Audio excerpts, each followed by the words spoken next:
invaders, the big game hunters against the local guys. Nate, what do you see there? Man, I know these local guys want to win so bad. This is such a big race, and it would mean so much for them to win this big Motor Mountain Masters. And I know that they want it more than these guys who travel all over the country racing. Now here on Pit Road TV, there's one thing we see as far as these invaders and the locals are concerned. So you mentioned the invaders maybe a little more equipment, a little more expensive equipment, but they have one thing the local guys don't have, and that's experience on this half-mile racetrack. These local guys race on this track each and every Saturday night. They know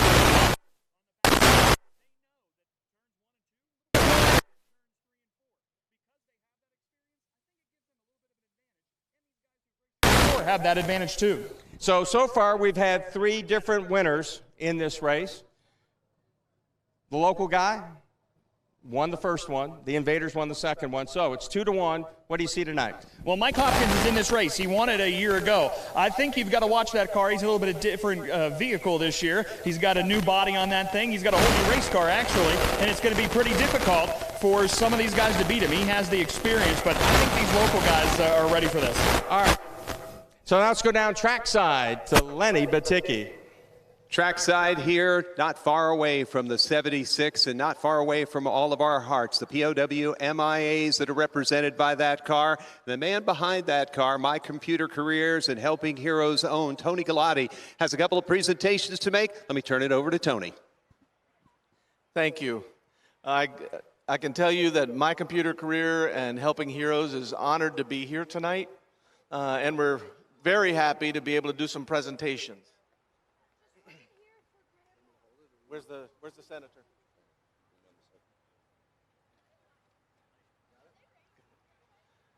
First, I want to recognize that Senator Langerholtz from District 53 is here with us tonight to help with these presentations. The first presentation we'd like to make is in behalf of Kenneth Scaife. He was missing in action.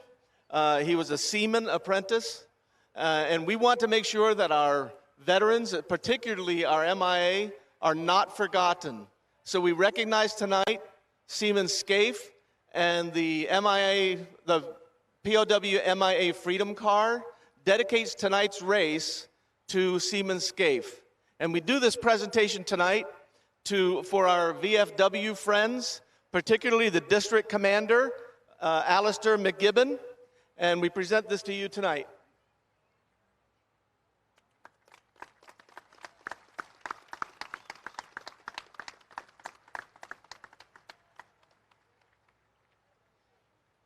We also would like to recognize James Allen Crew. He was a major who also went missing in action. We recognize him tonight. His name is also on the car that you'll see leading the procession here tonight. We recognize him, and we're glad to recognize also his wife and his daughter who are here tonight at the track. We're happy to have them here and their family. And again, we make this presentation to our district commander.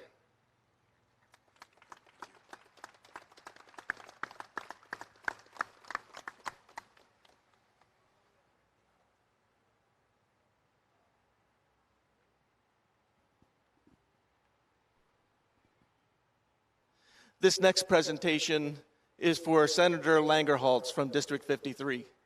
The senator has done a lot to remember our veterans, and particularly those who have been missing in action.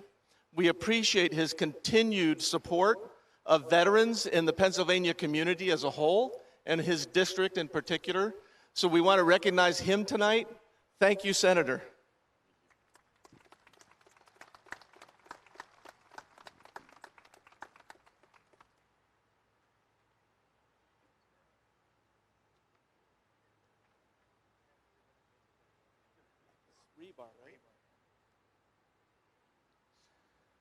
And next, we'd like to recognize Billy Rebar.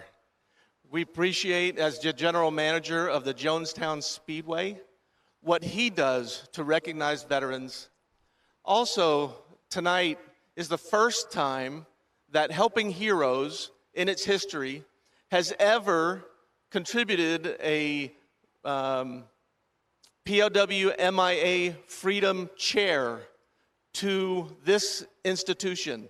So the beginning of next season, you will see the POW MIA Freedom Chair installed here at the Jennerstown Speedway, in part to remember those veterans and those POW and MIA, in part to recognize the part that Billy and this track plays in making the POW MIA Freedom Car feel like we are at home as we continue to spread that message and remind people that those folks will never be forgotten, and that our current veterans who are alive today, that you also will never be forgotten. Thank you, Billy.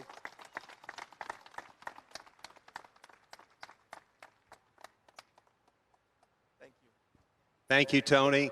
And thanks to all of what his and his company, Helping Heroes and My Computer Career, do to remember those that are still somewhere, the POW MIAs that you'll see on the 76 car. Jarek Johnson, the driver, will be taking our state senator around as we get ready now to move into our Invocation and National Anthem. And not only will Jarek be driving the 76 two-seater, but our friends from the national chapter of Rolling Thunder are here with their bikes to escort that POW MIA car around, just like they do with our fallen heroes, anytime, anywhere. They're here to provide that service, so we appreciate the Rolling Thunder folks for being here. Now with our invocation tonight, it will be Chris Brink, who you've been hearing up in the booth with Mark Arrow and such, and our national anthem will be sung by Katrina Lynn Wetzel. So we're going to have Brink do his thing. We'll fire up the bikes in the race car, and then as they get rolling, Katrina Lynn will sing our national anthem. Please rise, remove your hats. Chris Brink. Good afternoon, race fans. It's a beautiful evening to be at the track, surrounded by all these great race teams and these great race fans. It's a great night for the Speedway and for the race teams and the fans. This is a big night, and we're glad and happy you're here. Our track chaplain, Gary Gibson, can't be with us tonight. He hasn't been feeling well the last couple of weeks, so keep Gary in your thoughts and prayers. And we're doing everything on the positive here. You know, we're going to give praise to God, our Heavenly Father, for His presence here. We're so blessed to have this day. We're blessed to live in this beautiful country. We're so blessed to have the health, the freedom, the financial stability, and the abundance of free time to be here this evening and watch this great racing. And we got to thank God for His continued blessings and continuing to bless America. Lord, we praise you at this time. We praise you that there's no hatred here. There's no anger here. There's no illness here. There's no COVID here. Lord, we thank you in advance for the protection of the drivers. We thank you for the double portion of courage and talent and wisdom you're going to give them, that they're going to race the best race they've ever raced in their career, and then you're going to provide them with the grace to give all the praise and the glory to you, Lord, for their success and for their safety, where you're going to guide their eyes, their hands, their feet, their minds, and after the race is run, you're going to get the glory. And Lord, we thank you for the protection of the men and women in our armed forces around the world, and for the protection of our police and our first responders here at home. And we're thanking you in advance for the protection of all the track workers and the track officials and the race teams and the fans. And then we thank you in advance also for the traveling mercies as we all head back home to our families. And Lord, we give this to you in your precious Son, our Savior, Jesus Christ's holy name. And all the fans said, amen.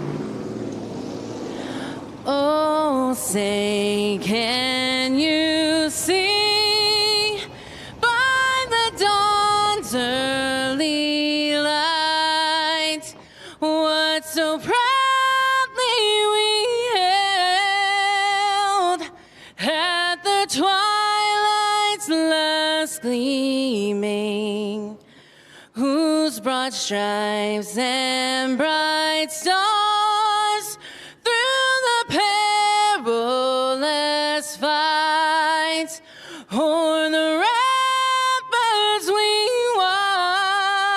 watched were so gallantly streaming. And the rocket's red glare, the bombs bursting in air, gave proof through the night that our flag was still there. Oh, say does that star-spangled banner yet wave o'er the land of the free and the home of the brave? Thank you.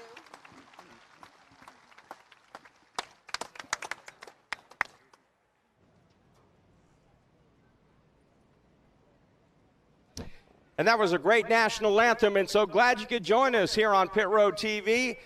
I am Mark Arrow with Nate Rigatti, and we'll be soon joined by our third party. Chris Brink, who just did the invocation. Did a great job with that, so glad you could join us tonight. And again, this is a free broadcast on Pit Road TV, so I hope you can join us. You can go to Pit Road TV's Facebook page. You can make comments. We'll talk to you on the air. If you make some great comments, we'll make you famous. And so we certainly hope that you will take that opportunity on Pit Road TV. I already saw you commented that we're here. We're ready to go. I said we were live. Oh, okay. I should have said we are alive. I'm not sure how alive we can be, but certainly this is going to be a great night tonight. It is the 4th annual Motor Mountain Masters. $40,000 on the line, $10,000 to the winner.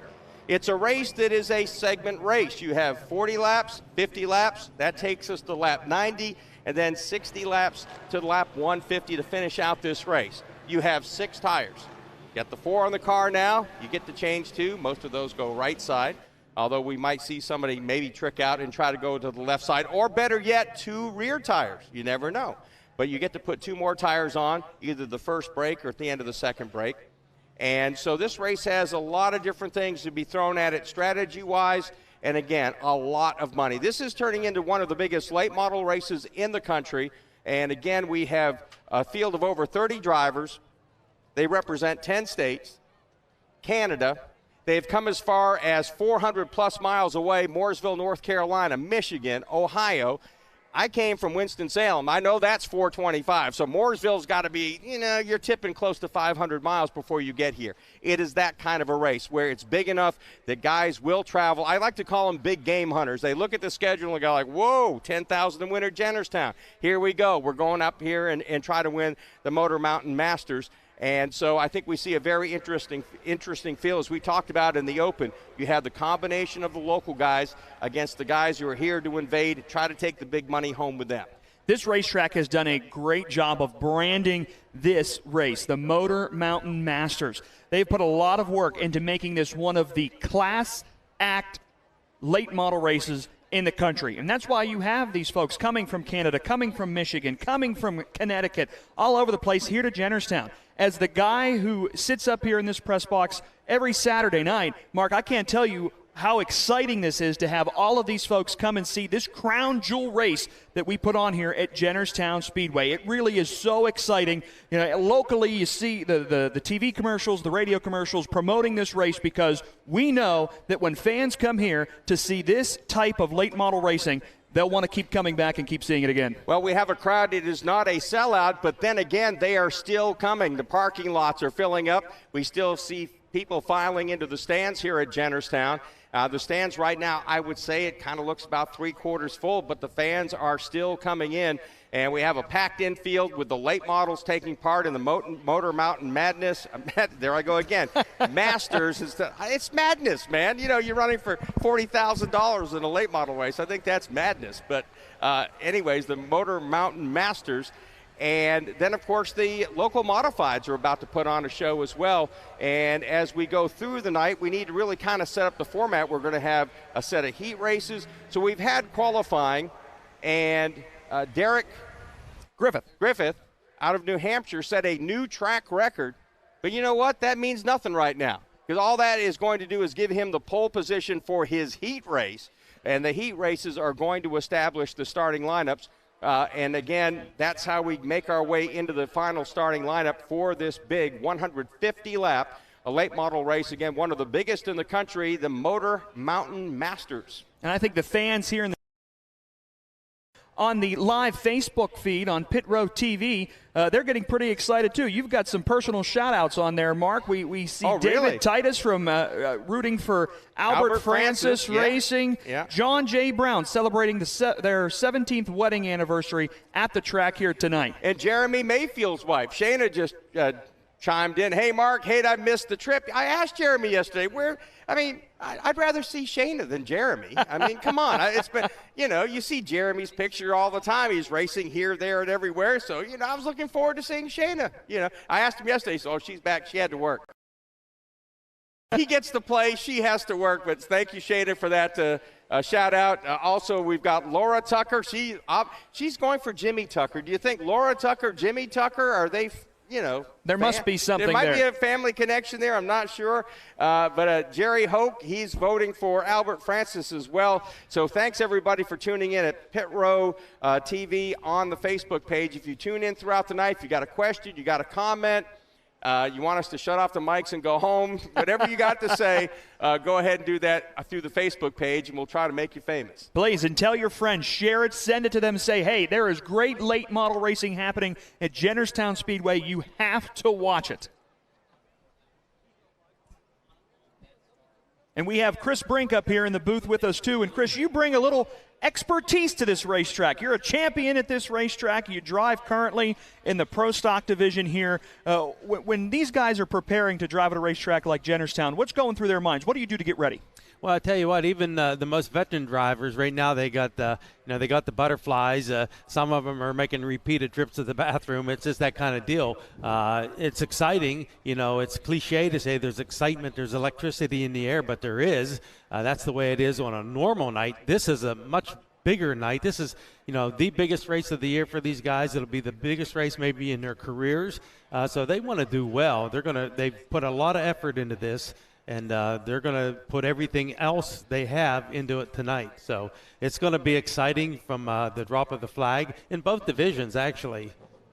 Chris, with the modifieds, they're not racing, quote-unquote, in the big race. But they're getting a chance to race tonight with no points on the line. It's all about the trophy and the check, and we've got a huge crowd. Does that do something for these guys? You better believe it. When you're down there and you look up and you see the fans and you feel the excitement, I mean, there's nothing like it, and they're getting a race, on a fast track, a beautiful facility. There's lots of coverage here, internet and TV, and just the fans. Yeah, it's great.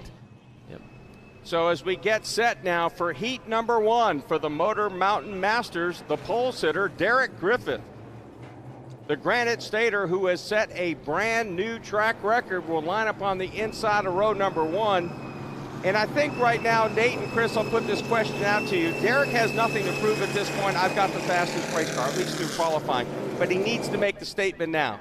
I'm going to show you guys, if whoever goes to victory lane, and I'm not that guy, you're going to have to go through me.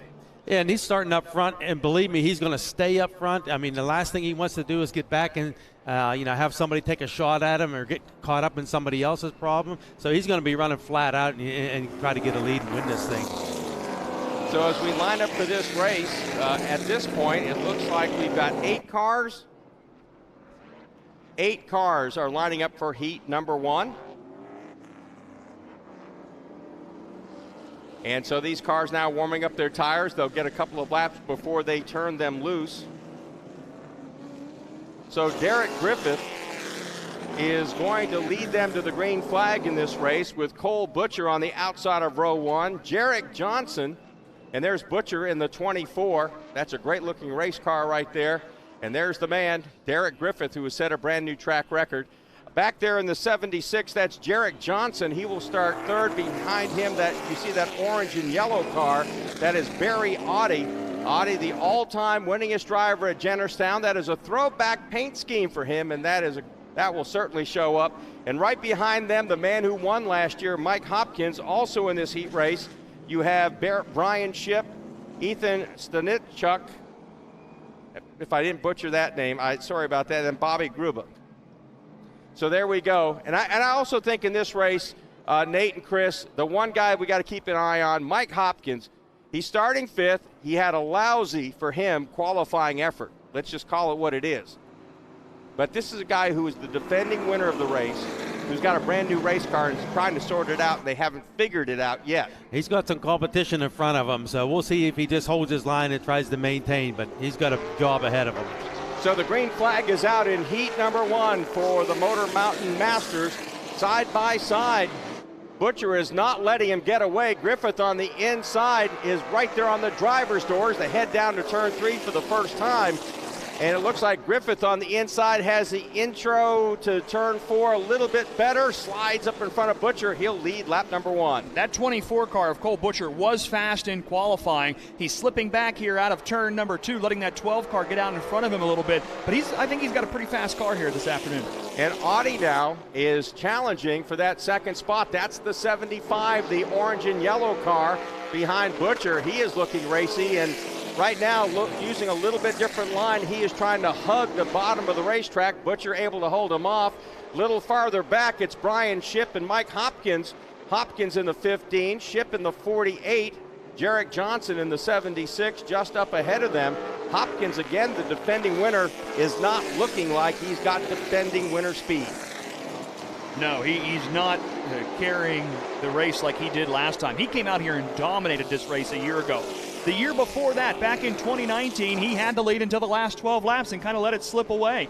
But right now, he does not seem to have the speed that he brought here the 2 previous Motor Mountain Masters. That's a very experienced team and a very experienced driver, and you can count on it. They're making notes, and they're going to make adjustments, and they'll be fast in the feature, guarantee it. It just goes to show you, right? They take the car that won this race a year ago and sell it, because, hey, we'll buy something newer and better, and they cannot get this new car figured out. And he and Brian Shipp are continuing to duke it out for that 5th position. And now here is Shipp holding on to the 5th position with Hopkins in the 6th spot. And again, Hopkins back there struggling, and this means if he finishes right here in this heat race, he is going to start deep.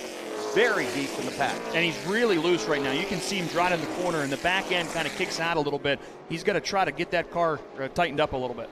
So meanwhile, we go back to the front. Derek Griffith looking very strong as he comes back to the stripe. Just 3 laps to go. Butcher, Audi, Johnson, they are your top 4, and they are looking very steady out front. But Derek Griffith has not slipped a tire. I mean, in qualifying, I thought, boy, this is really smooth, but it doesn't look fast. Well, it was fast. And right now, you see him as he exits turn 4. No shake, no shimmy. He's just straight as an arrow coming up out of the turn. Well, you can see a little bit of bounce in that car going into 3, and that's typical of Jennerstown, but his car's handling it very well, and boy, he's as smooth as glass right now. And really, the top 3 cars are. They're all running fast and smooth. So we have only 2 laps left in this heat race, and if Griffith holds on, he takes the white flag now heading back to turn number 1. He will be on the pole. So the fastest qualifier wins his heat race number 1. The honor then of the pole position will go to Derek Griffith. Well, you mentioned it earlier, Mark. Making a statement right at the very beginning of all of this and winning this heat race is big for Griffith. So Griffith will win the opening heat for the Motor Mountain Masters here on Pit Row TV. Our broadcast tonight brought to you by Rack Hunter. Get Rack Hunter Lifestyle Camo that stands out. And our pit reporter Lenny Baticki tonight brought to you by KeenParts.com, CorvetteParts.net. Restoration parts for Corvettes, Monday through Friday, real people answering phones back there in Cincinnati, Ohio at CorvetteParts.net. So there is Derek Griffith, the number 12 out of New Hampshire. And Griffith, again, makes a big statement the way he just opened up and let it rip in heat number 1. So the man who just set the new track qualifying record, will start on the pole. And just as importantly, I think, Mike Hopkins finishing way back there in the 6th position. That is a major surprise as well. Let's go down now to our Pit Row TV pit reporter, Lenny Baticki. Well, Mark, it was really neat to watch how smooth Griffith was running up there. You know, he's got that Kyle Busch Motorsports Truck Series ride coming up, and he looked every bit the part there. But one that I was impressed with, that's why I dragged Colton back over, was that 48 that held off Mike Hopkins. Brian Shipp, what can you tell us about the season he's had? He looked impressive. 2 wins this season, Lenny, in the features here at Jennerstown. He was also the highest finishing local in this race last year in 9th. So you should really see if he can try to get to the front in the 150 lapper coming up soon. Well, there you go. He had the inside scoop. And boy, that 48, putting it to Hopkins, even with Hopkins maybe not being spot on, the 48 had no problem. Watch for him as we get towards feature time. The second of our heats coming up. Brian Shipp a year ago finished top 10, and I don't think he gave himself enough credit. He basically said, I just hung out and just stayed out of trouble, finished in the top 10, but I think he was better than that. And one of the neat things about Jennerstown Speedway, nowhere else in the country will you have a short track that has the medical attention that is available to drivers should they be injured. Right now, with the Conemaugh MedStar helicopter is about to land here at Jennerstown, and that is something no other racetrack. I've been to a lot of short tracks for a regular, quote-unquote, regular race. Never seen the helicopter. So again, should a driver be injured tonight, and we hope the helicopter just stays planted. But if there is an injury, they get first-class medical help, and if they need to go to the hospital, they'll be there in just minutes by the Conemaugh MedStar helicopter. And what's really cool about this is how much the kids who come to the track love it. You see as this helicopter lands, people pull out their phones, they take pictures of it, they think it's so neat, but really the safety aspect that it brings to this racetrack is phenomenal, and I credit the Speedway for making sure Conemaugh MedStar's here. Chris, what difference does it make for a driver to know if the worst should happen, that is available to them? Well, I tell you, it's comforting, but you know, our safety team here is amazing. These guys are well trained. I mean, they're dressed and prepared to go into a fire to drag you out. Unfortunately, I've been in a couple situations where I had to meet these guys up close, but they're really well trained, and it is a comfort, you know. On the back stretch and on the front stretch, they have 80 gallons of foam, fire extinguisher chemical. And it's not just water. You know, you got to grease a gasoline fire. You need foam. These guys are well equipped.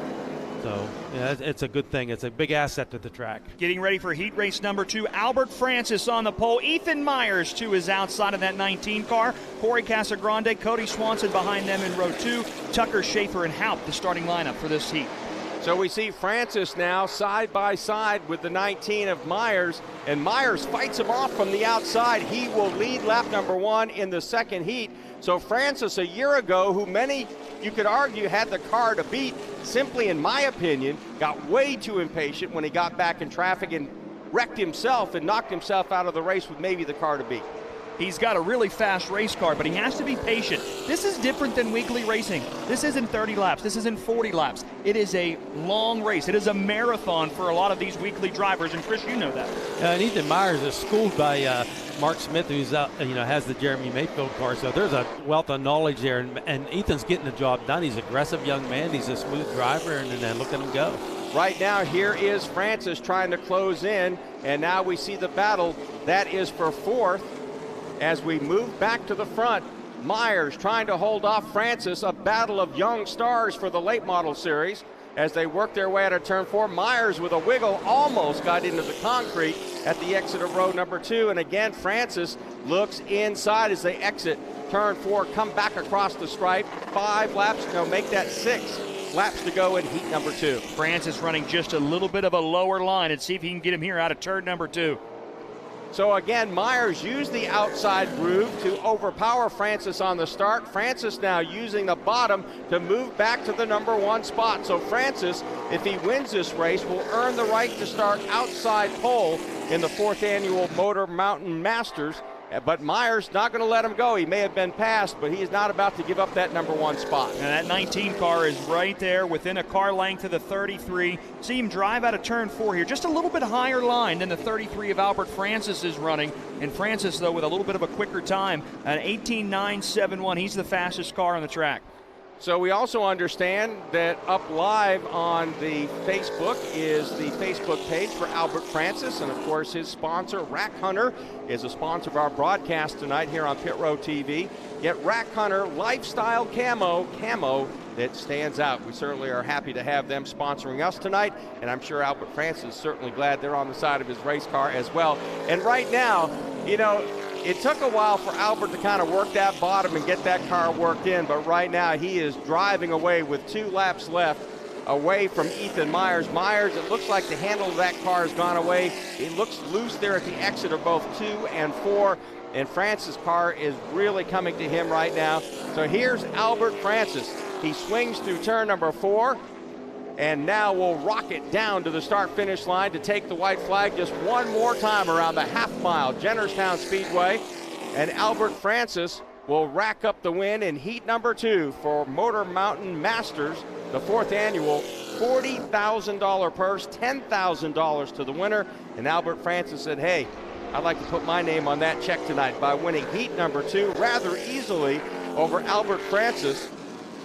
Cody Swanson, a solid 3rd. Jeremy Schaefer, 4th. Corey Casagrande in the 5th spot. Then Jimmy Tucker, 6th. Owen Haupt in the 7th spot. So that is how they will finish up heat number 2 here at Jennerstown Speedway. Again, a very good evening, everybody. I'm Mark Garrow. You can usually hear me on radio with PRN, also PRN's Garage Pass every day, so you can go to goprn.com if you want a little daily dose of NASCAR news. I'll be glad to give that to you. Right beside me, Nate Rigotti, Chris Brink. Also, I don't have to introduce those 2 guys to you here at Jennerstown Speedway, but so glad you could be with us on Pit Road TV.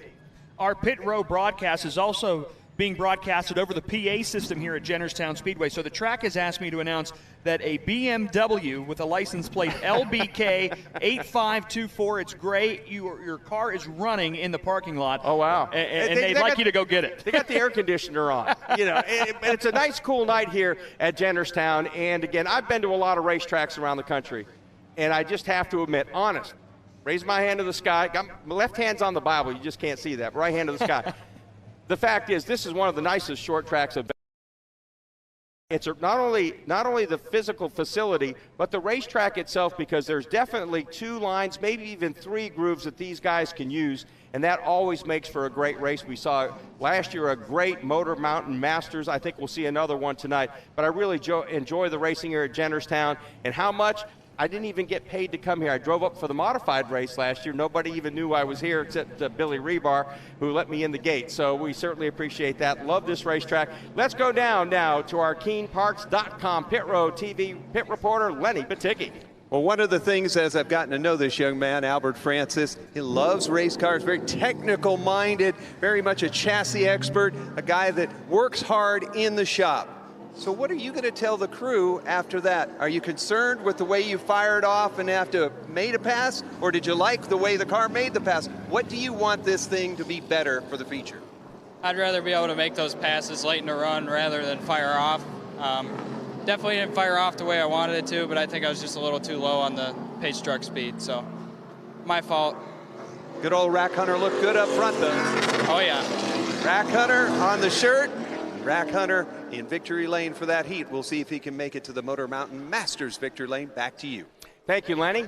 And again, KeenParks.com, CorvetteParks.net, sponsoring our pit reporter, Lenny Baticki, tonight here on Pit Road TV. Again, I'm Mark Garrow along with Nate Rigotti, Chris Brink, who is a 2-time modified champion here at Jennerstown, to bring you all the action tonight. This is the 4th annual Motor Mountain Masters. And I find myself looking out at this racetrack, and I can very easily see myself here, 6 years from now with a lot more gray hair and going like, hey, welcome to the 10th annual Motor Mountain Masters. And it's even bigger, it's even better.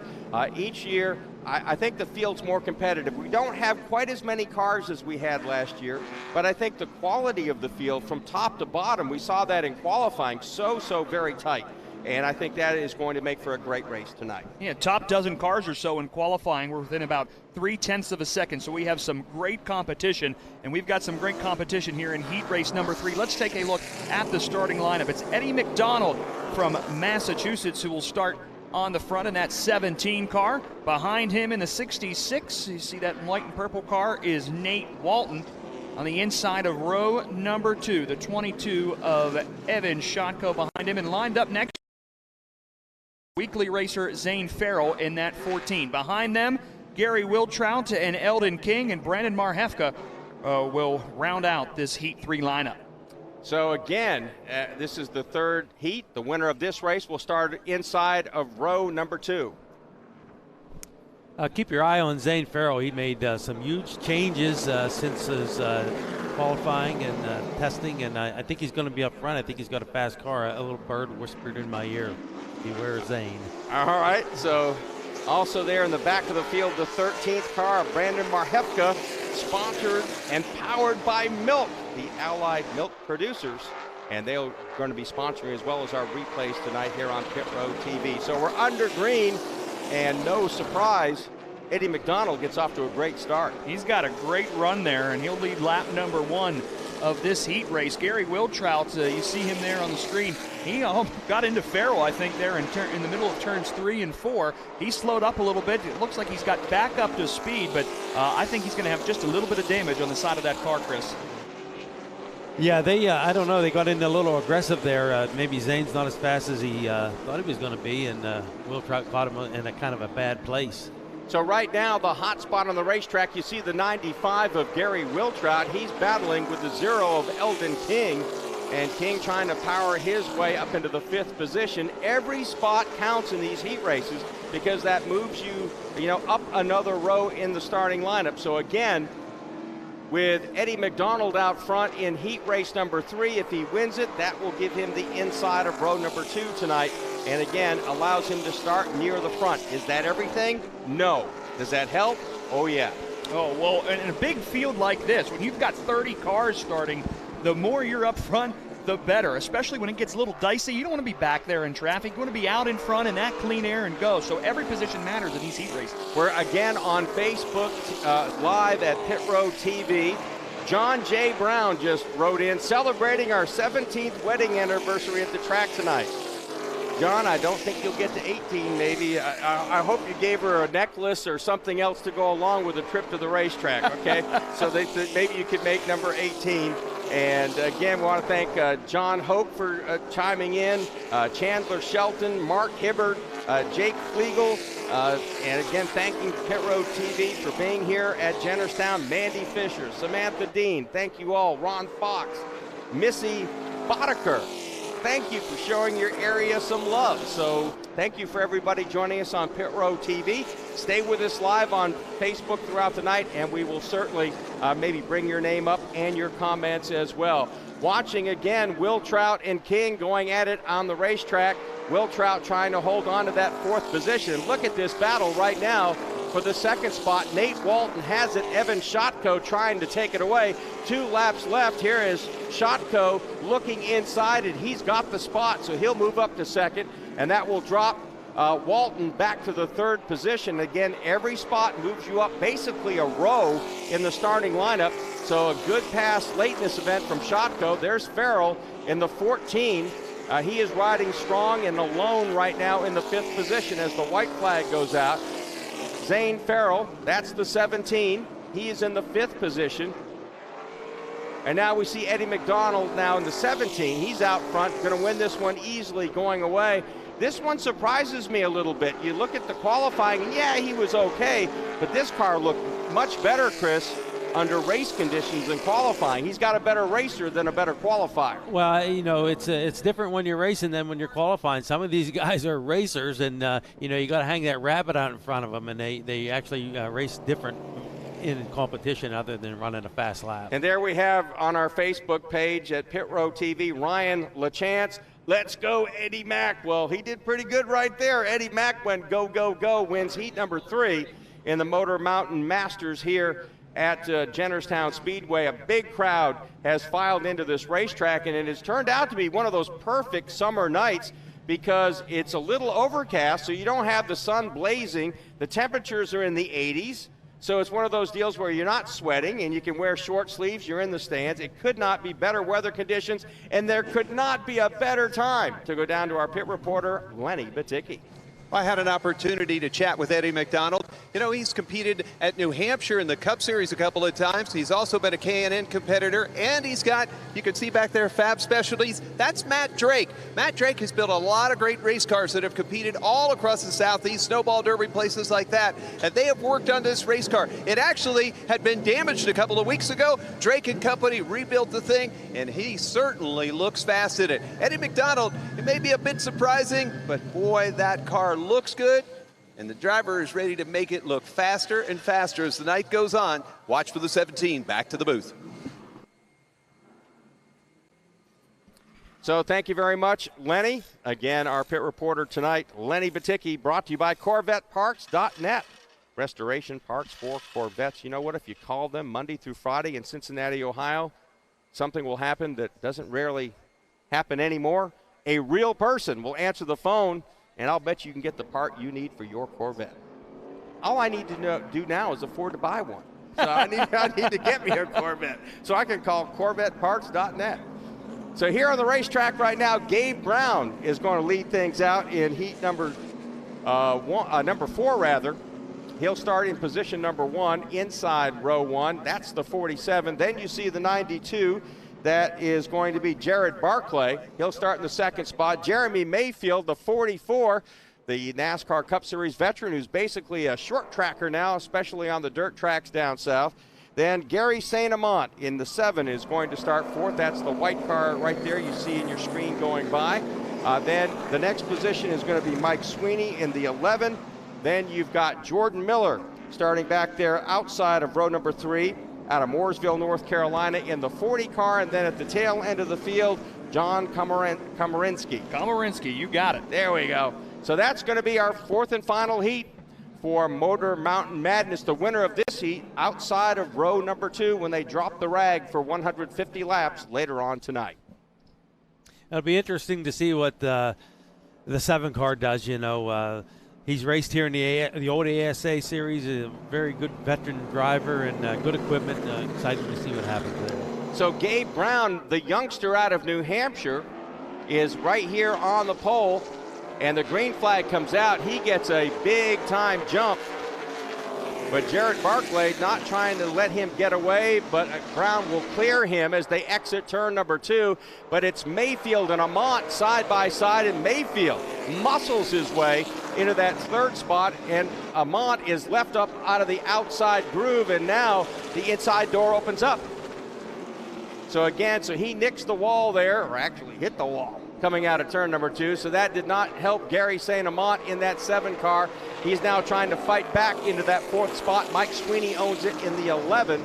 Out front, things are heating up for the lead. Gabe Brown has it, but Jared Barclay is intent on trying to take it away. This number 92 car of Jared Barclay has been good all season long here at Jennerstown Speedway. But this 92 car had an issue after practice last night. Lost a clutch, had to tear apart the car late last night. They were in the garage till almost 1 o'clock in the morning, had to drop the transmission, did a ton of work to it, but it's got some speed here this evening at Jennerstown Speedway. Well, Nate, we talked about this as a race against the locals against the invaders. Well, the invaders out front, the locals right there not letting them get away. Well, Jared is a tough driver. He has a couple of wins this season and a really good person on top of that. Jared is a class act here at Jennerstown, and I know it would mean a whole heck of a lot to him to be able to win the Motor Mountain Masters. And I talked to a couple of these local guys in the pit area before this, and they're really excited about the opportunity and what $10,000 would really mean to them. So Jeremy Mayfield, that white car there, the 44 now, he is beginning to stalk Jared Barclay. And Barclay again in that 2nd position with Gabe Brown out front. And again, Mayfield looks like he's a little bit quicker than Barclay, but at this point, it seems to me with Jeremy, Chris, he's kind of hunting a groove out there. I've seen him try a couple of different things. I don't think he's settled on anything right at this point as he tried to track down that 2nd spot. Well, he's definitely running a different groove than he did qualifying. And, yeah, he's, you know, this track, it can legitimately be a 3-groove track. If they don't get a lot of marbles in the high groove, that's raceable. So we'll see how this all pans out. So here are the top 3 cars. Brown, then Barclay and Mayfield working their way through turn number 2. At this point, now 2.5 laps to go in heat number 4. There you see Saint Amant in the 7 car. He is currently running behind Sweeney. Sweeney in the 5th spot, Saint Amant in the 6th position. And again, Saint Amant, you know, got a rough start in this this 4th heat race when he bounced off the wall in turn number 2 early on in this event, but he settled back in. But out front, here is Gabe Brown, and he'll take the white flag. Just 1 lap left in heat number 4, the 4th and final heat for the 4th annual Motor Mountain Masters here at Jennerstown Speedway. So glad you could join us here on Pit Road TV. So while Gabe Brown handily has the 1st spot, there's still a lot of stuff going on for the 2nd spot with Mayfield applying pressure, but he's out of time. And again, Barclay was in 2nd. Okay.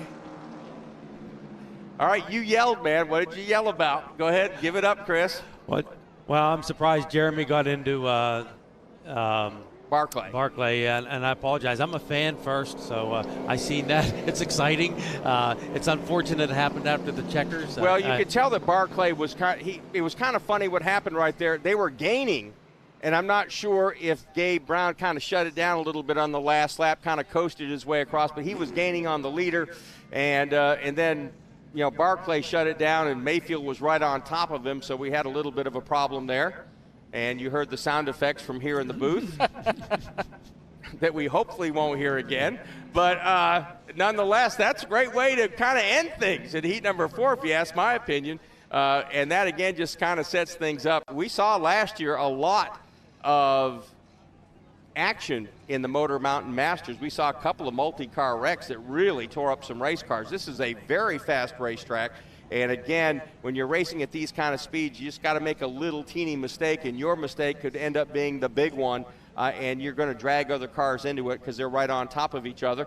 Right now, let's go down to our CorvetteParts.net TV pit reporter, Lenny Baticki. Well, I'm watching one of the guys that have come here, Jeremy Mayfield, coming out of the Mayfield machine, the 44 from Mark Smith.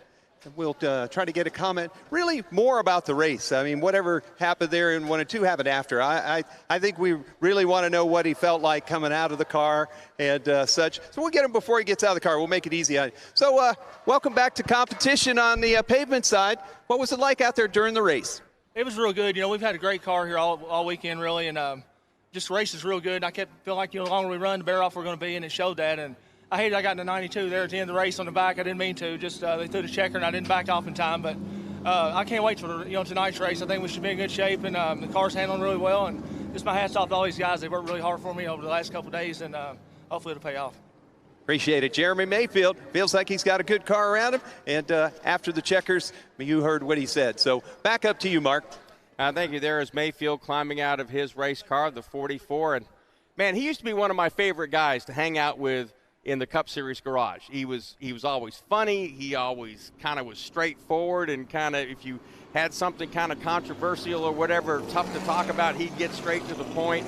And I loved having him around. We did miss him there on the NASCAR Cup Series, and it was good to see him here this weekend. Again, though, I came to see his wife. I just want to make that clear. You know, Shane is the real leader of that group. All right, so again, Mayfield looks good. I mean, he told me that he practiced the other night. I wasn't really fast, but I liked the speed. I liked the way the car felt. It may not have shown it on the stopwatch, but I had the feel that I looked for. Let's go back down to Lenny Baticki. Well, we're down here, and we've got Colton Tobias once again, modified, starting to slip out there on the track. You talked earlier about a couple that we have to watch. Do you see anybody else that you want to point out before they come roaring by us? The 75 of R.J. DeLappy, Lenny. He was fast in qualifying, almost got the pole, but was a little bit short. He's not racing right now, I believe, but I'm very excited to see what he'll do. Here we go. So the opening modified heat is underway. Sibilla is out front and looking strong. Yeah, Rick Sibilla starting on the pole. He gets out in front early here in his 0-2 car out of turn number 4. Adam Henry starting in second in that 62. He's trying to make a pass around the 55 of John Fama, who started in second row. You see Fama take that position away. Cindy Shawless and Joey School behind them, as well as Jeff Barclay and Mike Carlson in the 90. All right, so we've established our field in heat number 1 for the modifieds.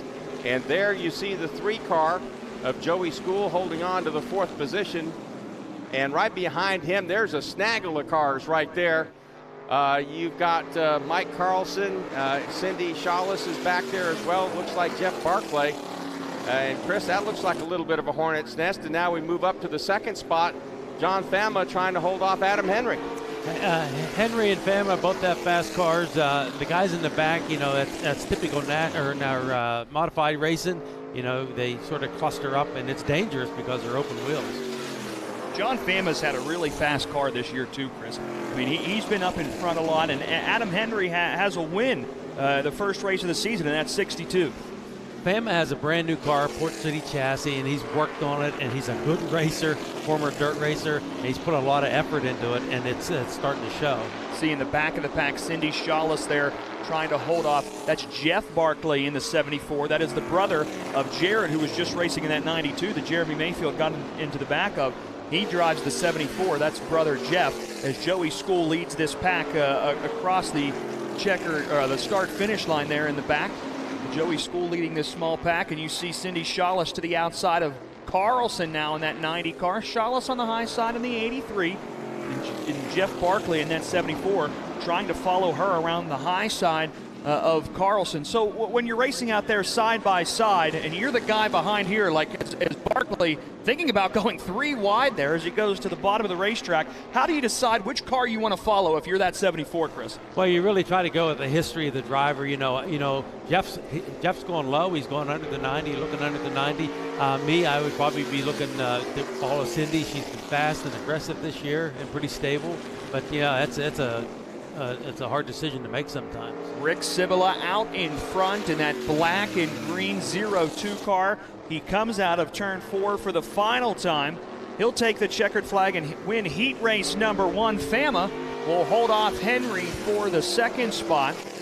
In a battle for 4th, 5th, 6th, and 7th back here. It'll be Joey School leading that pack across with Carlson and Cindy Shawless and Barclay. Your finishers there. So, Chris, what we've seen so far, between the late models, we raced 4 heats there. In our first heat race in the modifieds, the pole sitter of each heat race has gone on to take the checkered flag. What does that mean about clean air and how important it is? Well, it's going to make a big difference. Now, Cibula's car, you know, he's not a local here. I think he's a Midville racer. That car is aerodynamically different. I think he might have a slight advantage there. So our guys are going to have to race hard to stay up with him and beat him, and they probably know that. Well, he raced pretty hard there, out in front, using that clean air.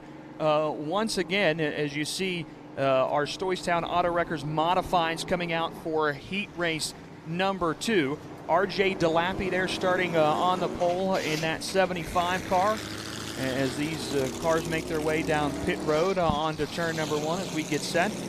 To the outside of the 75 will be the 17 of Doug Glessner. Glessner has won 4 times this season. And, hey, Ray, how about you bring the SRX series to Jennerstown? Yeah, it is so interesting. It is so interesting, the campaign they have here at Jennerstown. It just gives what a great series, the SRX series. So entertaining. The racetracks, all racetracks that should be on everybody's bucket list. If you're a short track fan, you should want to go to Slinger. You should want to go to Eldora and Knoxville and Stafford. Just great racetracks at Nashville Fairgrounds. It is my undying hope that very soon, it looks like as earliest as we can do it, is Nashville Fairgrounds Raceway to get a NASCAR Cup race in 2023. And boy, I cannot wait because I've seen one race back in the day at Nashville Fairgrounds Speedway with the Cup cars, and it was outstanding. So with the SRX series, not only was the competition great, but it really gave people a chance to tune in on some of the greatest short tracks in the country. And really saw where some of the top drivers, you could see where they got their grassroots driving up through the ranks. They used that skill in that series, and it would be so cool to see them here at Jennerstown Speedway. So this is the second modified heat. They will let them go in 1 lap. And again, we are live on Facebook at Pit Road TV. Shannon Mayfield, by the way, just chimed in like, thanks for the kind words. Again, I'm glad that Jeremy's here, but gee, it's like peanut butter and jelly. Where is she? You know, I mean, I want to see Shannon here. Also, Corey Casagrande, no pressure, but Grammy Cass, as she's saying, Grammy Cass is watching, so go Corey, no pressure. Grandma said, you better get to the front, win me that checkered flag, bring it home to Connecticut. Got to perform for Grammy, right? Yeah, absolutely. Again, we're live on Pit Road TV. We're getting set to go again here. This is heat number 2 in the modifieds. DeLappy and Glessner starting on the front row, 2 weekly racers here at Jennerstown Speedway. They've had 2 of the fastest cars all season long, and they start on the front row side by side. It'll be Glessner in that 17 car that gets the advantage over DeLappy here on lap number 1, as Gursky in that red 29 car kind of slides up and out of the way. It allows Tom Golick in that 98 car to come into third. Complete lap number 1, Doug Glessner is your leader in that 17. But that 75 of DeLappy not going away. As in the back of the pack, Jason Bush trying to get around the 29 car now. It's Bush on the low side, Gursky on the high side of that 29 car.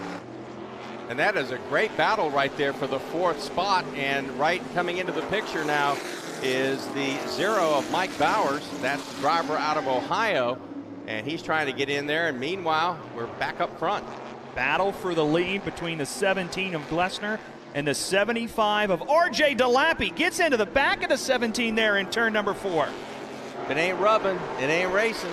And that's a nice little nudge just to kind of let the guy know I might be a little faster than you. But we saw this, Chris, in the race that Albert Francis won in the late models, where he was overpowered on the outside at the start of the race, and we have seen that with Glessner over DeLappy, but then Francis was able to come back, and it looks like DeLappy is a little bit stronger now on the inside of the racetrack and may be able to retake the lead. Well, those are pretty much team cars. Those guys race together, work together, and work on the cars together. Glessner is, I think he's still the class of the field. DeLappy's doing a good job staying with him. Doug is a very crafty driver. He's going to race as hard as he needs to win. It really looks like that Glessner car has picked up speed as the race for 4th place here between Gursky and Jason Bush. Gursky has it, Bush wants it.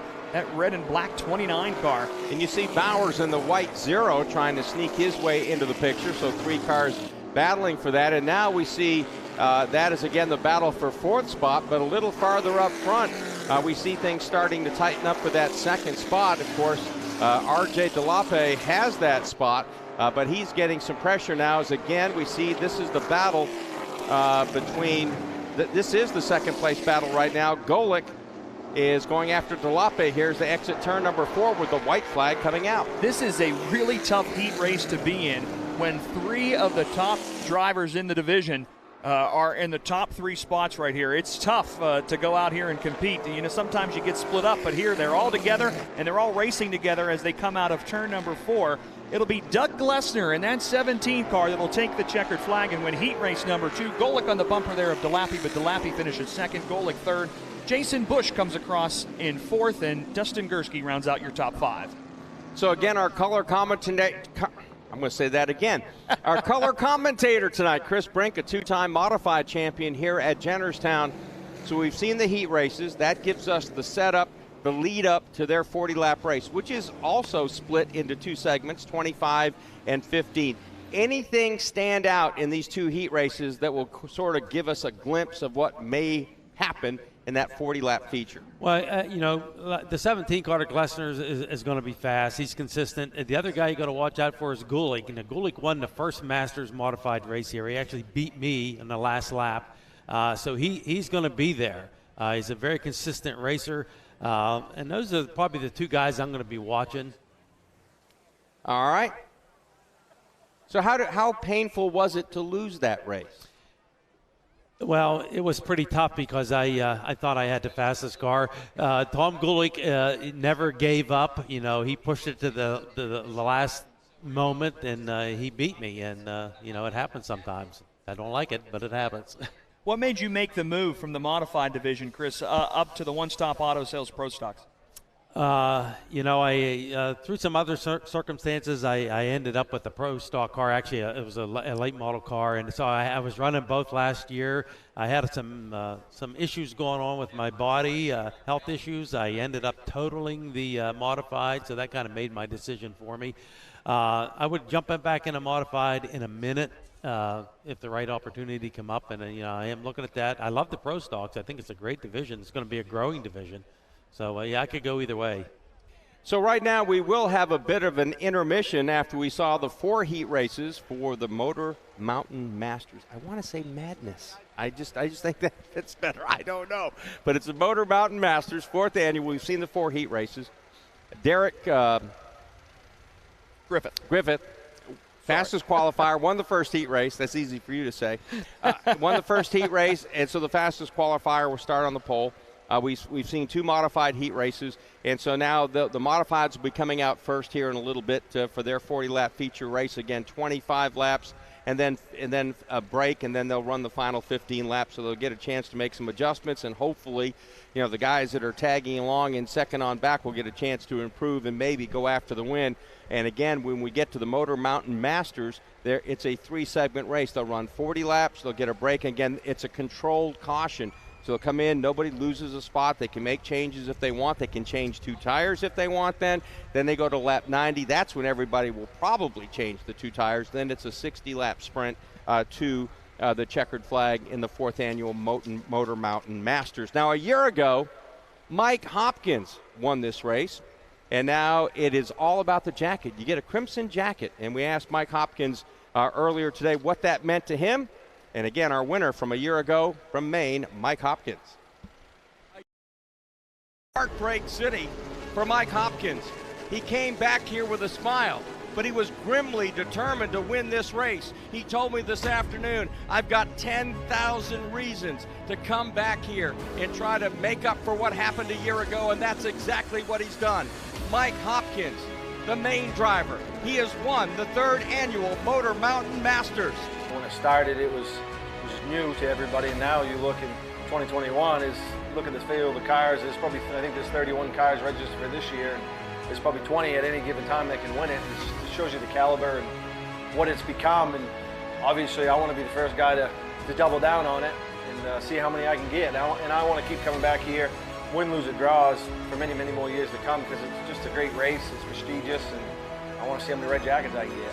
It's a unique trophy over what you get just a foot tall or a 6-inch plaque, or every time you look at it, it has a lot of meaning behind it, more than just the check that comes with it.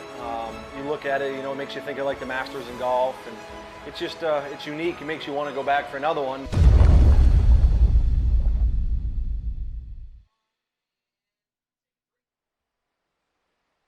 So there you have it. The Masters Golf Tournament has the green jacket. Motor Mountain Masters has the crimson, not red, the crimson jacket, because we're sophisticated about this stuff. The crimson jacket, and again, the folks here at Jennerstown, really building, this is one of the biggest late model races in the country, and their aspiration is to one day make it the biggest. So I can, anticipate coming back here again 5 and 10 years from now, and the fields are bigger, the money's bigger, the crowd's bigger, and every year it seems to grow a little bit more. The field seems to get more competitive. And here you have Mike Hopkins, who won it last year. He dominated most of that race, so you figure, okay, he's one of the favorites to win. Come back this year, brand new race car, 6th in the heat race. And you're going like, woo, he has a tall hill to climb. And Derek Griffith on the pole, you saw him in the picture battling it out with Hopkins last year. He had a great car, nothing that could handle Hopkins. Hopkins win the race. You come back a year later, Hopkins is struggling. Griffith is on rails, at least in qualifying and in the heat race, and certainly has penciled himself as one of the favorites to win this race tonight. And so that's what we're kind of anticipating. But it really does show you how, again, how competitive this is, where the defending winner comes back. And quite frankly, at this point, you'd have to say he's out to lunch and has a lot of work to do maybe to win this race tonight. These 2 cars side by side in the pits, the 12 and the 15, as we have a beautiful crowd here at Jennerstown Speedway. They're excited to see who's going to hold that crimson jacket. It was Hopkins last year. He has a lot of work to do to be able to win that again here in 2021. So I wonder, do they get a tie with that? I mean, do they get pants, do they get the whole suit, or they just eventually just get a jacket? I think it's just the jacket. Man. You've got to go out and buy the matching attire. All right, and again, Jennerstown, and we always have an award for this race, the best looking car. And so let's tune you in on who the pick is for the 2021 edition of the Motor Mountain Masters. The best appearing car, the Motor Mountain Masters 2021, Keen Parts, CorvetteParts.net, best appearing car, and its owner, Oklahoma's Donnie Wilson. Donnie, congratulations on this. How did you get that design? It looks beautiful. Oh, thank you very much. We put a lot of work into it. When we built this Pro car, a year and a half ago or whatever it was, actually it's Cole's brother that it's his design. We just put it on there and we kind of stuck with it. Everyone likes it. It looks good, so we're just going to keep it that way. On behalf of Keen Parts and CorvetteParts.net, congratulations. Thank you very much. We appreciate it. Let's go talk to the driver now. Canadian Cole Butcher. Beautiful looking race car. How's it as a hot rod to drive? It was pretty good yesterday. We didn't have a transponder on, but we're all pretty confident in our short run speed, our long run speed. We'll do a mock run here this afternoon, and we'll see what we got then.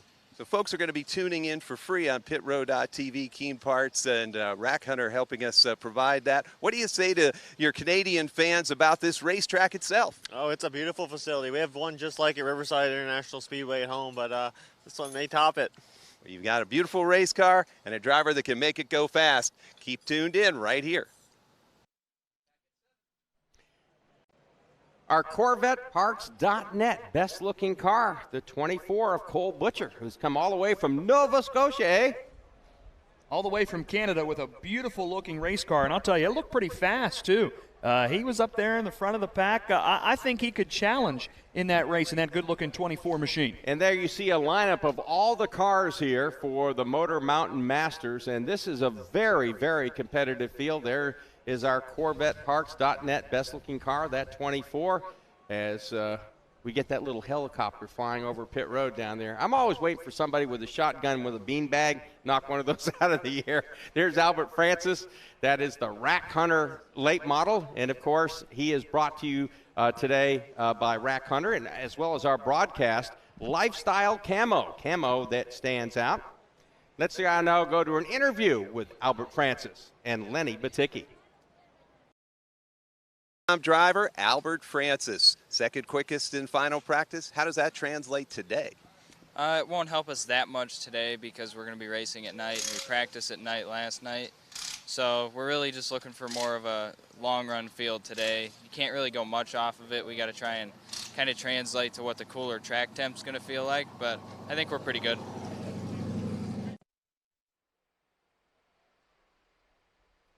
Albert Francis, who a year ago was one of the top drivers in this event, had a car perhaps to beat, got, in my opinion, too impatient in the pack a little bit late in that event, trying to get his way back up through there, and got caught up into a big wreck that he was in the middle of. And I thought that was one of those situations, Chris, and maybe you as a race driver can certainly expand on this. Sometimes you have to back up to go forward. A squirrel, if it looks like a squirrel, smells like a squirrel, and drives like a squirrel, it's a squirrel. Well, get away from the squirrel. It definitely helps to know your competition and know who you're racing against. And I guess the wisdom to be patient is something that every driver needs and wants, and not every driver has. I'd like to be down there tailgating right now. That is one of the cooler parts of this racetrack. They're tailgating out there on the backstretch right up against the wall. What a great view. And, again, this is, folks, look, I have been to a lot of racetracks in the last 50 years. Yeah, I know I only look 20, but the last 50 years I've been to a lot of racetracks. And it is also, I've been to a lot of racetracks. This is, honestly, one of the nicest racetracks that we have in the country. And as I'm reminded, they're not only back there, drinking soda and probably a barley pop, but I see some guys that chocolate milk, we got to be powered by milk, like our broadcast tonight, as the Allied Milk producers are going to produce our replays here on Pit Row TV. But nonetheless, this is one of the best short tracks in the country. I mean, I really mean that. And not only the physical plant, You have the clean grandstands, the billboards, everything looks great here. The grounds are very well kept. It has one of the best concession stands. I don't even want to call it a concession stand. It's like a restaurant, right? And it has some of the best hamburger. I'm not, folks, I swear to God, I am not lying. I mean, it's like a restaurant at a racetrack. I've never seen anything like it at a short track. And then you add the racetrack itself, where you legitimately have 2 lanes to work with. And if you have a really good car and you're really ambitious and a little bit crazy, you can make it 3 wide. And I think from that standpoint, it's just a very competitive racetrack. So it really has the whole package. And I mean that sincerely. The promoters, the owners of this racetrack, they really do a great job. This is one of the nicest short tracks in the country, bar none. And I have been to a lot of these tracks, and there are a lot of great short tracks. So I'm not trying to down any of them. But this is one of the nicest racetracks, both from the physical standpoint, the track, how it's managed, how the competitors feel about the promoter, how they feel about the owners of the racetrack. They just love the place. Well, this track, you know, if you're a super late model driver or any division, actually, this track will allow you let that baby eat. I mean, this is a smooth, wide, big track, and you can really lay into the horsepower. It's a momentum track. You're going fast around here. And the facility, like you said, is great, and they got the best roast beef sandwiches you have ever had. Well, you know, the other thing about this that I find very interesting is that you go down there and you talk to Derek Griffith, and these are guys that go around to different racetracks. Corey Casagrande out of Stafford, and then you go to guys who race here all the time, Gary Wiltrout. And they all talk about the management, the promoters here at this racetrack. Billy Rebar, I met him a year ago and thought, this is a promoter that really has his eye on the prize, really understands not only what you need to do here in the grandstands and for the folks at the concession and coming through the gate and all that kind of stuff, but he knows the competition side and knows what these guys need. And what I get a big kick out of is talking to guys like Derek Griffith. And I was talking to Gabe Brown. And he talked about how the other night they ended up coming in kind of late, called ahead and said, look, really sorry about the coming late. Instead of like getting, you know, bitched out for like, oh, we can't, you know.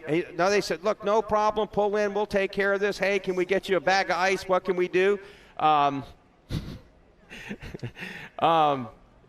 They honestly feel like these guys want them here. They're very appreciative of these guys. And so consequently, they feel at home. It's nice to get.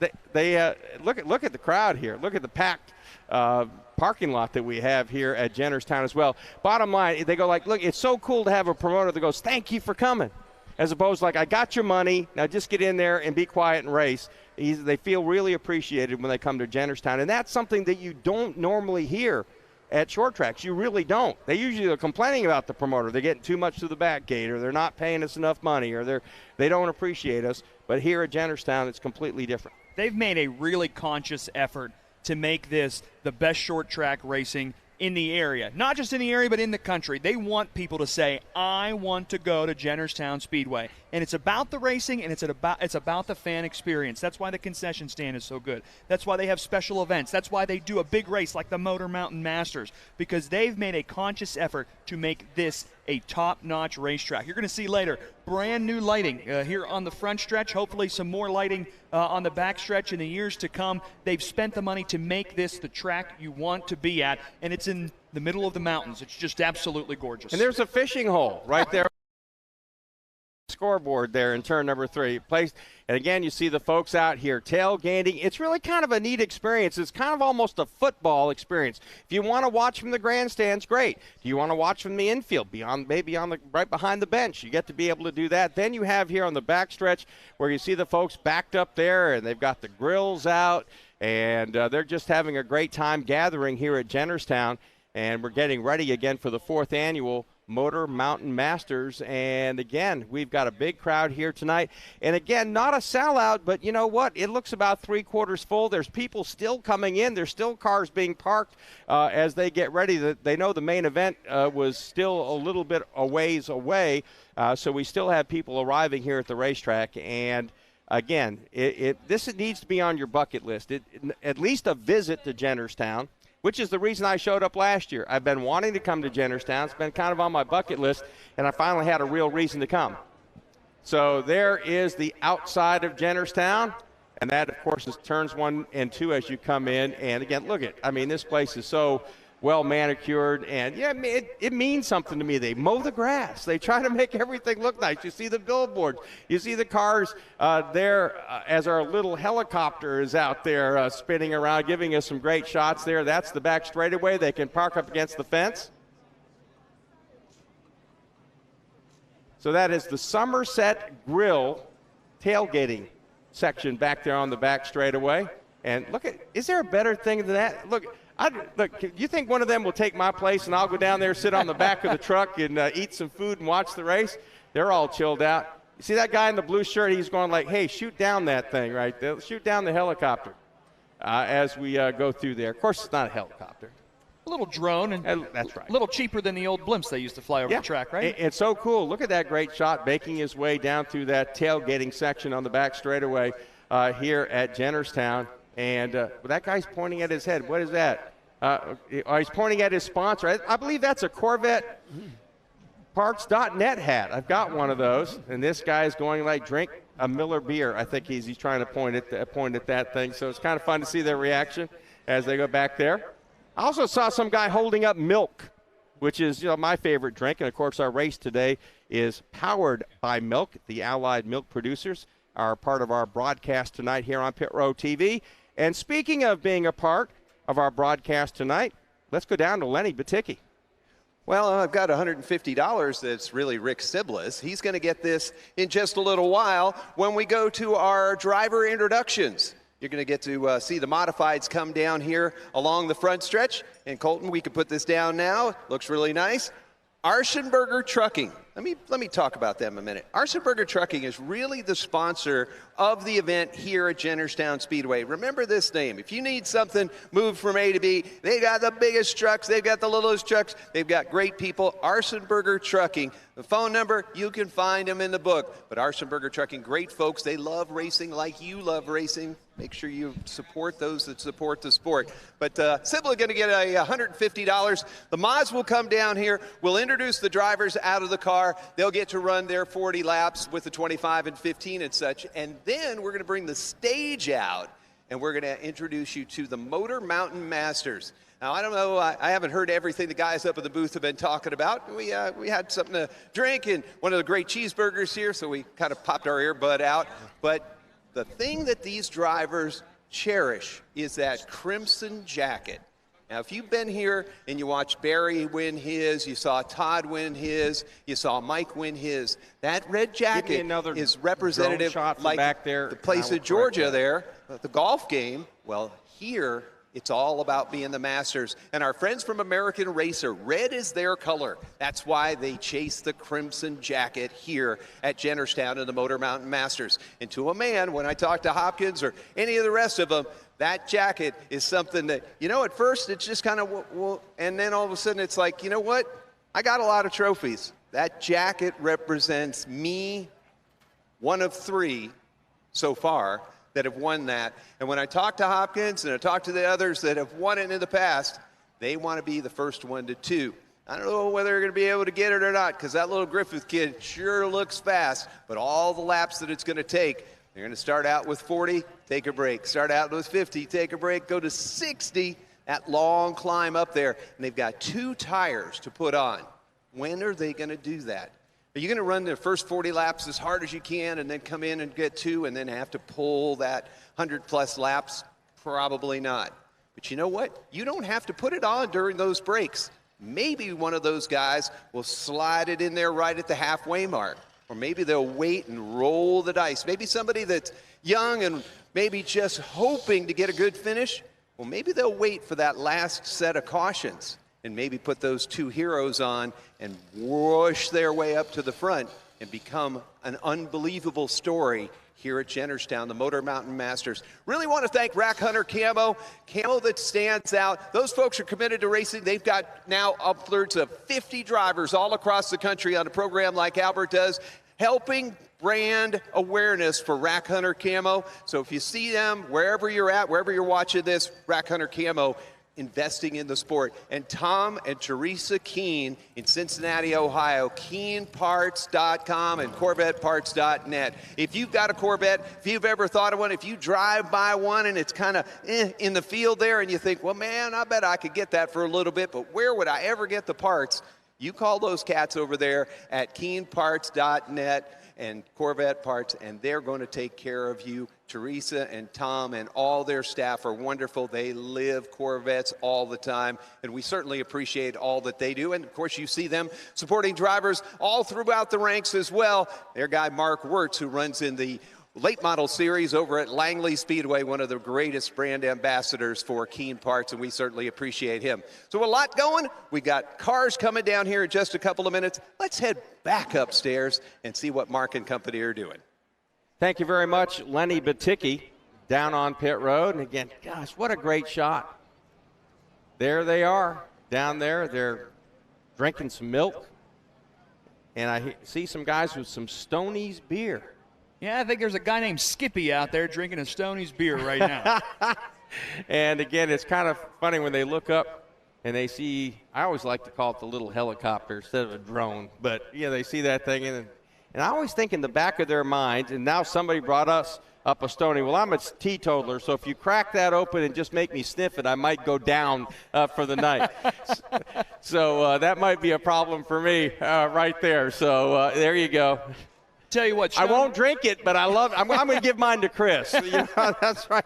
But we want to thank all the folks from Stoney's here at the racetrack. Yeah, Stoney's beer has been around southwestern Pennsylvania for a long time, and the family that originally owned it, Stoney Jones's family, bought it back a couple of years ago. A guy named John King does a great job in promoting it, and we're proud to partner with him here at Jennerstown Speedway. Stoney's beer, the official beer of Jennerstown. Did you get that? Show it. You got to show it really clear. Like Vanna White. You got to do it just right. Okay, there he's got, not the back label. Oh, my goodness, there it goes. Let's go down to Lenny Baticki. No, we're not going down to Lenny Baticki. They had the Lenny light on. We got these lights on to tell us, like, we got to go down to Lenny. The light was on. I was trying to do what I was told. Thanks there. So now the drone is back out. He's following around the cars that are weaving their way around the racetrack, trying to warm up their tires. We're getting set for the 40-lap modified feature. And again, we see leading them out, Rick Sabilla, who was the man who was quickest in qualifying, ran away in the heat race. He certainly is the man to beat tonight in this 40-lap race. And you see him in that green car up ahead, and right behind him, you've got the 75 of R.J. Delape, and he certainly looked very strong in his heat race. But there's the guy, Rick Sabilla, who has won this race before. Matter of fact, he was the 2020 winner of the modified race here on Motor Mountain Masters Night at Jennerstown Speedway.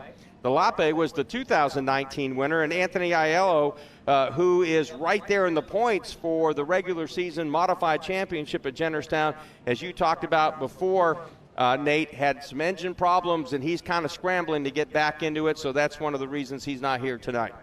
Yeah, Anthony had some issues last week. Lost an engine during hot laps, actually, and had to race a backup race car, and was able to jump into that, complete the race for some points, so he's tied. But some drivers are ready to go, and some drivers are just hanging out on the Jersey barriers. Is that a safety worker down there with a driver kind of hidden behind him? I'm not sure what that is, but they're tag teaming the concrete barrier. They're making sure that barrier does not fall down here at Jennerstown Speedway. And again, so glad you could join us here on Pit Road TV. And again, our Facebook page is open, and we want to thank all the people that have dialed us up. David Wheeler watching from Florida. Don Slider Barnes, Let's Go Evan in the 22 from Coopersville, Michigan. David Wheeler, Audie all the way. So again, we thank everybody for coming on and dealing with us on Pit Road TV. So Dave Wheeler used to, I guess, as I understand it, was told in my ears, used to run the racetrack. He's now retired in Florida, so glad you could join us tonight on Pit Road TV. Jennerstown, you left it off in good hands, and appreciate everything you did over the years. Now the modified drivers are backing into their starting positions. We're about to have them introduced to the crowd. Then we'll have the guys that'll be taking part in the Motor Mountain Masters as well. And we're going to be going back down here momentarily to our CorvetteParts.net pit road reporter tonight, Lenny Baticki, here on Pit Road TV. So again, those cars are kind of lining up, and a great crowd tonight here at Jennerstown, so glad you could join us. My name is Mark Garrow. You can hear me on the radio with PRN. Of course, Nate Rigatti right next to me, Chris Brink, who's a two-time modified champion here at Jennerstown, adding color commentary for us tonight here on Pit Road TV. So glad you could join us again. Chime in on the Pit Road TV Facebook page, and we'll try to make you famous. If you got a great comment, you got a question, anything you'd like to kind of get out there, join us at Pit Road TV on Facebook. I see on the Pit Road TV Facebook page there's a poll. Will we see a repeat Masters winner? Overwhelmingly a no vote from our audience. Overwhelmingly. Well, that's because they've watched qualifying in the heat race, and they've seen what Derek Griffith has been doing. So, again, we urge people to come online, vote, kind of maybe change things. Hey, Mike Hopkins, don't worry. He's got him right where he wants him. Didn't do very well in qualifying, 6th in the heat race, and I'm sure Michael said, I got him right where I need him. Now they're all overconfident. They won't even be looking for me, and I'll be charging from the back of the pack. So we'll have to see if indeed that does happen. But Hopkins was a winner of this race. So right now we're ready to go down and talk about the starting field. Intro. Okay, Nate Rigatti, you've got the starting lineup. I've got the starting lineup. Fans, are you ready for the modified feature here at the Motor Mountain Masters? Let's meet the starting lineup. Starting 14th from Hallsopple, Pennsylvania, driving the number 2 car, it's Jim Bodziak.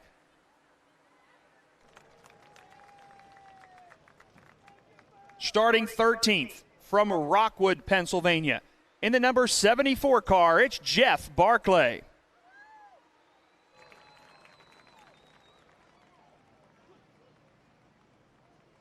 Starting 12th from Massillon, Ohio, driver of the number 0, it's Mike Bowers.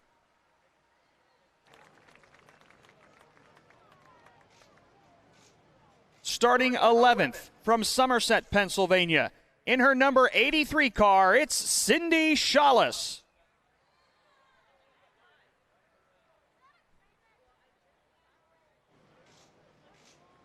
Starting 10th from Irwin, Pennsylvania, in the number 29 car, Dustin Gursky.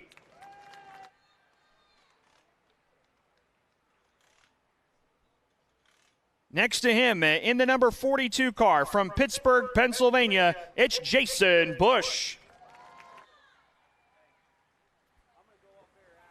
Please welcome from Mount Pleasant, Pennsylvania, driving the number 90, Mike Carlson.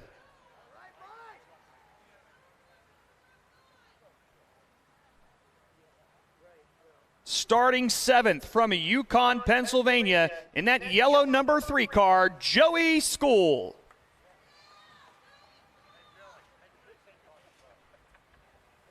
Starting 6th from West Newton, PA, in the 98 machine, Tom Golick.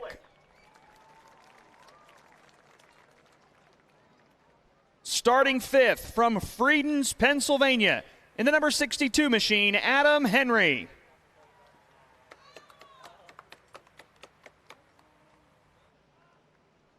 In row number 2 from Boswell, Pennsylvania, in the 55, John Fama. He's from Central City. Also in row number 2 from Boswell, PA, in the 17 car, Doug Glessner. And your front row from right here in Jennerstown, Pennsylvania, in the number 75 car, RJ DeLappy. And on the point from Massillon, Ohio, in the number 02, Rick Sibila.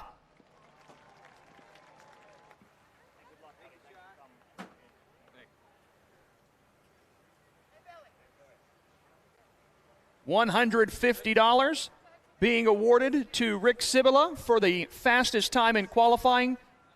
Our friend Colton Tobias presenting that check, sponsored by Arson Burger Trucking to Rick.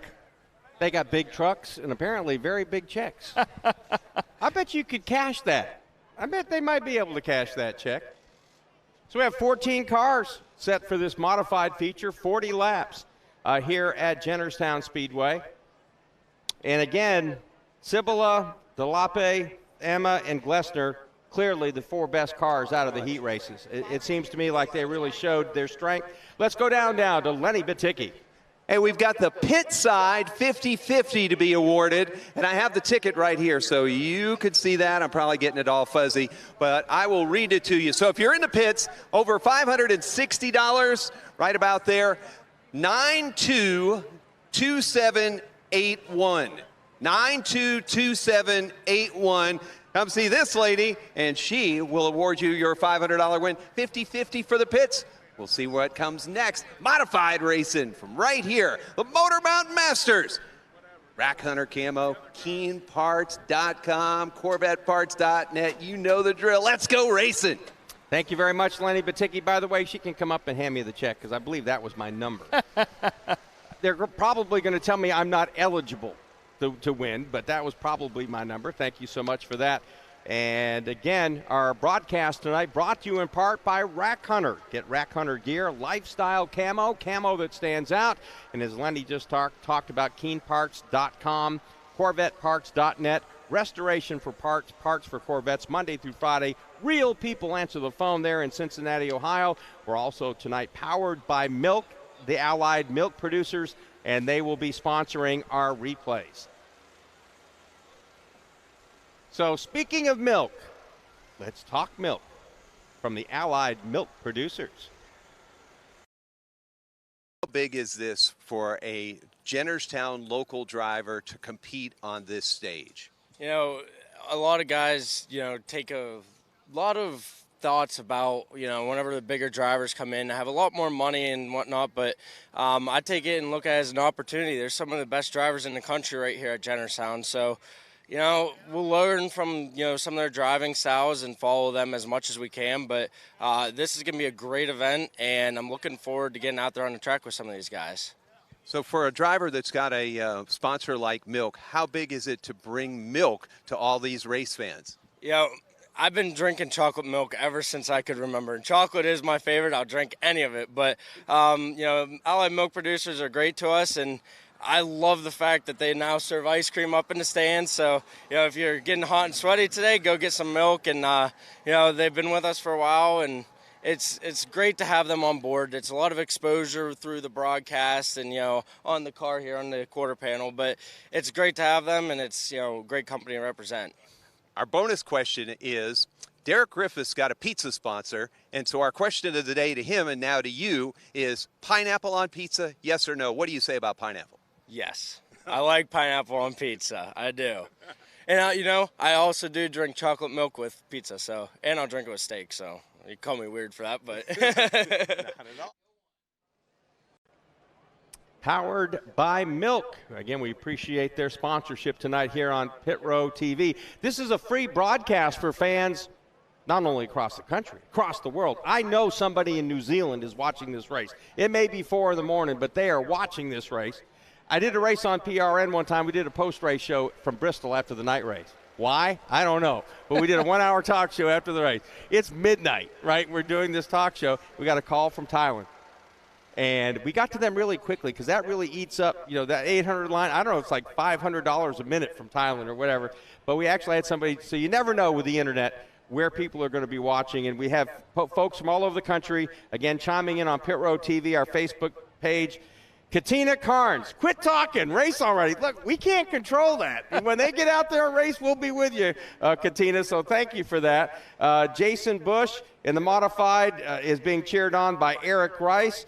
We also see Robert Bushley has chimed in. John Bush Jr., thanks everybody. Jessica Barrell is going, go Derek Griffith. Let's go trackside.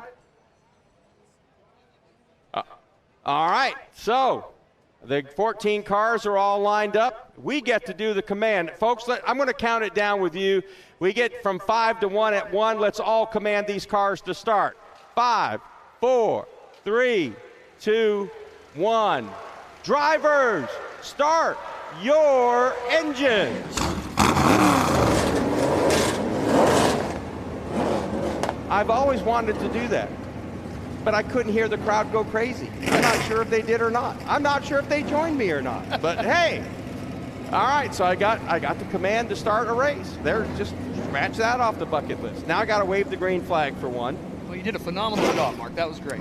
Well, I wish I was down trackside. I'd let it rip, man. Hold the microphone like 5 feet away and let it rumble, So that is, one of these days I'll get a chance to do that. There you see the open wheel modifieds. Rolling now, 14 strong for 40 laps here at Jennerstown Speedway on Motor Mountain Masters Night. Mark Garrow, Nate Rigotti, Chris Brink with you here in the booth. Lenny Baticki down on pit road, a veteran pit road reporter. And Lenny and I have known each other for so long, it is not even funny. I gave him a job one time as a pit road reporter because he called me from Florida like 7,000 times. So I finally said, let's see if this guy can do it. Well, it turns out he could. And Lenny's had a long career, and nobody knows more about short track racing than Lenny.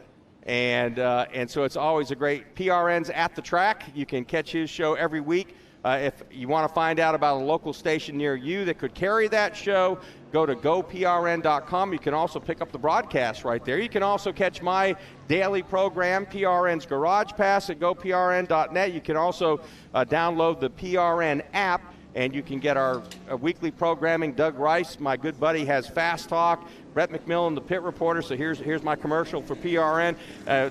Then you got Garage Pass with yours truly, and on the PRN app you get the live broadcast when we're broadcasting races like Texas and Charlotte and all the other places in between. Well, I think I speak for Chris and all the fans here. We're so excited to have professionals like you and Lenny here that have done this on a big scale right here at Jennerstown Speedway, and I think it speaks to how big and how much this race actually means. Yeah, it's a big deal to the fans and to the racers, It just adds to the excitement.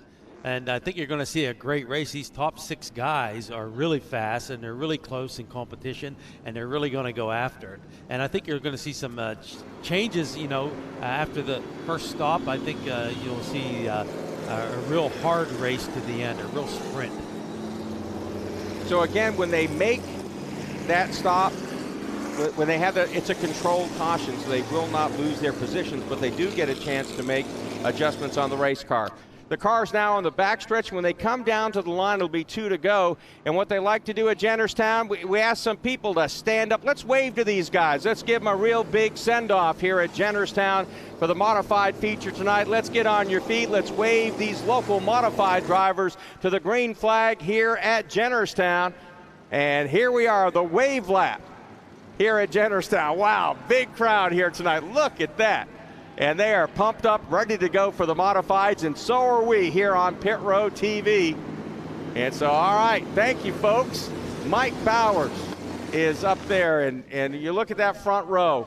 Rick Sabilla, who won this race a year ago. RJ Delappy is right there in that second spot. And again, I look at this race, and it's going to be settled up front. John Fama looked good in the heat race. I also thought Doug Glessner, and a little bit back there, I also thought Adam Henry, Tom Golick. I thought they showed a little bit of something too. So I think the winner comes from the first 3 rows. We're about to find out. Yeah, the top 6 are going to be really fast in this race, Mark. Green flag is in the air. We're underway at Jennerstown Speedway. Into turn number 1, Civila in that 0-2 car. In the low lane, will be able to clear the 75 of Delappy and take the lead. Delappy still on the high side down the backstretch. Behind them, Fama and Glessner and Golick as well. All the fast cars from qualifying all up in front, but it's Civila who leads lap number 1. A good first lap for that 0-2 car out of Massillon, Ohio. He gets a little bit of a lead now over Delappy in that 75, a few more car lengths back to the 55 of Fama. Fama getting some pressure from Tom Golick, who's being scored in that 4th spot right now. But there you see your leader, Rick Sabilla, again off to a very good start. And then, even though the top 2 have broken away, heavy traffic, Chris, in the back, and that'll make things tough make things tough for those guys trying to get to the front. Well, that's what always happens, when they break out front, and then the guys in the back are racing like junkyard dogs, They're really going after it. So it'll let the guys spread out a little bit in the front, but it won't last. So here we are right now. We're just 3 laps into this event, 37 to go. And again, as we mentioned before, 25 laps, they'll break, get a chance to make some adjustments. The lead cars probably go like, leave it alone. It looks good. If I'm Rick Sabilla, I'm going like, don't touch it. But the other guys may make some adjustments. Right now, we see on the racetrack a good, strong battle for the 3rd spot. Yeah, good battle here for the, I think that's the 4th spot there between Glessner and Golick and Henry. And really a lot of single file racing around this racetrack. For these local drivers, and the majority of this field are local drivers, these guys usually only race 20 laps in a night. This is a marathon race for them here in this one, as Tom Golick is starting to approach that 17 of Glessner for the 4th spot. Seems like Golick may be a little bit quicker. You see Glessner get a little bit out of shape at the exit of turn 2, and that might open the bottom of the racetrack, but it looks like Chris, Golick's car, when he gets down low, that back end wants to kind of swap on him a little bit loose. Well, I think Glessner and Golick are both trying to find the groove they want. I mean, it surprises me that Glessner is struggling a little bit, but I look for him to come on strong. He's a very intelligent racer, as is Tom Golick. And right now, those cars are in danger of letting the leaders get away. Sabilla has led this race from the drop of the green flag, and now the yellow flag is flying. We've got trouble up there in turn number 3. That's Carlson in the 90 car that spins and will bring out our first caution of the evening. The yellow flag will wave. Carlson was running towards the back of the pack there, and will come down off the banking there. He'll stop on the apron, and he'll go in reverse for a minute. He is signaling to somebody, I think his pit crew, going like, okay, this is what I need if I come there onto pit road. Not sure, but there seems to be a little bit of a problem on the outside rear of that race car there, and we're again, looks like he may be asking for a push. He's talking to one of the Jennerstown officials, and we'll have to see. No, he's going like, look, move on. I know you want to talk to your crew and hand signals there, but let's move on. So he is going back out onto the racetrack. That is the first caution of this event. See him going. He's trying to take his position back in order, and that's what he was asking, I think, there, is if he gets his position back. And looks like they're going to allow him to take that position back and tuck in. No, they will not let him take that position back. Let's go down to Lenny Baticki. While we're down here enjoying things and watching the 90 try to find his way back into place and such, looks like it's going to be one of those restarts where finally they've got the tension out from the original start, and now they can go racing. Will it be Sibla? Will it be DeLappy? Or will it be one of those cars that are right behind him, like Mark Garrow said, one of the top 3 rows? That'd probably be where your winner's going to come from. And if they're going to be coming, they better come now, because Sibla and DeLappy will get better and better as the race goes on. So these cats got their work cut out. John Fama back there in the 3rd spot looked to me like a very controlled start. It's like he wasn't in a real hurry. He kind of settled in the 3rd spot, and he seemed to me like somebody that was riding Chris a little bit, just kind of like, look, I'm saving my stuff. It's still a long way to go. Well, I suspect that about him and Glessner and maybe even Golick. But now you got to restart. They know what their competition is. I look for a whole different race right now. So do you think these guys, a lot of times in a long NASCAR race, as far as stage 1 is concerned, it's like rule 1, don't get lapped. So is this situation here right now, find your position, hold your position till you get to the break at lap 25, and then you cut it loose and really show what you really have? Or are these guys pushing the limit right now? Well, to be honest with you, I think they may be just riding and waiting for the break. I hate to say that so much, but it is going to be a totally different race. It's going to be a sprint at the end. Well, this is a chance now as they double up the restart, Nate, for these guys to move up positions. A lot of times, if you're going to make up ground, the cheapest piece of real estate is on these yellow flag restarts. Yeah, this is the time to go, especially for that top 6, to try to get yourself in a good position. We saw there for a minute in the first 7 laps, they kind of strung out very quickly. So again, Rick Sabilla is your leader. R.J. DeLappy is in the 2nd spot. John Fama 3rd. Doug Glessner 4th. Tom Golick 5th. Adam Henry in the 6th spot. The rest of the top 10 are going to be Jason Bush, Joey School, Dustin Gursky, and Mike Bowers as we get set to go back to the green flag with 32 laps to go. Pace truck makes the hard left turn onto pit road. Green flag back in the air. Looked like Cibilla came up there. He sure did, and again, that's 33 to go. Forgot to mention, yellow flag laps do not count in this race. All green flag racing, and that's what we have right now. So the next time by, it'll be 32 to go. DeLappy now really putting the pressure on Cibilla. He is not going to let him get away. Bama back in the third spot is free and clear, but look at that battle for the fourth spot. Yeah, Tom Golick dove in real deep into turn number 3 to get underneath that 17, and Golick in that 98 is running such a low line. He's going below the yellow line, onto the apron a little bit, trying to make this pass on the 17 car. A little bit of traffic in front of the 98, and I'm not sure that he's been able to do that. As the yellow comes back out, Joey School goes around back in the exit of turn number 2, and that'll bring out our second caution flag. And so that comes out with 32 to go here in the modified race. You see the 3 car of Joey School backing away, apparently a spin without any damage. We don't see anything front modified, so he will live to fight another day. Well, I think that's just a good indication of how hard these guys are racing, even in the back. I mean, they're running on the edge for everything the car will have and everything they have. And so when they're spin out on their own on their back, in the back of the pack, I mean, that's just an indication how hard they're working. So right now, the sun beginning to set. We're at 7:35 Eastern time.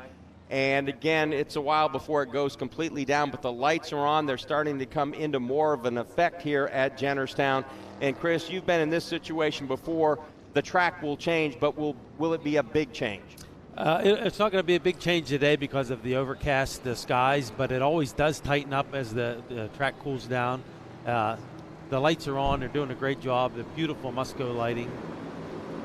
Brand new lights here at the racetrack this season on the front stretch. They've done a tremendous job and really made a difference. Lights up this track so nicely. We had a big countdown ceremony the first night of racing here, and it's just made a whole heck of a difference on this front stretch, that LED lighting, and hopefully the plan is to get it all around the racetrack for the back stretch too. I need one of those for my driveway. That would be really kind of cool. We're getting set to go back to racing, and this movie we've seen at least twice before here in this feature race. Cibilla inside, DeLappy to the outside.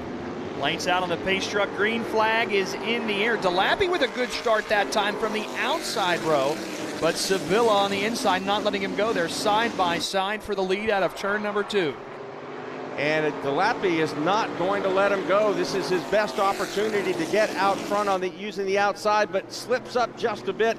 I think Cibilla now back end kicks out, but he may get a chance to slide up in front of DeLappy, and that's exactly what happened. Yeah, Cibilla takes the lead. DeLappy still trying to stay there with him. DeLappy running in second in that 75 car. Behind them, a little wiggle there from the 17 of Glessner as Adam Henry in that 62 is all over him. So we've seen some position swapping back there. We haven't seen it for first or second, but for third, fourth, fifth on back. And so now the 17 of Glessner putting on some pressure there as he tries to take over that spot from Adam Henry right there behind him. And the 17 of Glessner running in third, Henry running in fourth. There's Tom Golick in fifth, John Fama in sixth. The starting 6, they've shuffled around a little bit, but they're still the top 6 cars, Mark, that you mentioned earlier, have really dominated both qualifying and the heat races, and our winner will probably come from those top 6. So that looks like the hot spot right now for the third position. It's Glessner and Henry going at it. Henry in the 62. And then you see the 98 of Golick trying to get into that tussle right now. Those cars are clearly breaking away, and there's a lot of great racing in the back of the pack, but right now things really heating up for that third spot. Yeah, it's a 2-car battle in the front for the lead. Cibilla's got a little bit of a lead there. And then towards the back of the pack, you see here Shawless riding behind Barkley. That position, that's for 8th or 9th there between the 83 and the 74, as Golick now trying to get this pass in on the 62. And so we have 27 laps to go in this 40-lap main event for the modifieds at Jennerstown. Again, we will get a break, a competition caution, whatever you'd like to call it, at lap 25. They will not be able to take on tires, but they will be able to make adjustments if they want to, and then we'll have the final 15-lap sprint to the checkered flag. Looks like this 62 car starting to slip a little bit. Fama, the 55, getting around him, and now also coming the 42 of Jason Bush as the 62 of Adam Henry starting to get shuffled back a little bit in our top 7. Henry had such a great restart and made up a number of spots, but now starting to slip back, the handle going away.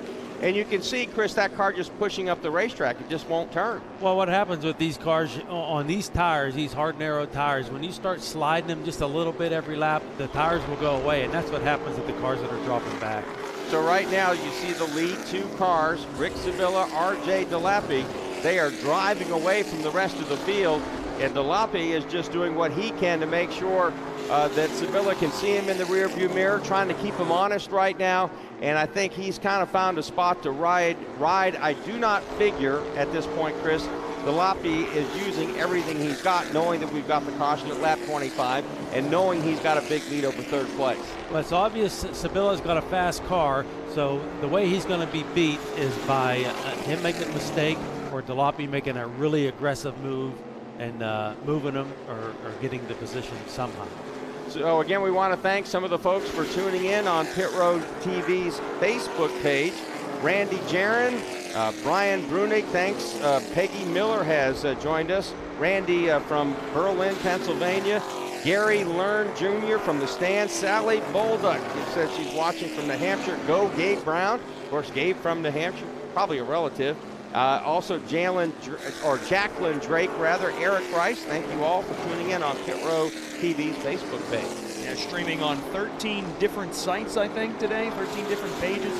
You can find our broadcast, but Pit Road TV, we're there watching the comments. You can chime in and try to interact with you, try to see what you have to say, and tell you if your opinion's wrong or not. And people tell me that all the time. You can also join me on Twitter at Guru Garrow. That's because I am all-knowing, all-seeing, all the time, apparently. Somebody made up that name for me, but you can join me at Twitter at GuruGarrow.com. We'd appreciate some more followers as well. We have 20 laps to go in this race. We've reached the halfway mark and just 5 laps away from a short 5-minute break that will allow these teams to make some adjustments. Again, this is something out of the normal routine here at Jennerstown, but this is the Motor Mountain Masters night. The race is a little bit longer. They want to make it a little bit more special, throw some technologies, throw some strategy into it, so they will get the quick break. And again, not allowed to change tires, but they are allowed to make some adjustments. And who knows, that guy riding 3rd or 4th or 5th could hit on it. Here we go. I believe every Masters modified race has been won. The second segment was the winner. The guy that won the first segment did not win the race, and I look for that to happen again. So here we are working our way with now 17 laps to go, and there's a battle in the back of the pack. That's Tom Golick, and he's trying to hold off John Fama as they are trying to battle their way back to the front. And again, we're closing in at 15 to go. We will get that yellow flag and get the break in this 40-lap modified feature event. So it's 1 lap to the break. And Sevilla from the pole has led every single lap so far, and every single lap RJ Delappy has been looking at his back bumper. So he will certainly try to change things. And you see Delappy right now, I honestly don't think he's using a lot of race car, and I also don't think back there in the 3rd spot that Glessner is either. I think they're just kind of riding to that break, and we're about to get it now. They'll wait for all the cars on the lead lap to get by the start-finish line. And once they do that, they're all scored correctly. We will get the yellow flag, and there it is, the competition coming out. You see from the wheeling flag stand here at Jennerstown. So Sevilla, the winner in 2020, trying to go back-to-back. Chris? Well, the O2 has had a great race, but he started up front. He hasn't had to pass anybody yet, so he's just been out there running. So it's going to be a different story on the restart. I'm still putting my money on the 17 car. He's awful fast. He's awful smooth. He's a smart driver. And if he gets in front of the O2, it's going to be a whole different ballgame. So, again, I think things are going to light up here in the second half, or the second stage, rather, of this modified feature event. Don't forget, coming up right after this, 150 laps, the 4th annual Motor Mountain Masters from Jennerstown Speedway, a $40,000 purse, $10,000 goes to the winner, and right now we're going down to our CorvetteParts.net pit road reporter, Lenny Baticki. Well, we're up on top of Cindy Chalice's number 83's pit transporter. So we've got a pretty good view of any of these cars come down here. We've got a party deck next to us from John Fama's bunch. They're having a great time. What are y'all doing? Are you eating tonight? You got pizza? Anything? Should we be over there with you? What's the trade? Yeah. Any beverages? Any of those adult slushies? Oh, the Fama group, they may or may not win this race with the 15 to go, but the party, they're going to win big time. They're next to us. We're going to watch if any of the modifieds come. We're having a great time here at Jennerstown Speedway. The Motor Mountain Masters, brought to you by Rack Hunter Camo and Keen Parts. Rack Hunter Camo, Keen Parts, all for you fans, so you can see the Motor Mountain Masters. We got one modified came in here, 29.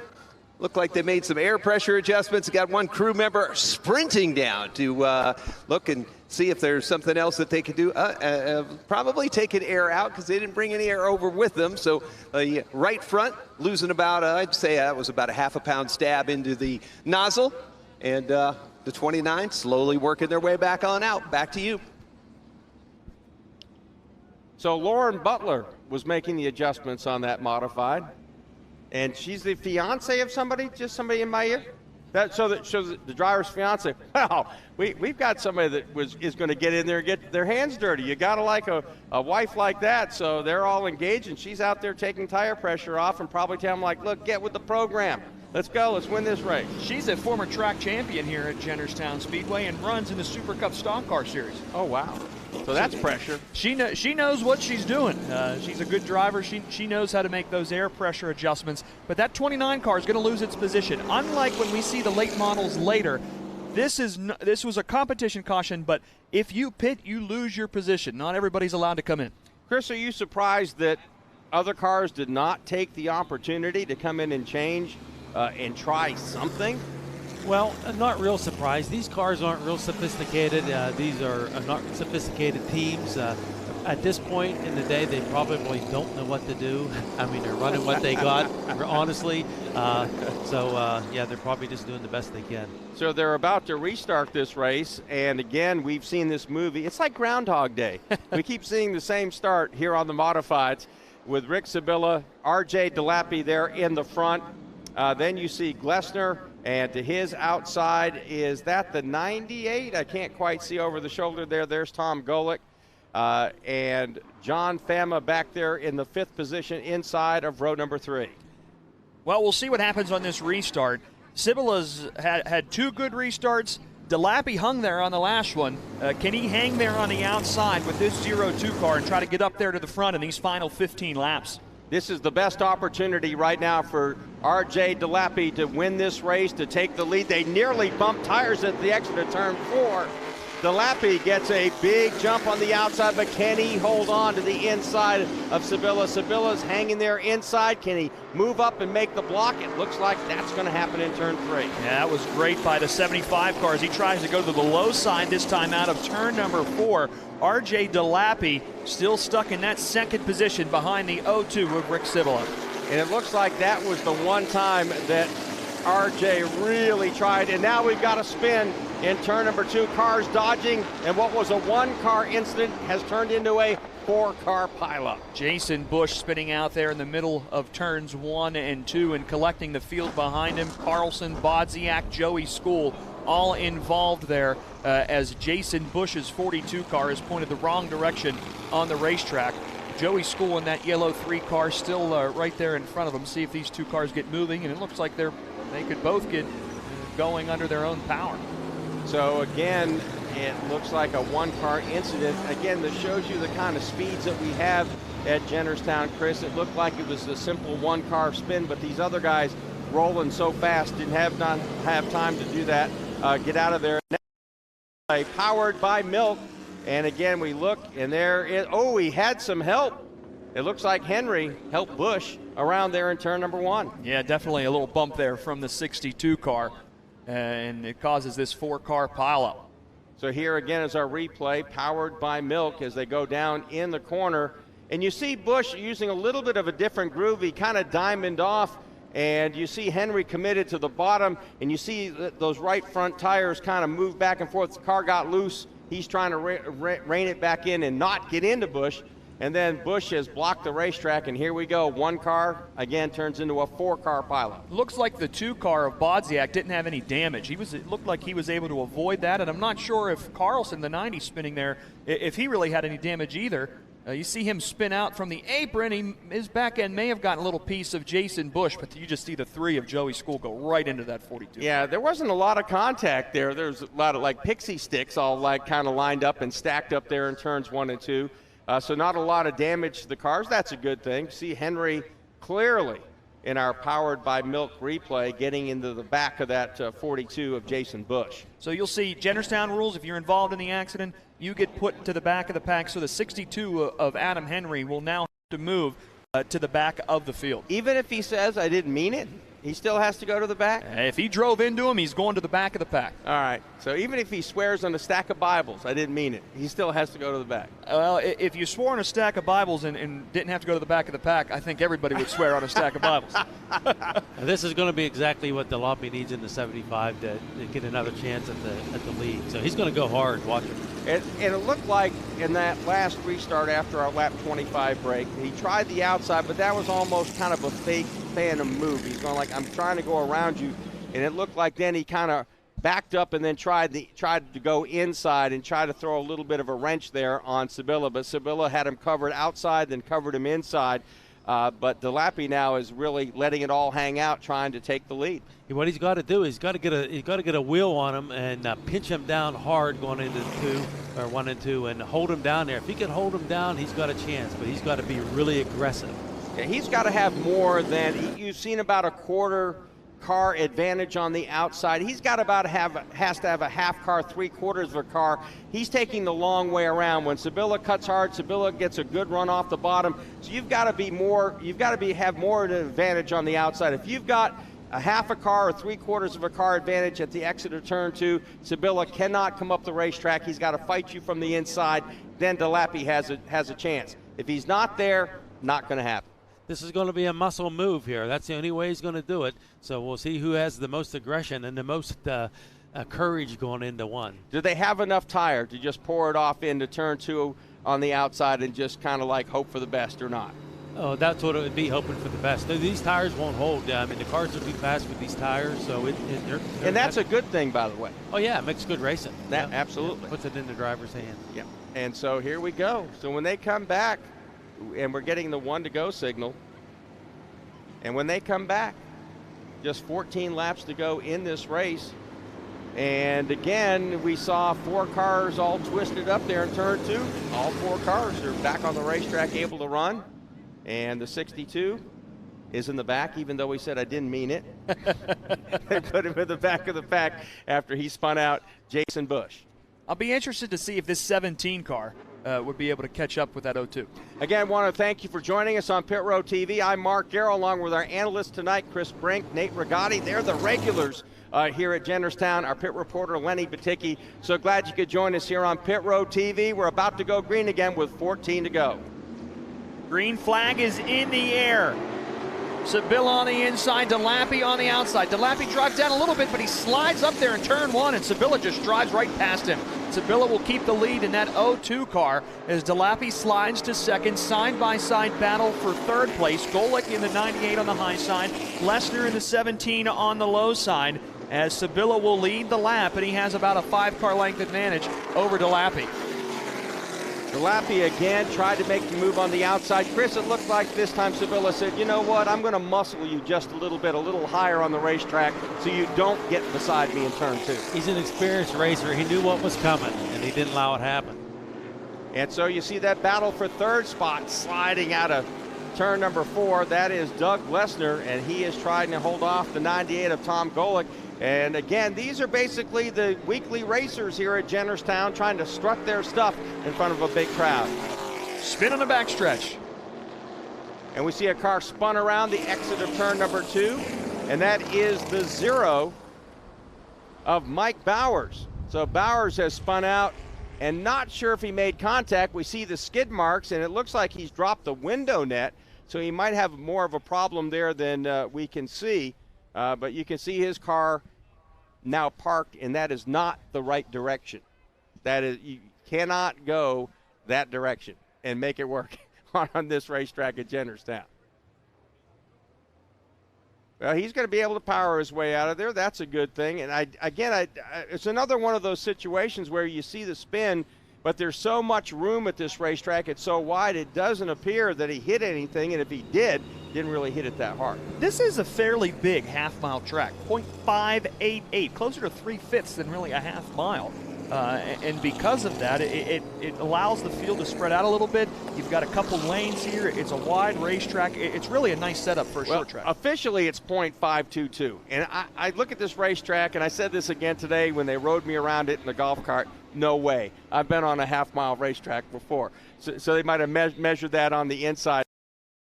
Powered by Milk replay as we go down into the corner.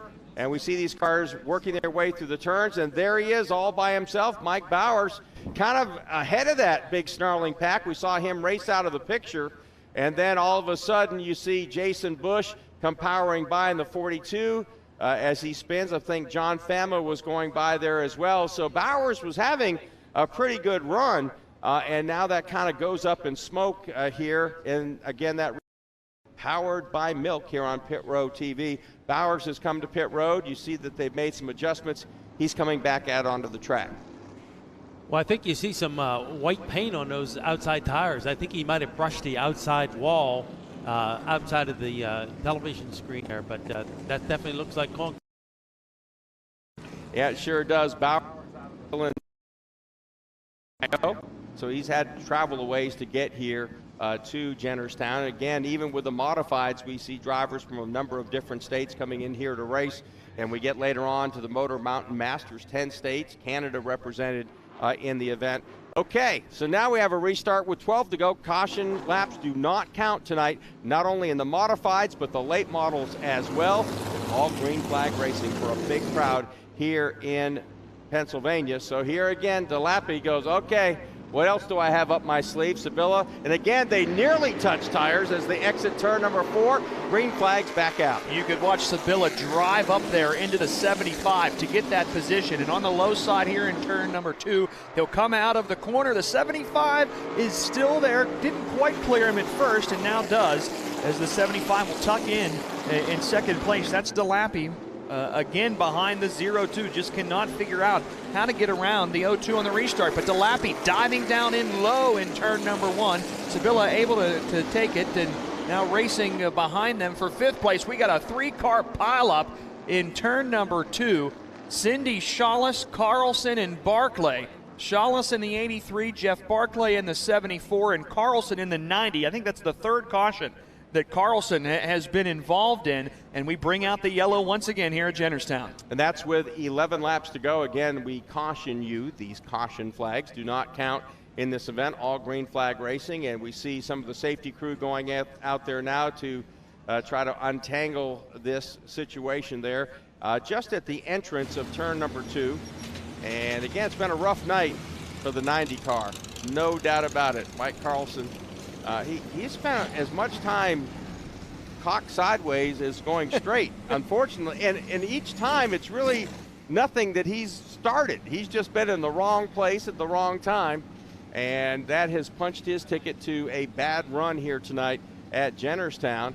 And we see that he's dropped the net, and he's taken off his helmet. So you got to figure that he is going to call it a night here with 11 to go, as we see the crews now having to untangle this mess. Again, I'm Mark Garrow, Nate Rigotti, Chris Brink, Lenny Baticki down on Pit Road. So glad you could join us here on Pit Road TV. Again, you can join us live on Facebook. We've got Terry Shattuck watching from Soldier. Here's a replay now, powered by Milk. What do you got there, Chris?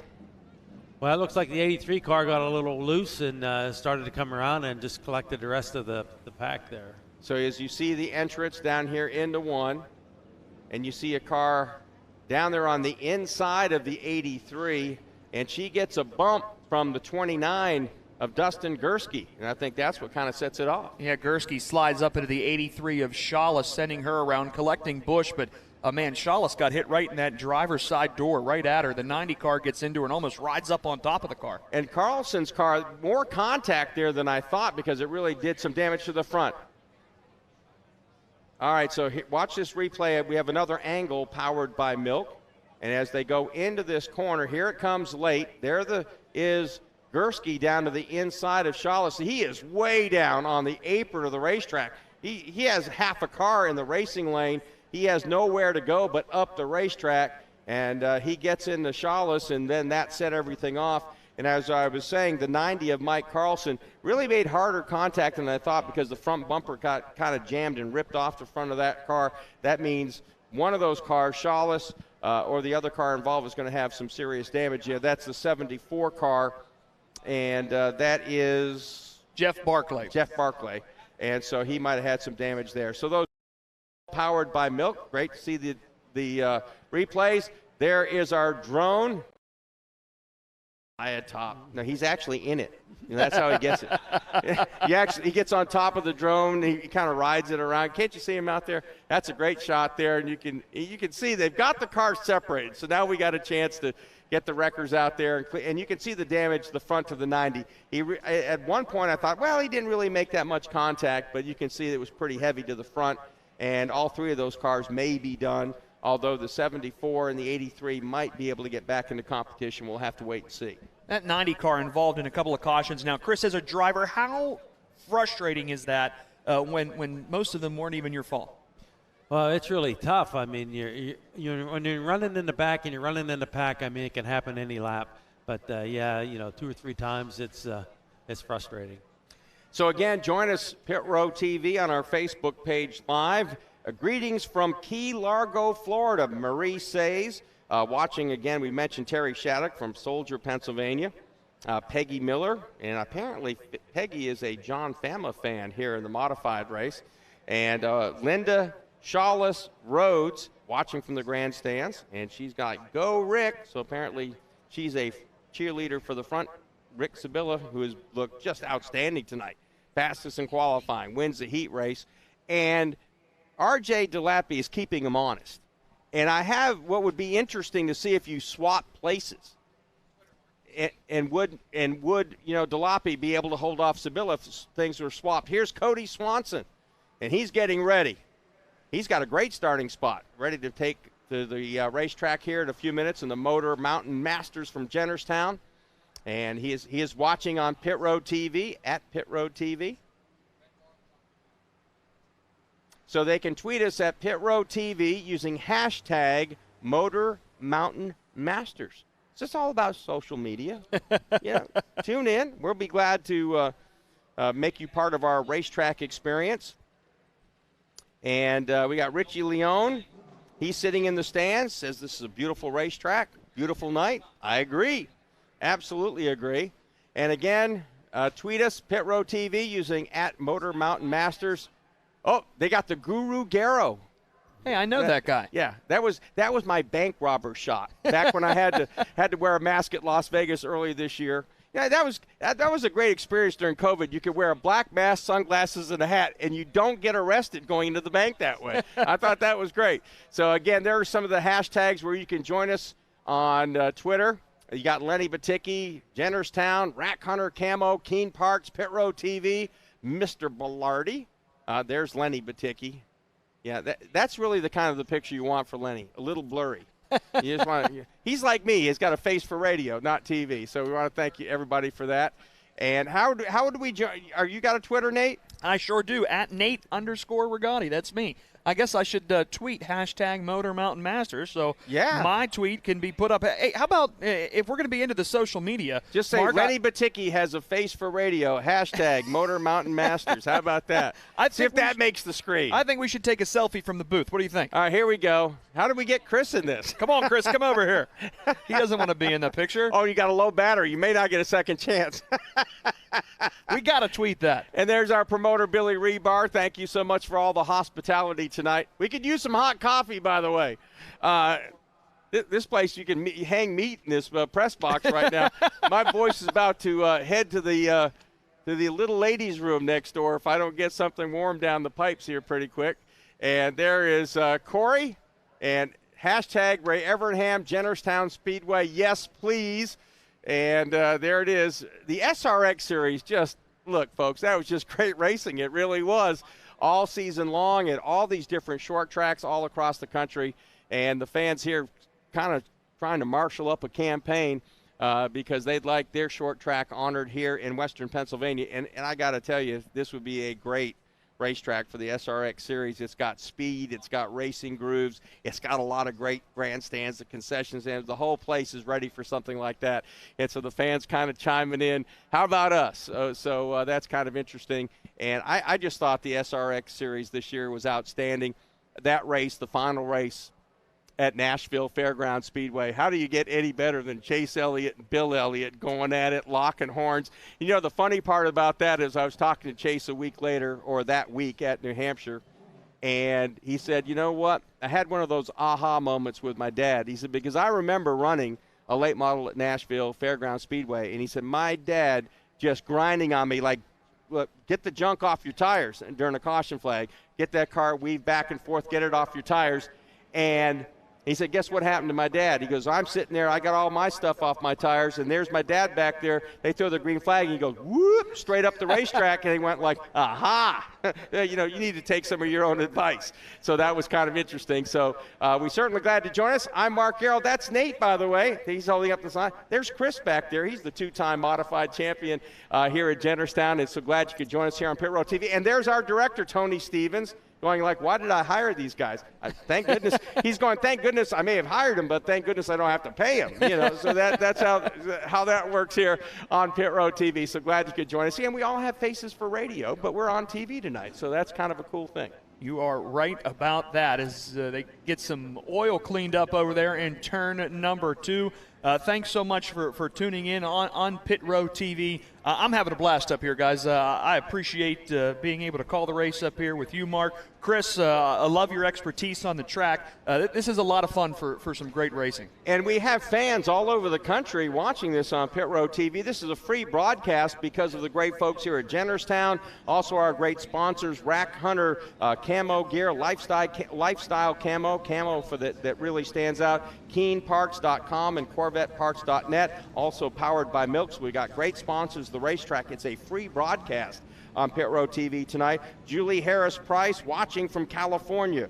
Robert Stallings watching from Tampa, Florida. So they're coming at us from all places. Now I saw somebody here from Columbia, South Carolina, Brian Kissel. Thanks for watching us tonight here on Pit Road TV. Listen, usually here at the track for the fans, we do birthdays, but I've promised that we'll only do one birthday here today. Like somebody just turned 100. She turned 16, so it's Sweet 16 to Samantha Forrester. All right, so Sweet 16 and 100. That's what we honor here. Yeah, so we see the 90 car of Mike Carlson going there on the hook, and the lights still flashing here at Jennerstown Speedway. And we have not reached full sunset, but again, you can see how well the lights are coming into play now here at Jennerstown, and you can really see a difference here on the front stretch with the new LED lights. It looks absolutely beautiful. Chris, you've been on the track. What's the difference when you have these LED lights? Well, we'll get to you in a second. I think Lenny Baticki's downstairs and wants to talk to us. Lenny? Well, I've just been enjoying that dialogue that you've been having up there, and had a message from my friend Kyle Jones with Ohio Valley Dirt Track Racing. He covers all the racing in Ohio. And Simplest, a Buckeye State guy.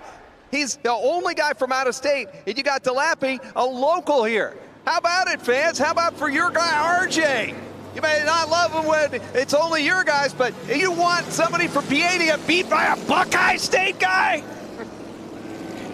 Kyle's the only Buckeye Stater up there, and we have a report from the Mike Sweeney crew. There was concern about crew member Lloyd after the 4.5-hour trip here.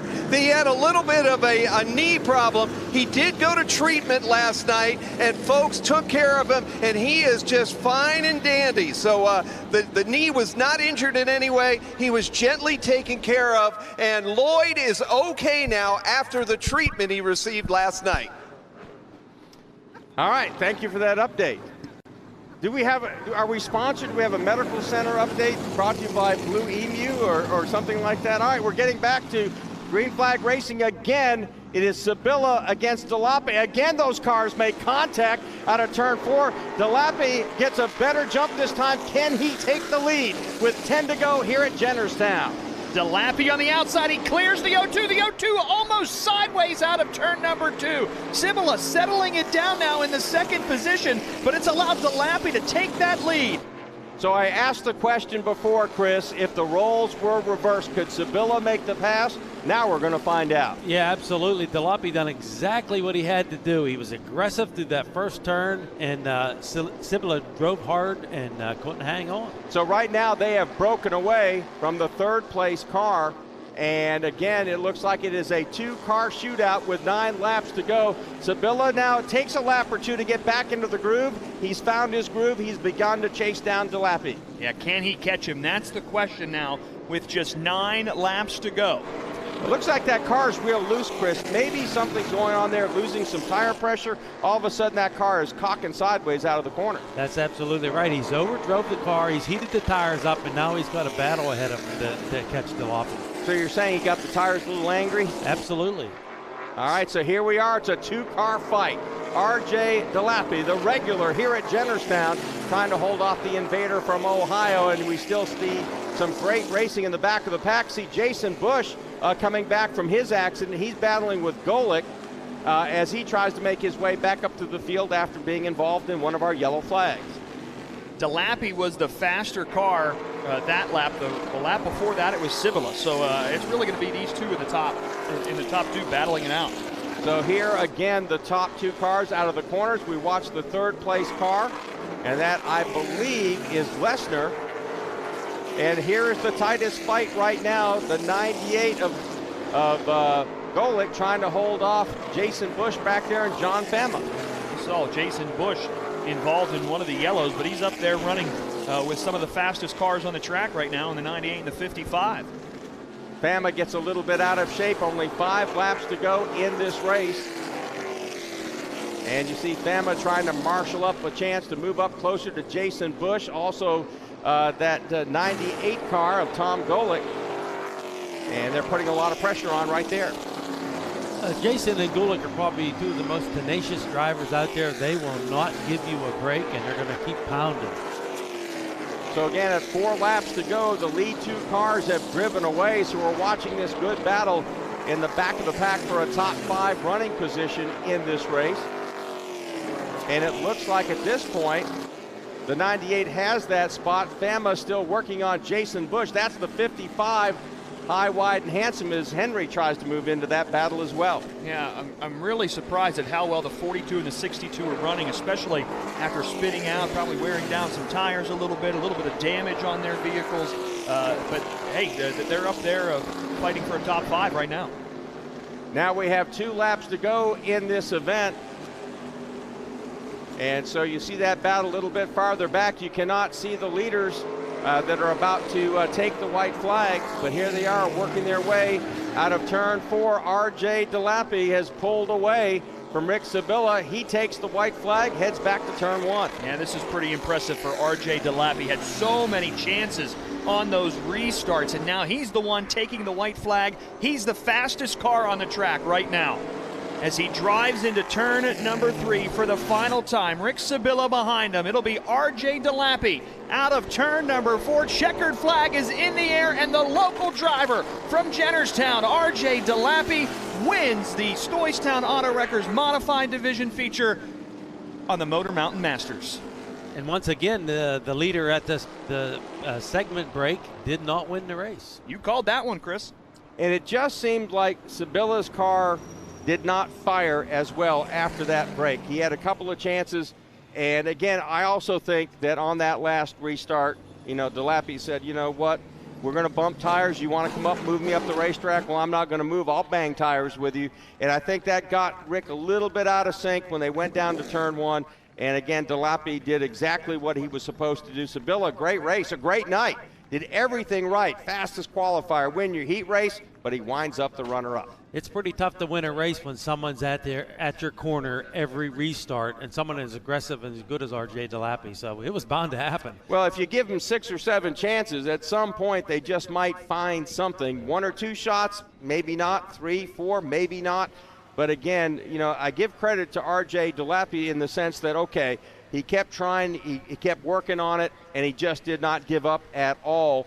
And so he eventually made the pass, got the win. Big night here for the local driver. And again, this is kind of the theme of the night here at Jennerstown. The locals against the invaders. Well, chalk one up for the locals here in the modifieds. Man, that was just such a tough race for R.J. DeLappy, just trying to figure out a way to get around Sabilla in that 0-2 and to finally be able to do it. I can't imagine the joy that he's going to express when he climbs out of this race car. Well, again, it was a hard-fought win, no doubt about it. Let's go down to CorvetteParts.net pit road reporter here on Pit Road TV, Lenny Baticki. He's gotten out of his race car, and there was a long time in that race where I thought that cat from Ohio was just going to take it home. How did you pull this off? That guy is amazing at driving. He knows his way around a track for sure. I just gave it everything that I know how to do, the best that I could do, and obviously it paid off. Motor Mountain Masters night, you win the modified race in front of your hometown crowd. What does this feel like? How big is this moment? This is amazing. I want to thank all you guys for coming. If it wasn't for all you guys up there, this track would not be where it's at today. R.J. DeLappy takes the win. We'll wander down to second and third. We'll be back with you in just a minute with those comments.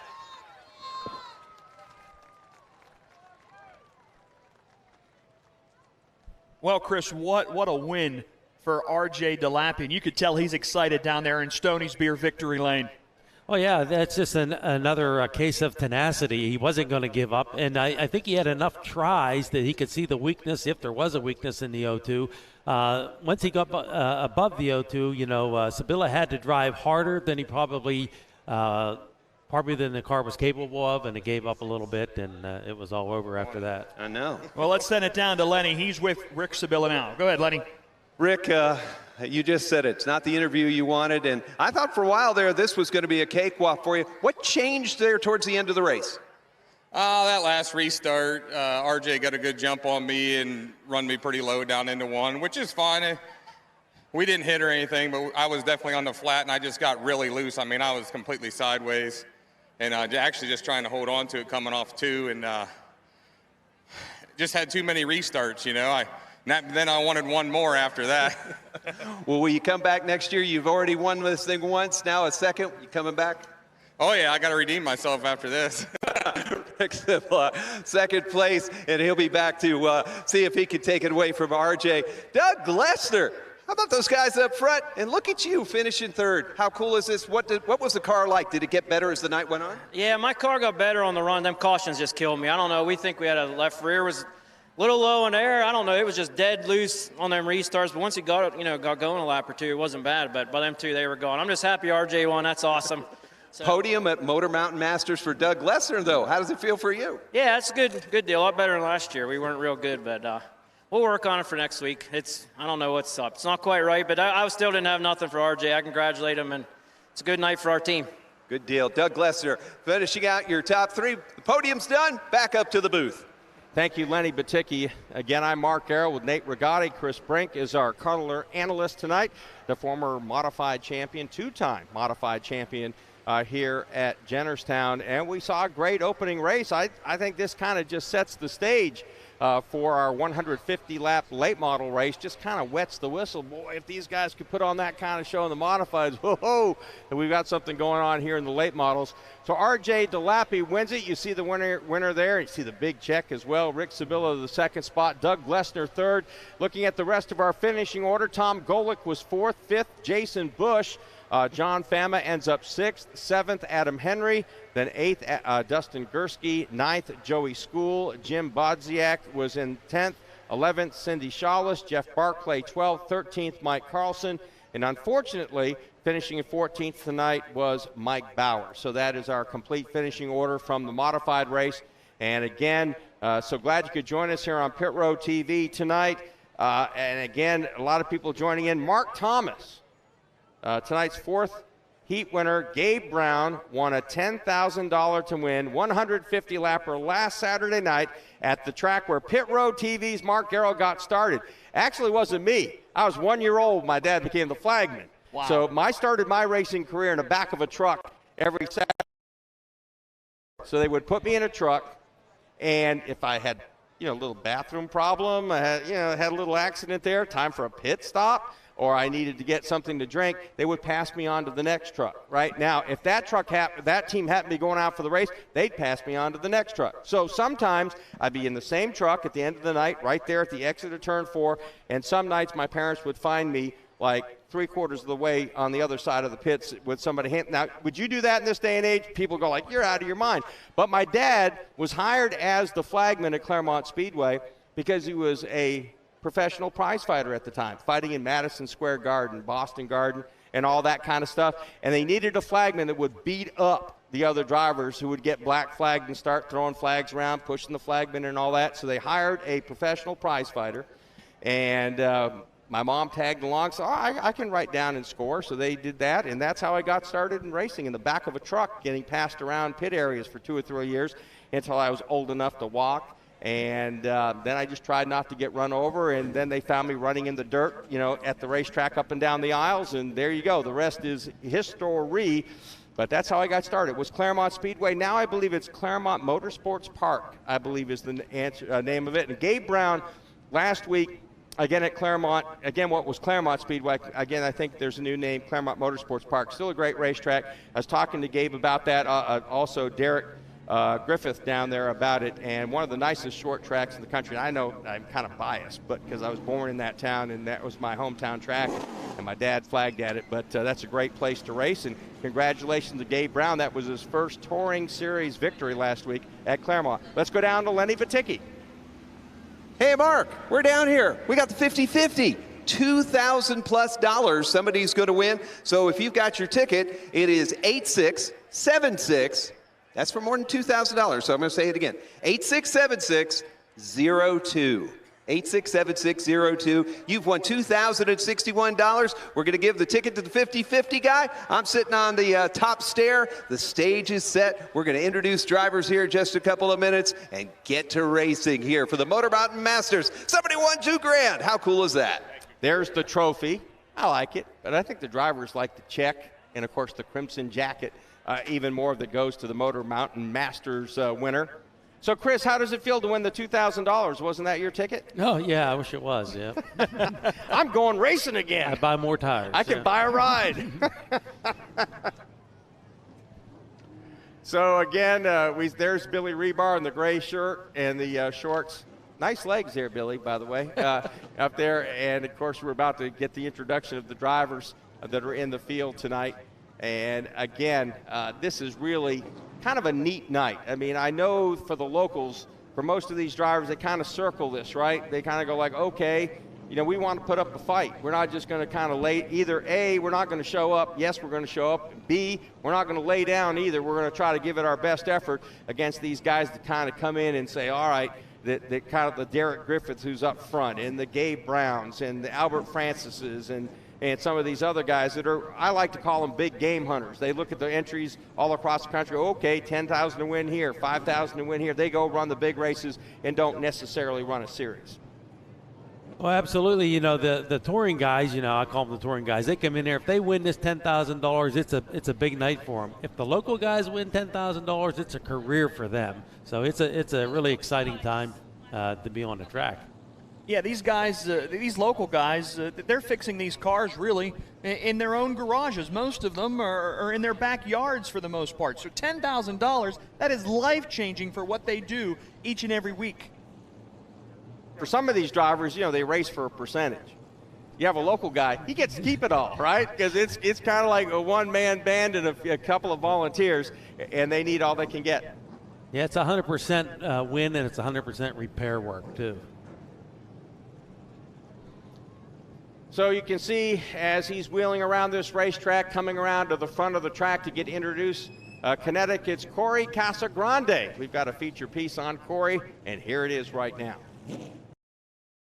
Grande now, who won a 75-lapper here at Jennerstown earlier this year, so I guess that makes you the favorite for the Motor Mountain Masters. Man, I don't know if I'm the favorite, but there's a lot of stout competition here, and I hope to be up front at the end of the race, that's for sure. I think we had a good run here in June, it was, and gave us some good intel on what we need to do this weekend. So hopefully we're there. Now, you move around. You're a big game hunter, right? You're going after these big races. Why Jennerstown? Why this race? Oh man, Billy and his team here put on a great show, and it's such a beautiful facility. They put on some good money for us to come down here, and there's great people and fun races. The last two times I've been here, so we have no reason to not come. You know, it's just a great time, and I look forward to it every year. It's one of my favorites. What makes this track so unique? It makes it so racy. Oh man, I don't know. There's just two distinct grooves. I think the first year here, I ran side by side with Josh Brock for 10, 11 laps straight. We didn't even lay a fender on each other. It was great, which makes it frustrating as a driver too, because you're trying to get past this guy forever and you just can't clear him. You're just stuck there. But it's really fun. It's really racy, and it's fast. I like fast tracks. Thompson, Stafford, kind of where I grew up. So it fits right in with those two. I'm going to cheer for Corey because he comes from Stafford Springs, Connecticut. And back before he was even born, I announced at Stafford Motor Speedway. So, Corey, good luck. Thank you, guys. Appreciate it. And that was our Powered by Milk segment with Corey Casagrande. That was me in disguise yesterday. Hadn't shaved, wearing a crummy shirt, you know, just kind of going incognito in the garage area. Had a chance to talk to Corey. Great guy, you know. And by the way, again, as we found out on the Pit Row TV Facebook page, Grammy Casagrande is out there watching and listening. So, Corey, no pressure, buddy.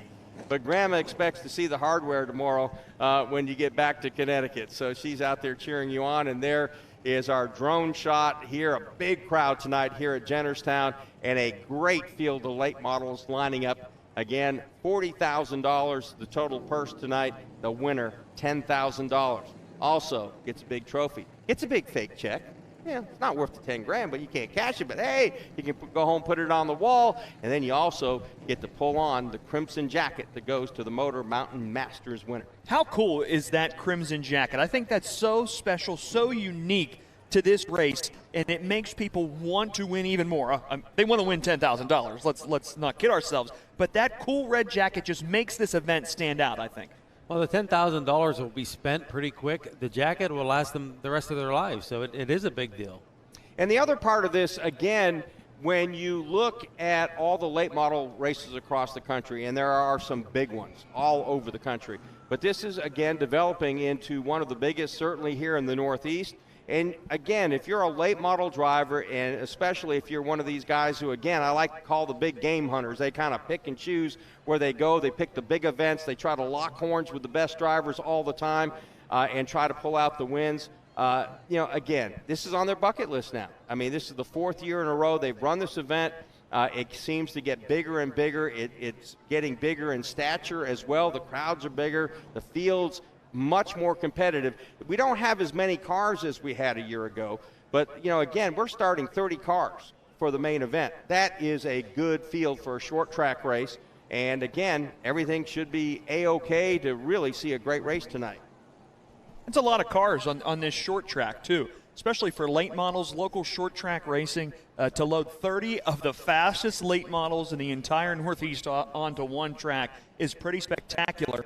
And I know all the fans here, us up in the booth, the fans watching at home on Pit Row TV, they're expecting a tremendous race from these drivers, Chris. Well, it will be a tremendous race, and with this amount of cars on a half-mile track, you know, the leaders will catch the tail end of the field in a few laps, and then it's going to be cars and traffic the whole entire night. So there's going to be not a chance to lay back, because you're going to have the leaders coming. The guys in the back have to run hard to not to be lapped, and yeah, it's going to be something to see unfold. So there you see the 44 of Jeremy Mayfield, and again, incognito. I caught up with Jeremy yesterday afternoon. Hey, old friend, haven't seen you in a while. Here's our piece with Jeremy Mayfield. Area with somebody I haven't seen in a while. Jeremy Mayfield, how are you, my buddy? Man, I'm doing great. It's good seeing you. I haven't seen you in a while, too. But, yeah, I'm doing great. Everything's going good, and we're here at Jennerstown. Going to make a few laps here today and practice and see what we got. All right, so how did you go about getting ready to run the Motor Mountain Masters? Why are you here? Well, Mark Smith asked me to come down here about probably 6 months ago, and you know they run here all the time, and this race was coming up, and I really didn't know it was this big a deal. You know, I was just sitting at home going, well, what am I going to do? I guess I can go run it, you know. And then about a month ago, it really started, you know, hitting on me that it was going to be a huge deal. So when I got here a couple of days ago, I just couldn't believe the racetrack, couldn't believe how the facility is. I mean, it's just super place, and it's going to be a great race for everybody. It is one of the nicest short tracks I've ever been to in this country. It really is. I came here last year for the first time, and it blew me away the first time I saw it as well. You've been on the racetrack. What makes it Jennerstown? Man, it's fast. It's smooth and fast, and it's great for late models. I mean, you can really run anything you want to here because it's such a good racetrack. But I don't know. It's just it's different. You know, I thought it was like Nashville kind of to start with, is what it looked like. You know, from all the videos and stuff I watched. But after I run on it, it's more like I don't know. It's Jennerstown. I guess it'd be its own racetrack, but it's definitely going to be a good show for everybody. What would it mean for you to win this race? You've won a Cup race. As I think through my memory bank, I remember Jerry Mayfield doinking Dale Earnhardt, turn 3 at Pocono, lifetime moment, because I was the first guy to get to Earnhardt after the race. So that was kind of fun. Anyway? What did he say? He was actually smiling. You know what he said, the first thing he said? What? He said the little blank owed me one, so I guess I got it. Yes, so I got to admit. All right. He was cool about all that, and that's what I told everybody. The next week when I see him at the racetrack, he was a true champion about it and really good, so he was cool about it. He really was. It kind of surprised me. He wasn't mad at all. He said, look, as long as I have a chance to win, I'm good with it, and he actually meant it. All right, so you've won big race. We just went over that, all right? You beat the best in the stock car world. What would it mean to win this race? Man, it would mean everything to me right now. You know, it seemed like all the Cup races, you know, they mean a lot when you win a Cup race. But to come back here and I haven't won or haven't really run a lot in the last 10 years or so. So to come back here and win a race or even be running up front to have a chance, I'd be happy with that. It'd mean the world to me. Well, good luck. Thank you. Appreciate it, Mark. Thank you. And that was our Powered by Milk interview with Jeremy Mayfield yesterday. It was fun catching up with Jeremy. Jeremy used to be one of my favorite guys in the Cup Series. Always a lot of fun, great sense of humor. And sure do miss him, and it was great to see him here at Jennerstown, and he does have a chance to win tonight. He's about to be introduced, and the man who's going to be introducing our starting lineup tonight, Tony Stevens, is down on pit road. Thank you very much, Mark. Jennerstown, are you ready to meet the starting field for the 4th annual Motor Mountain Masters? Not bad, but not good enough. They're out of the car. They can hear you. Make them know you're here. Are you guys ready to meet the field here tonight? Let's start at the back. Starting 29th in the 5G from Columbus, Ohio, meet Bobby Krupa.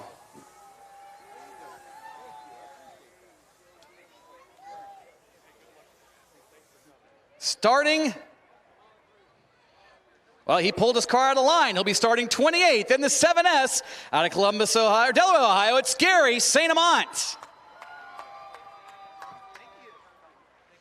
Next starter in car number 40 out of Mooresville, North Carolina. Say hello to Jordan Miller. Starting 26th, powered by milk in the number 13, it's Brandon Marhefka. Starting 26, driver number 51 tonight from Somerset is Owen Haupt. Coming to us from Michigan, he'll drive car number 20. Say hello to Ethan Stanozik.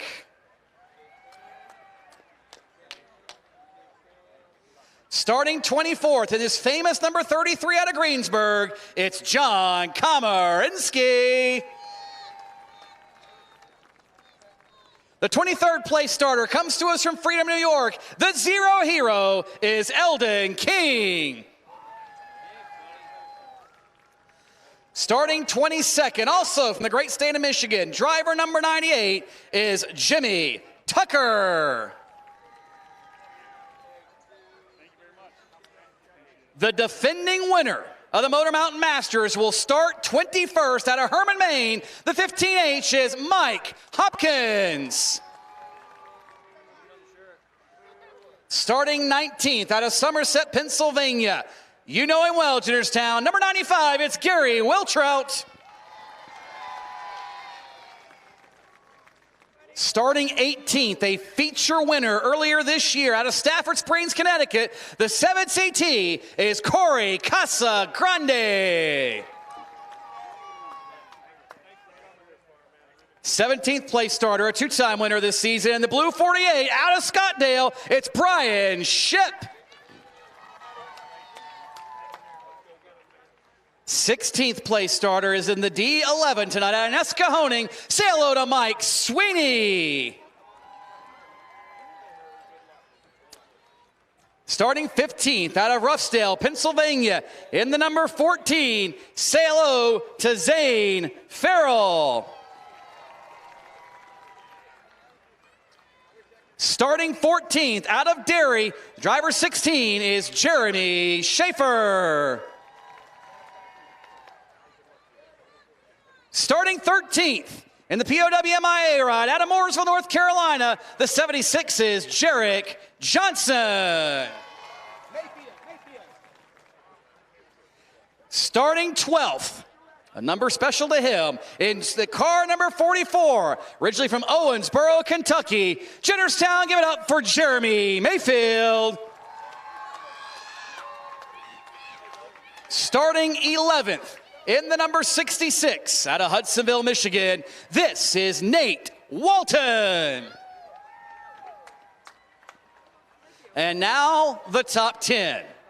A star in open wheel USAC competition, putting fenders on it tonight. Originally from Kingsburg, California, the 26 is Cody Swanson. The inaugural champion of the Motor Mountain Masters hails from Jenners, Pennsylvania. Driver number 75 is Barry Audi. 1 week ago, he ended it here on the front stretch. Tonight, he hopes to do the same. Out of Somerset, the number 92 is Jared Barclay. Starting 7th out of Coopersville, Michigan, the double deuce is Evan Shotko. 6th place hails from Latrobe, Pennsylvania. Driver number 19 is Ethan Myers. All the way from Nova Scotia, Canada. Porters Lake, the town. In the car number 24, it's Cole Butcher. Starting 4th out of Center Conway, New Hampshire, the 47NH is Gabe Brown. Starting 3rd, the 17MA is out of Raleigh, Massachusetts. The name of the driver, it's Eddie McDonald. And on the front row, in the Rack Hunter, number 33 out of Painesville, Ohio, it's Albert Francis. And on the pole, from Hudson, New Hampshire, just a few weeks away from a start in the NASCAR Camping World Truck Series for Kyle Busch Motorsports, looking for redemption after the Big Cars Tour race in July, the 12G with a new track record is Derek Griffith. He'll give the fist bump on stage. And that mark, Chris and everybody else, is the starting lineup. He'll get the $250 Fast Time Award from Arsenberger Trucking, American Racer, and McCreary Tires. Here on the stage, Scott Juneau from American Racer joining them as we are just moments away. The drivers begin to strap in. And once everybody is ready to participate, we will come back trackside, guys, for the command and the chance to get this party started. Thank you very much, Tony Stevens. Again, I'm Mark Garrow with Nate Rigotti and Chris Brink. We're high atop beautiful Jennerstown Speedway. The lights in full bloom now as the sun has set here for the Motor Mountain Masters. And why did we call it the Motor Mountain Masters? Well, Motor Mountain is it got to be out there somewhere. Is that to my left? Is that where Motor Mountain is, Nate? I would say so. You got to climb up in the hills of southwestern Pennsylvania to get here. You're right in the middle of the Appalachian Mountains, much higher elevation than Pittsburgh or anything.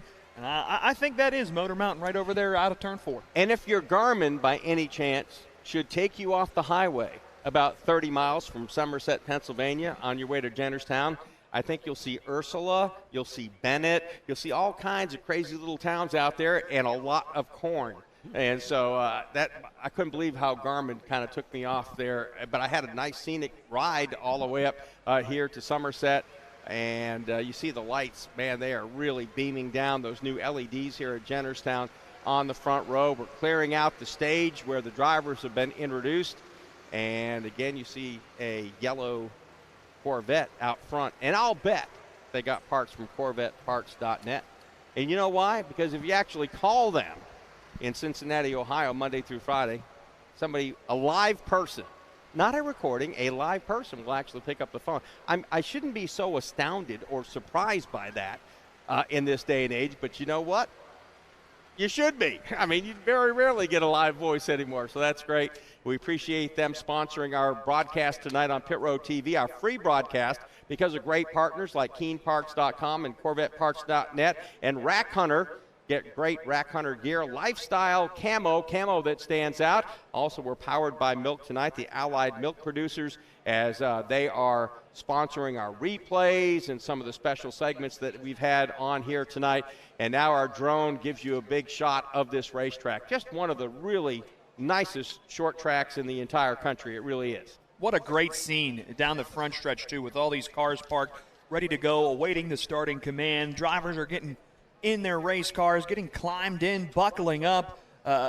As a driver, Chris, when one of these big races is coming up, what's going through your mind? How's your gut feel as you climb in this race car? Well, like I said, everyone's going to have butterflies, but, you know, the unique thing about racing, and I can promise you, every man from the front to the back thinks he has a chance at this. You know, anything can happen. I'm in this thing. I'm going to run hard, and I can win this. That's what everyone's thinking. And that's a pretty cool thing about our sport. And that is really the uniqueness of race car drivers. They can somehow find the slimmest of the silver linings. I mean, a sliver of a silver lining. And they can make the most out of it. You know, you go out of the race 3 laps, your car blows up. If those 3 laps I was hooked up, man, I had something for them. You know, if I had a chance to finish the race, they will find a way. And so some of these guys tonight, let's be realistic. It would be a lottery pick, a lightning strike, if you will, for them to win. Others, you know what? They've got a little bit more of a realistic chance. But I also think, you know, although Derek Griffith, I mean, is really strong and he's one of the quote-unquote invaders, I do think there's a couple of local guys that can hang with these guys. And again, they may have something there when you get to change tires with 60 laps to go where they can maybe make the adjustment these other guys don't know about. They know how the track changes a little bit differently. And again, you don't need a big advantage. You just need to create a little bit of an advantage maybe to give you a pathway to victory lane. All right. So again, we're getting close to the start of this race. Nate? Well, I'm just so excited, Chris. I can't wait for this thing to get started. I've been waiting for this moment for weeks as we've built this up here at the track. You know, we're here every week, and every week we're promoting that the race is coming up. The Motor Mountain Masters is in August. You got to be here, and now finally the moment has arrived. Well, I think you're going to see some of the locals like Audie and Jared and Will Trout. These guys are smart racers, aggressive racers, and I think they're going to be there at the end. I'm anxious to see that. I talked to Barry Audie before the race, and I asked him, I said, are you worried about, you're the points leader for regular weekly racing. Are you worried about protecting that car? He said, no. 110% into this race, I'm going for it. Now let's go trackside to Lenny Baticki in the command to start tonight's race. To do that command, the Director of Racing for American Racer Tires, Scott Juneau, and a couple of special assistants that will help him with the command. Scott. Driver, start your engines! I like that. Some enthusiasm.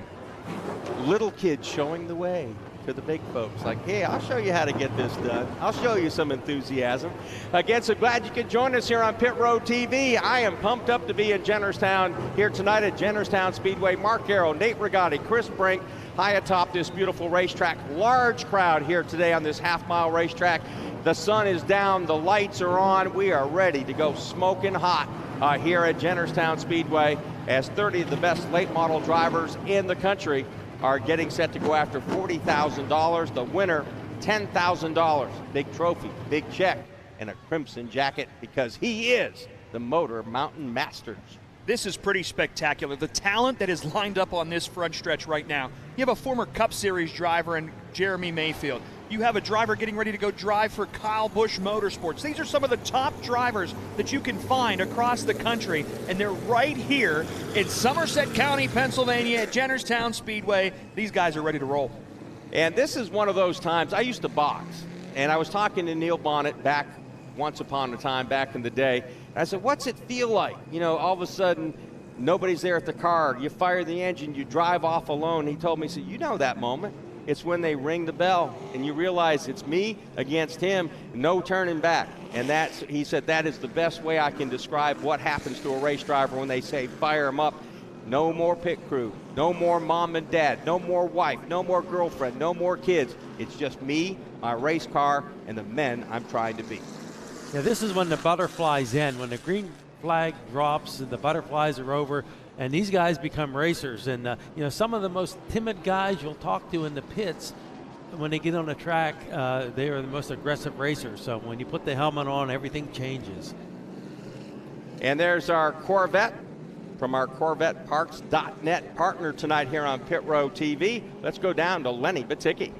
I tell you, the drivers have been pumped all week. This Motor Mountain Masters and that crimson jacket from American Racer Tire is all they've been thinking about. They want to win in front of this crowd and this crowd at home. And like I tell them, wherever we're at here on Pit Row TV, buckle in, because it's going to get big. We're ready to go down here trackside. The Motor Mountain Masters from Jennerstown.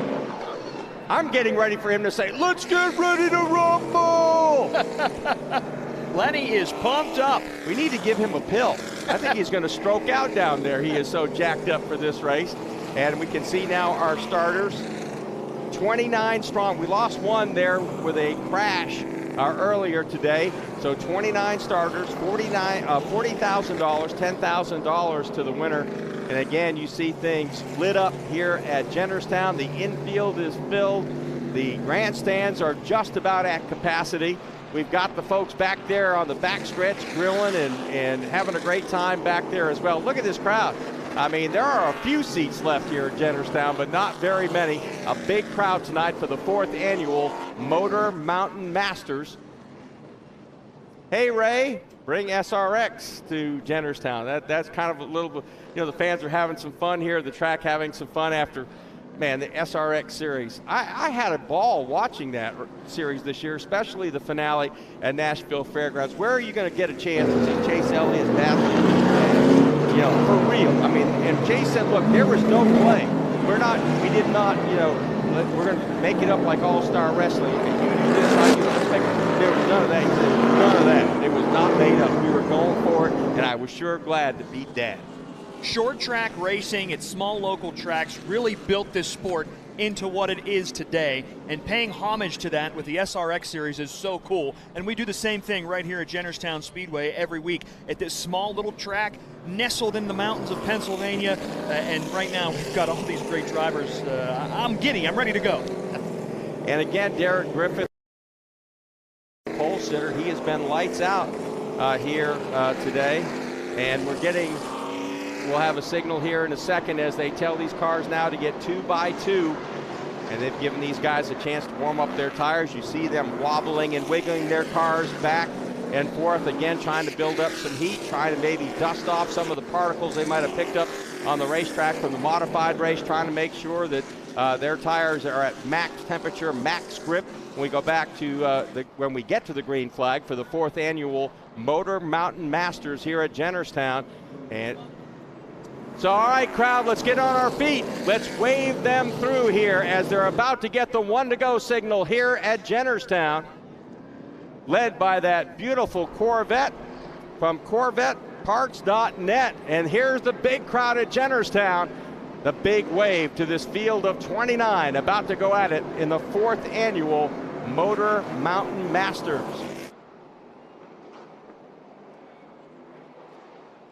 Again, a very big crowd, and thank you all for showing your enthusiasm for these guys at this race. Well, we're about to get to it here in a moment. We'll get that 1 to go signal, and we'll cut them loose. Again, this race in 3 segments. They'll race to lap 40. Then they'll race to lap 50, and that leaves 60 laps to go to finish this 150-lap event. we caution everybody, yellow flags do not count. It'll be 150 laps of green flag racing. And there will be all kind of different strategy played into this race, especially with these planned cautions where they can come in and pit. They can change tires. Maybe it's right side. Maybe it's to rear. You know, it should be a lot of fun. This is time for fans all across the country to help get other people to join in. Get on your social media, hashtag Motor Mountain Madness, Twitter, Facebook. Free Pit Road TV broadcast tonight. Let's get them watching all over the country. So we've been given the 1-to-go signal. Derek Griffith will lead them to the green flag from Hudson, New Hampshire. He lost a heartbreaker earlier this year that Corey Casagrande won at Jennerstown, a 75-lap warm-up. Here's the green flag, 150 laps in the 4th annual Motor Mountain Masters.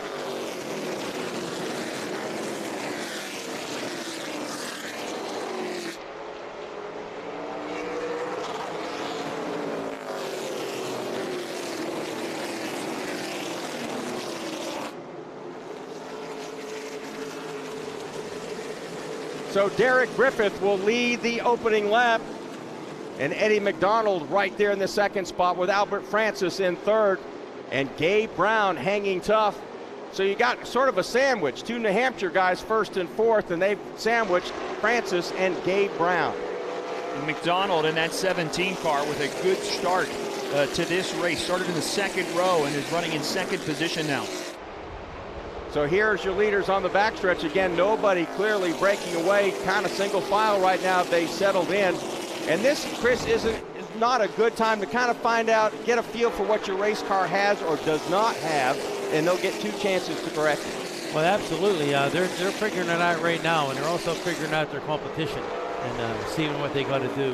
This is an exciting part of the race right here. That's Cole Butcher on the inside, the 24. Gabe Brown on the outside trying to hang tough. He's not going anywhere. And this is what makes Jennerstown special. There are 2 grooves to race with. And again, you can hang tough on the inside, but Butcher a little bit quicker. So Gabe Brown falls back to that 4th position.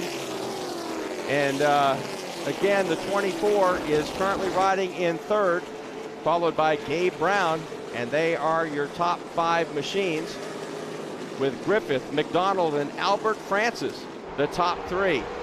So again, you see the 24. He's leading the battle for the 4th spot. A lot of traffic lined up behind him. Gabe Brown, Ethan Myers there in the 19th. You see Jeremy Mayfield, the 44, way up the racetrack. He's battling to the inside of the 16 car of Jeremy Schaefer. They're back there battling for 14. Lots of battles in the back of the pack here, as the front really top 12, 15 have gone to single file racing here around our half-mile racetrack. So here again, here is the 19 car. That is Ethan Myers. And it looks like we've got the yellow flag. A car is up the racetrack, did not get into the fence, but that is the 22 of Evan Shotko. Shotko's car has now come to a stop there at the exit of turn number 2. Yellow flag flies after just 7 laps here in the Motor Mountain Masters here at Jennerstown Speedway. Shotko out of Coopersville, Michigan. And again, he looked pretty racy in the heat races, so he has to be disappointed by this early race problem. Yeah, we'll see. I don't think he got into the wall over there outside of turn number 2, where he's got his car parked. We'll see what the issue is. He hasn't gotten going yet, see if he needs a push or what the deal is, but he brings out the first caution flag. Just 7 laps into this thing, and that's the thing. There are so many cars in this race. You know, when you're here for a weekly race at Jennerstown, 30, 40 laps, sometimes we go without a whole yellow flag, but 30 cars on this track, there's going to be some racing and some cars getting into one another. There's a lot of racing back through the field. I mean, it's tight racing back in there, and a lot of position changes. So there's a lot going on the track. You know, with drivers right now, it's a fine line if you're in the back of the pack and say you had a problem in your heat race or qualifying, you have a better car than, you know, maybe where you started, and you want to make up some positions, but you got to stay with 4 fenders on the car, and you certainly got to stay on the lead lap. So here we are about to get a replay powered by Milk as we see Shotko's car wall.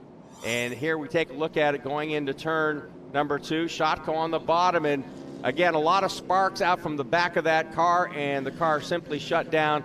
And you see it kind of bouncing right there, so I wonder if something gave up in the valve train somewhere along there, because again, you see the spark right here going in, powered by Milk Replay. And watch right here, just as he gets the entrance of turn 1, you're going to see a spark come out from underneath that car. And Chris, at that point, there it is, it just went straight up the racetrack, and he had to shut the car off. So again, that was some sort of a mechanical failure for Shotko, and that's got to be really disappointing. Yeah, you got to wonder if something on the suspension broke or if he bottomed out really hard there, but definitely lost his grip, and away he went. You see how the right rear of that car is kind of kangarooing right there, so I wonder he might have lost a shock. You know, he might have, something back there that let go in the back of the car, because it kind of was doing a porpoise kind of thing there as he came to a stop. So obviously it was a major problem. Fortunately, he didn't wreck the car. I mean, it was a great job of keeping it off the wall, because at those speeds, you hit the wall here, it's total. Yeah, usually when you head right, when you have a problem going into turn 1, it's going like, hello, wall, and this is going to hurt. So he probably felt it before we saw the spark in the powered by Milk Replay. And he sort of felt that happening, so he was probably on the brakes and trying to figure out a way out before we even saw it. It was probably something he felt coming down the front straightaway here at Jennerstown. So again, yes, you're out, but your car is still in one piece, and it could have been a whole different story. Well, what a disappointment, though. He's here for 2 days. He's working, he's testing, he's practicing, and then you get a lap or two, and that's over. Isn't that the crazy part of the racing business? I mean, it is very humbling, and it is a very quick trip from penthouse to outhouse and everything in between. And unfortunately for Evan Shotko tonight, no penthouse. It's straight to the outhouse with a problem here just 7 laps in, as you talked about. Forget about the last 2 days. I mean, you've been putting so much work into this all the way around you're pointing at this race for weeks. I mean, you just don't start next week preparing for it. It's actually weeks in the preparations, and obviously disappointed for Evan Shotko. Well, the disappointment for Shotko, but I think Derek Griffith at the front of the pack has to be very happy. We've talked about how fast his race car was coming into this. New track record in qualifying, won his heat race, starts on the pole, and he kind of drove away from the field there to begin this race. So he has to be happy with that 12 car out in front. Well, absolutely. But, he's got a fast car. He starts up front. He's, leading the race. That's all great. It's a long race. There's a lot of going to happen. Same thing. He could have a mechanical failure too. So the fastest car doesn't always win the race. So here's a clip now with Jared Barclay. He was the winner last week here at Jennerstown, and that number 92 car. The man who won the last race at Jennerstown and third in the points, Jared Barclay. All right, you won the last race, so does that make you a favorite for Motor Mountain Masters? Well, I hope so. All right, so just talk about that last race, and how do you feel that dials your car in for this one? Yeah, we had a couple weeks off there with the monster trucks, and we did our homework, and we came out, and it was fast. We were fast in practice, and had a good car for the feature. We didn't really change much. Track's a little bit warmer this week, so we got a couple things to test here tonight, and hopefully carry that momentum into tomorrow. So do you have any secrets, since you're a regular here at Jennerstown, that maybe some of these other guys don't have? Yeah, they're probably not used to these McCreary tires. I feel like there's maybe a little bit of advantage of a little bit more experience that I have with these McCrearys of what they do after certain many laps, that these guys are used to the Hoosiers. Hopefully I got a little bit of an edge anyways with that. All right, so you've won the last race here. You've won actually a couple of times this year at Jennerstown. How do you get around this place fast? How do you win a race here? It's tough, man. This year especially, we have 7 different winners here. It's tough competition here. This is my 3rd year, and it took me till now to get a win and run up front, so it's tough. So what makes Jennerstown Jennerstown? Well, there's a big bump going into 3, long fast straightaways, and you just got to have your stuff together. So do you have your stuff together? We'll find out here in a little bit, but hopefully. Good luck. Thank you. You too. Jared Barclay, powered by Milk, our interview with him yesterday. It's really cool when you throw it to me. I mean, that's the marvel of all the technology that we have here. And so the cars are rolling. You see Shotco is on the end of the hook. That is the worst way to come back to the pit area. Although, again, Chris, as you brought up, he could have smacked the wall and didn't. And so I guess we talked about drivers will take a sliver of anything, of any good news. Well, that's his sliver of good news. That could have been hello wall, hello another car. Absolutely. It's terrible to be on the hook, but it's a lot better than being on the flatbed. So we're about to restart this race. Well, it'll be Griffith starting from the point once again after setting the track record, getting the pole, winning his heat race. He led the first 7 laps, and it'll be him who gets to start on the front row next to Eddie McDonald. McDonald started in the second row, but he's going to be outside of Griffith for this restart. So McDonald, who again, decent qualifying, but really racy in the heat race, really showed he might have something to win this race tonight. I didn't see that in qualifying, but I saw that in the heat race. So here's McDonald to the outside. Green flag is out. And again, McDonald, a great run on the outside. Can he hang tight? Can he keep the 12 car pinched to the bottom of the racetrack? And the yellow flag is out. Mayfield's around and up against the wall in that 44. And he'll now drive away. But we had barely the green flag drop before the yellow flag flew.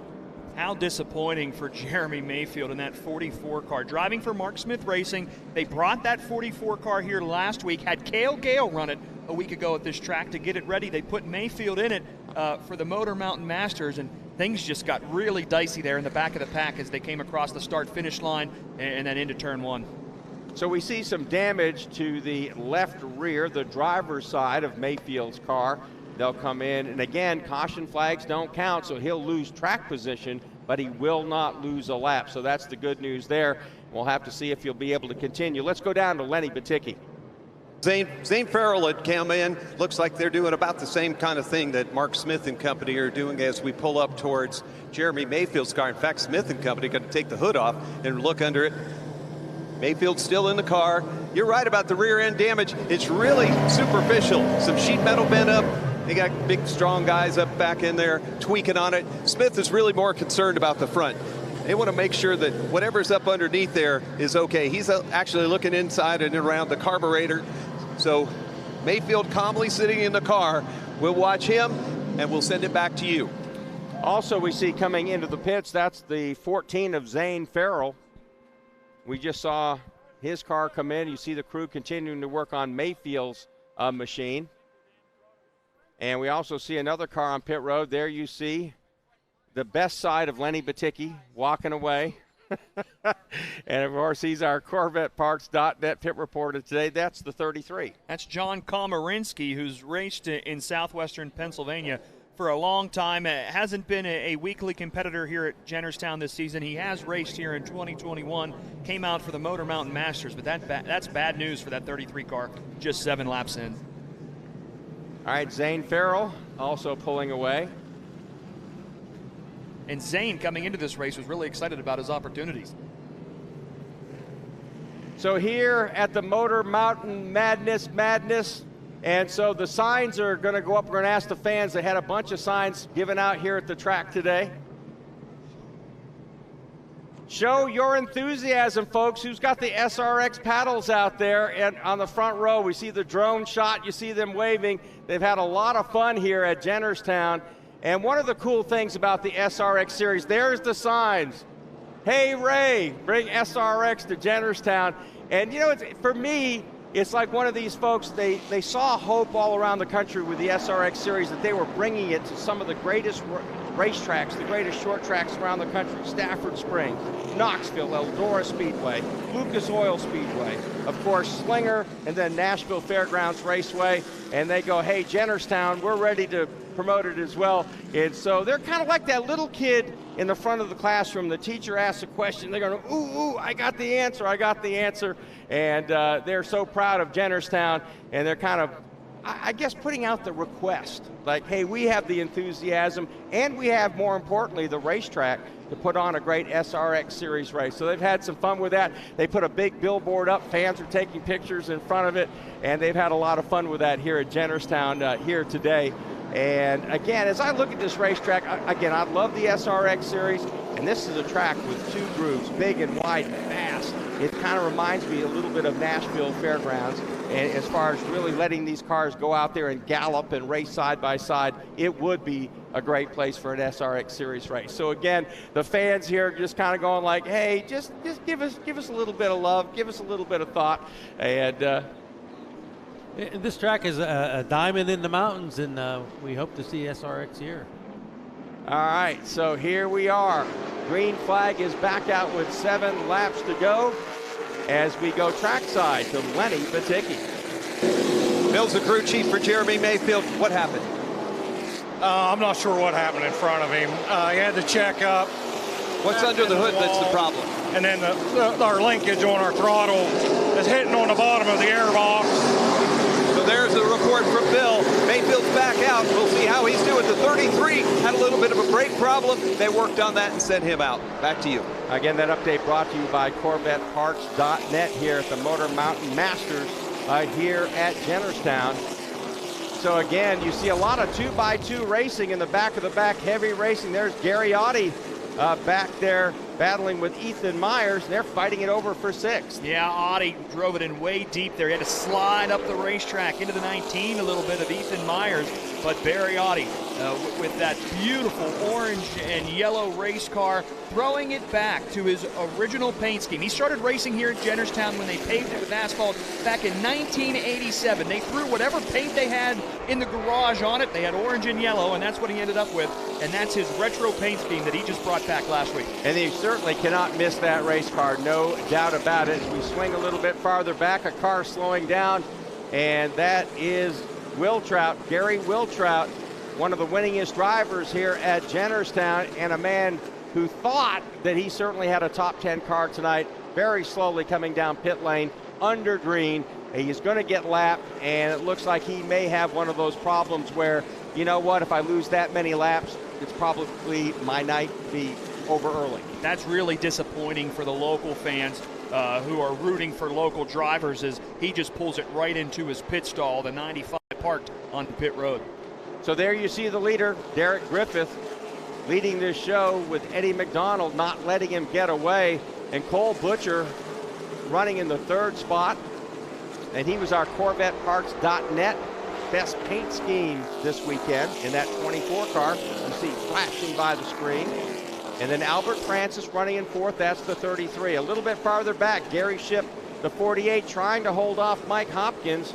And that is a battle for 11th. Hopkins, last year's winner who dominated this race, is stuck in mid-pack. Yeah, he's got a lot of work to do to climb through this field to get to the top position, because he did not have a good qualifying run, did not run a good heat race, put him back in the pack, but he knows how to win here. He knows how to drive here. He's had fast cars here. It's just going to take him some time to get to the front. The double-edged problem for him, not only is he in mid-pack, but he said he has a good car on the get-go, but one that doesn't hold on.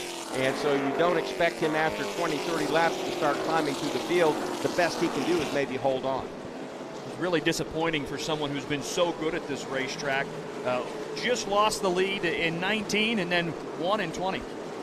That'll teach him to sell the car that won. You might want to keep that back in mothballs. And there you see the 92 Jared Barclay now. He's putting some pressure on Ethan Myers. This is a duel for the 7th position as those cars now dig on the bottom of the racetrack in turn 2. And Barclay, it looks like Gary has a little bit better handling car right now.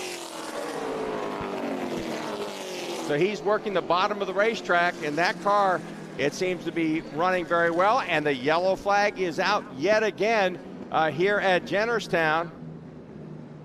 And it looks like that is going to be the 0 of Eldon King. And he's gone around, and he got out of there, I think, just in front of Derek Griffith. So he will remain at this point on the lead lap. Able to save his lap there, but he's going to come into pit road let his crew check out that race car. He won't lose a lap under caution, but maybe some front end damage there? Well, the left front looks down, and it looks like it's down there scraping the ground on the left front. So you see the crew looking around at the front end of the car, and now maybe making an air pressure adjustment. And so that update now coming from Lenny Baticki. Yeah, we're taking a look over here on the left front as far as we can see without being a potential hood ornament. It doesn't look like they're concerned with that anymore. It's all back at the rear of the car, which I went to the front listening to where you guys described. But it does look like they're having some air pressure tweaks and such. Probably picked up a lot of heat in that tire if he was spinning around like you guys were describing. Whatever it is, it's not going to be a terminal thing, but they definitely want to work on this piece before they bring it back out. And Lenny, we need to explain to people that you have 6 tires for this race. So if in Eldon King's case, he made the first 4 pretty angry, he can only change 2 at some point during the 2 breaks. You've got that right, Mark. He's got 2 to do, and the prevailing wisdom around here is the break between the 90th lap and that 91st lap is when everybody's going to come in and get those 4 fresh American Racer McCreary tires. But there's still that, so maybe a Hail Mary, you would might even say, somebody like Zane Farrell, who was involved in that early. If he is not really in the position he wants to be, will Farrell throw all caution to the wind, stay on the track there between lap 90 and 91 on old tires, and see if he can hold on to a caution, and then later, deeper in the race, brand new pair of tires on his car, and maybe the dream delivered for a win at the Motor Mountain Masters. We'll see who rolls the dice towards that crimson jacket. Again, we've run 3 previous Motor Mountain Masters. Barry Audi, the winner in 2018 out of Pennsylvania. Todd Stone out of Vermont won in 2019. Mike Hopkins, as we've talked about, our defending winner, came out of Maine. So again, not only are we looking for our 4th different winner, maybe our 4th different state represented in what is turning out to be one of the biggest late model series races in the country here at Jennerstown Speedway. The pace truck now dodges to the left, heads to pit lane. We're about to go green here at lap 133. Again, only green flag laps count. And again, McDonald quickly drops down inside of the leader, the 12 car of Derek Griffith, as Butcher holds on to the 3rd spot, but getting some heat from Albert Francis on the outside as he's trying to go around Gabe Brown and move into that 4th spot. Does a nice job, barely squeezing in the line. Yeah, Albert Francis just trying to find somewhere to go. Didn't want to get hung out to dry up on that high side. He tucks down behind that 24 car of Cole Butcher. And we're seeing right now the Barry Audi car looking pretty racy. That's that yellow and orange car. He's in the 6th position, running really strong early on. There you see Jarrett Johnson out of Mooresville, North Carolina. That's the Freedom car as he's working inside of the 26 of Cody Swanson, the USAC sprint car champion. And he is making an asphalt start tonight and looking pretty strong. But Johnson on the inside is going to grab that position. There's Audi. He's driving hard down to the inside. He's trying to take over that spot from Gabe Brown. So you have the wily veteran against the youngster here going at it for position number 5 here at Jennerstown. Yeah, Barry Audi has been doing this for a long time. And that 75 car is looking pretty fast. He's trying to crack into the top 5 right now. That's a battle for 5th as he tries to get to that 47. And again, we will stop this race on lap 40. So when we get 110 to go, we get our first yellow flag. Then at lap 90, we'll get our second competition caution, if you will. Again, the drivers will have a chance to change 2 tires. Here's Mike Hopkins now working to the inside of Jarrett Johnson. Hopkins now starting to move his way through the field. He had been mired back in 12th and 13th. Now he has worked his way back up into the top 10. He's now 9th. So apparently he's figured out something and starting to move forward. So do not count Hopkins out. I might have done that early, thrown a little dirt on him. and maybe he's trying to make me pay for that because that car looking strong and has maybe a little, the adjustments they've made have given it more long run speed, something he was searching for earlier today. He actually just ran a faster lap than our leader, Derek Griffith. He ran a 19.6, Griffith ran a 19.7. So just a little bit faster in that 15 car, so don't count him out. So we're watching the battle for 7th. 3 cars. You have Ethan Myers, Jared Barclay in the 92. Barclay looking inside. Hopkins looking for some racing room in that plain black number 15, the yellow numeral car. And those cars run under a blanket down in turn 1. Very, very tight battle, about 5 car lengths behind the Barry Audi car was running 6th. And the yellow flag is out again in the Motor Mountain Masters with 125 laps to go. And we have a couple of cars parked together. And that is going to be... It's right in turn 1. There it is. And you've got the 98. And I'm looking, 16 is Schaefer. Yeah, that's Schaefer in that car. And the 98 is Jimmy Tucker. And those cars are currently parked. Whether or not they'll be able to continue, that's the big question. Again, yellow flag laps don't count. They're not in danger of being lapped. But we see Schaefer getting out of his car, and he may have something to say. Yes, he does. Okay, what in the world is going on here? Holy smokes. So Jeremy Schaefer really upset with Jimmy Tucker. We'll need a replay powered by Milk so we can count. Look, I'm a boxer, man. I will definitely give you a replay of that. And again, I don't care if you have a helmet on or not. Those were pretty heavy blows, so if they were landing on Tucker, he was certainly feeling it. Now you see him taking off the helmet inside the car. And but he did have the helmet on when he was taking the punches. But holy smokes, Jeremy Schaefer certainly very upset about that. So here we go. So what are we going to do to his car? Okay, we got the helmet, and now the helmet is going away. So, and you are number 1, Jeremy Schaefer. So we're having some fun here at Jennerstown.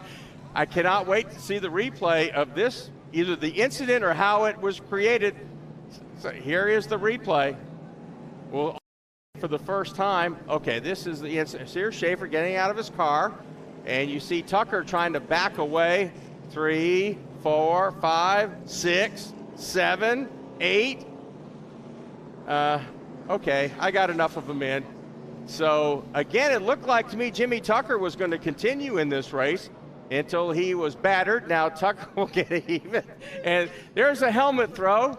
So somewhere out in the parking lot is Jeremy Schaefer's helmet. And again, that wasn't exactly a discus throw or shot put for the Olympics, but nonetheless. So here we see Tucker walking away. And again, that was very interesting as to exactly what happened. And somebody has fetched the helmet. So we have, look, it got all the way out to the parking lot coming in here. So that was a pretty good throw. And so that was kind of interesting here. So the cars, by the way, have been red flagged along the front stretch. And so the helmet is going back where it belongs. So again, at this point, we don't know how this situation developed. But obviously, Jeremy Schaefer upset with Jimmy Tucker. And I got to tell you, folks, we're having fun with it, but that's assault. I mean, that's just, you know, it's one thing to smash some guy with a helmet, you know, one time because you're mad. 7 times, you know what? That's assault. That's plain what it is. So we see, obviously, concerned crews. We see some officials from Jennerstown down there. And so, again, cooler heads prevailing now. After that situation, as those 2 cars became parked together up in turns 1 and 2 here at Jennerstown. So there you see the driver, Jimmy Tucker. And again, he got hit 7 times, but he had his helmet on. Just want to maintain that. So he probably felt that, but it wouldn't be like somebody. And let's face it, as a driver, and Chris, you're strapped in. You can't move. It's not like you could even really defend yourself very well because you're pushed forward. And your body's kind of hanging there and your head's kind of strapped in. There's not a whole lot you could do to move. And so there's Jeremy Schaefer, and he may be asked to leave the premises at this point. I'm not sure what's happening there. Well, the management's not going to put up with that kind of stuff. I mean, Jeremy's a good racer, a good guy. You know, emotions run high, things like that. He didn't hurt the other driver. Believe me, he was in a seat in a helmet. There was no injuries done, but it's still not a good situation, and I feel bad for both of them. It does show how much this race means. Oh, absolutely. You know, we talked about that earlier, how much it means to some of the local guys, how big of a deal it is to run, and how much work they've put into this. Again, they've circled the calendar. This is a big race. They want to come forward, have a great night, and again, we haven't even gotten to the first break yet in this race at lap 40. Those two cars are out. Neither one have to be very happy about it, and I'm guessing, maybe a good guess, but I'm guessing that Jeremy Schaefer felt like Jimmy Tucker caused whatever issue they had in turn 2. Well, I'm sure that's the case. I'm sure that's the case. And, you know, Jeremy's car, that's a family-owned car, heart and soul in that baby. And, you know, it's a heartbreak for him. And, yeah, that's like attacking your kid. You know, you hurt my car. So, again, that is another, I think that's the 4th one we've had so far. Is anybody keeping track of that for us? That's the 4th yellow flag here at the Motor Mountain Masters. I feel the frustration for Jeremy Schaefer because, as you mentioned, Chris, that is a family-owned car. This is not some big team that has thousands, millions of dollars to put into race cars. What they work for every day, Monday through Friday, goes into that car that drives here on Saturday night. So to be taken out of this race and have the damage to that vehicle, it's tough. And he did not respond the right way, but I do know that he's frustrated to have that damage in that way.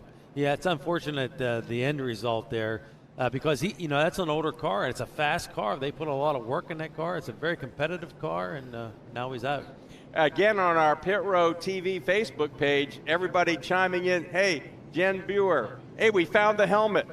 Josh Hale. Totally worth tuning in just for that. Lisa Garland. Wow, that was interesting. Tony Palladino. Loved the helmet toss. Randy Jarrett. Big man punching somebody that is strapped down. That's kind of how I feel about it. Like, okay, 1, but 7? Come on. If you really want to face him, let him get out of the car. Let's see what happens there. So that's he kind of got my feeling right there. Josh Hope, totally worth tuning in. Brenda Dunphy, holy crap, that's a bit much. And then Linda Shawless Rhodes, good stuff. So again, Shayna Mayfield, simply, oh my.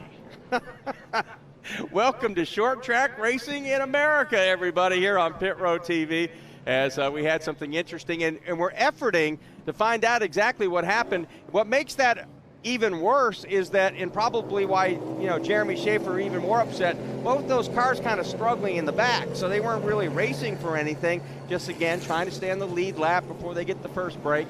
And so we're going to try to find out from one of those guys. I think Jeremy Schaefer's not going to be here much longer here tonight, but maybe Jimmy Tucker will let us in. Lenny Baticki, our Pit Road reporter tonight, is efforting to get up with him to find out exactly what happened, because we do not have a replay. It was so far in the back of the pack, and the racing at that point was so good up front. That's what we were sort of focused on, and so we don't have it. Yeah, they were quite literally racing in the middle of the pack for 50. When they ended up wrecking over here in turn 1. So that's just so disappointing for both of those guys, and for the way that it turned out. It makes for great TV, but that's disappointing for things to end that way. So again, we see out front of the pace truck here at Jennerstown, the leader, Derek Griffith. Griffith is going to, at Gateway, get a shot in the Kyle Busch Motorsports Toyota Tundra. So he's getting a great opportunity, and he's being sponsored by the very first track he started at when he was 12 years old, Hudson Speedway in Hudson, New Hampshire. I grew up in Claremont, so I know all the racetracks in New Hampshire. Went to Hudson many, many years ago, and so it's kind of neat. Not only does he get a break, but the racetrack that, you know, started his career is jumping behind him in a great opportunity with Kyle Busch Motorsports, and his trucks are really good, really strong. And so I expect Derek Griffith to have a pretty steady run. I like this kid. He's young, he's 24, got a good head on his shoulders, so I think he'll have a good run, not try to overdrive the truck, you know, try to take what he gets and really try to impress people with how smooth he is. I think he's going to have that kind of run. Right now, he is trying to hold off Eddie McDonald as we restart this race. with 124 laps to go. That leaves us 14 for our first break at lap 40. So again, McDonald, look at him hunting to the inside. And we see some side-by-side battling a little bit farther back. Gabe Paul is on the inside. Albert Francis on the outside. Those cars duking it out for the 4th spot. Francis now will out-muscle Paul to move into that spot. And the one guy who's impressed me early, Chris, Barry Oddie in that orange and yellow car, the veteran here at Jennerstown, he has been right there, really rock steady in the top 10. Barry's good every week, but at the big races, he seems to just step it up a notch, and he'll definitely be a contender at the end. I mean, he's tenacious. And remember, he is the first winner of the Motor Mountain Masters back there in 2018. Todd Stone, of course, Mike Hopkins, the other 2 winners. And could we go 4 for 4 tonight? Well, Derek Griffith would like to think so. So would Eddie McDonald or Cole Butcher, Albert Francis. They'd love to put on the crimson jacket that the winner of the Motor Mountain Masters receives at race's end. There's Hopkins now, the 15, looking inside the 19 of Ethan Myers, and they've been kind of going at it for a while. It looks like Hopkins has finally found a way to wedge his way to the inside and have at least a little bit of an advantage, and now will make the pass. So move Hopkins up to 8th. Right now, he's the sleeper for me early in this race. Again, the way he talked to me this afternoon, I'm not fast enough, I don't have enough staying power, but this car looks like they've made some very, very good adjustments. It might be a different car, but he does know what a good setup at Jennerstown is. And when you know the setup and you know how to put that car in a winning position, you can drive that thing to the front. And right now, he's got a fast number 15 out there. And again, you got to believe, you know, Derek Griffith, he's seen this movie before. He does not want to have to deal with Mike Hopkins at the end. But Hopkins not content to stay back. He immediately goes after, tries to move into the 7th position. Those cars door to door off of turn number 2. And again to the inside. There's the 15 Barclay on the outside. He may lose that spot. Hopkins, good run off the bottom of the racetrack right now. That car really jumps off the bottom, has a lot of good forward bite. Yeah, he's brought it to life. He's figured something out between heat race and this race, and that's when the real racers pull it all together. They figure those things out. And what's cool about Hopkins, I walked up to him earlier today, and he went like, hey, you couldn't resist coming back, could you? I said, neither could you. Here's some battling back in the pack. That is the 13 of Brandon Marhefka. That's the powered by Milk number 13. He's battling with the 66. That's Nate Walton. Walton takes a look to the inside. A lot of traffic back there. Behind them, you have Mike Sweeney, Eldon King, as well as they try to battle right now for the 13th, or make that the 14th position. And again, they're really fighting hard, so they're trying to do things right now. Marhefka is trying to play offense and defense. He's found himself a place on the racetrack to run, but that car again slides up the racetrack just a bit, but the 66 can't get there. Now here's Ethan Myers with Jarek Johnson to the inside. Myers is starting to slip back. He cannot get that car to the bottom of the racetrack. Jarek Johnson is trying to make him pay. This is a fight for the 9th spot, and Myers way up the racetrack, and you got to believe Jarek Johnson is going to make him pay in that Freedom car number 76. We've seen Ethan Myers really good on short runs throughout this whole season. He's a Jennerstown weekly regular. And even last week, he was leading for the first half of the race, and it just kind of slips away from him. He does not have that staying power in that 19. Cody Swanson in the picture right there, too. That's the 26. He is currently in the 11th position. Swanson started 10th. So again, it's sort of, he's held serve if this was a tennis match at this particular point. So he's got a good car. There you see the 7 of Corey Casagrande. I just love to say his name. Casagrande. That's a great name for a race driver. And there you see Swanson, the back end of that car, kick out. Casagrande trying to dig on the bottom of the racetrack. There's another local, Brian Shipp, the 48. He's trying to move his way forward. Yeah, that 7 car is looking pretty good, and the 48 can get around the 26 to stick right there on the bumper of the 7 and ride it around. But Corey Casagrande won here earlier this year, just testing out the track, getting prepared for the Motor Mountain Masters, and he looked really, really good. He's a driver that knows what he's doing. He saved his race car towards the end and really kicked it in gear in those final 25 laps. And so here is the battle heating up for the runner-up spot. And now the end of the segment has come. 40 laps done in the Motor Mountain Masters, 4th annual. So just like in NASCAR, we have a green and white checkered flag to end the stage. So Derek Griffith has led every lap from the pole position in that number 12 car. The cars will be allowed to come down pit lane. Again, a controlled caution. They will not lose any positions, so they can stop, make adjustments without any penalty and go back out onto the racetrack. Now, they do have the option. I don't think any of the top cars will take it, but they do have the option right now of changing 2 tires. They get 6 for this race, and they get a chance to change 2. Now, Chris, I've always wondered, right? We always think, okay, right side. They take the biggest beating. But last year, some guy told me, he said, you know, one of these days I'm going to mix it up and change both rear tires for a great forward bite. You're going to have a special race car to bolt on the rear tires as your 2 tire change, but nonetheless, that's an option. They can go 2 on the left, 2 on the right, 2 in the back, or 2 in the front. So they have the option of just putting on 2 tires. But most of the guys up front, their cars are running well, and they probably don't want to give up those good American racer tires just yet. Put on the new ones. Well, that's for sure. And but the racing definitely is changing. You know, you get 30, 40 laps on these tires. They're no longer new tires. And this is you're going to see the style of racing change. You're going to see. I think you're going to see the better drivers making the moves. Guys driving on guys that are fast on old tires are going to shine now. Everyone's 10 feet tall in those brand new rubber tires, you know, but the American racers, but they're not here anymore. They're used tires now. And of course, they're going to go through a heat cycle, and you kind of know what's going to happen, but you're never quite sure. The tires, they could be manufactured, you know, seconds apart, and they're going to react at least a little bit differently. Those drivers, though, I think kind of know where that is. Derek Griffith, for instance, who's out front, they came here and practiced all day yesterday on their tires from last year that they took off the car. They never put on a new tire. All they did was race on, you know, old tires yesterday. And I always find that is a great way to go, because you're not cheating yourself and you're not kidding yourself how good your race car is. Because, again, you bolt on 4 freshmen, whoo, you know, I'm a hero, 10 feet tall and bulletproof, right? Well, they spent most of their day yesterday, again, on tires they ran last year before they bolted on a fresh set today, did a sim run for qualifying, and obviously set a new track record, so they certainly have things pretty well dialed in there. As I look on as to what's happened here in the first 40-lap segment, the drivers that stand out to me, a little surprised how well Eddie McDonald's running. Again, didn't see that speed in practice. I mean, he had speed, but, you know, did you think winning speed? Looks like he does. That stands out. Same thing with Butcher. Francis is struggling a little bit more than I thought. Gabe Brown's hanging in there. I like what I see out of Barry Oddie in the 6th spot, and Mike Hopkins.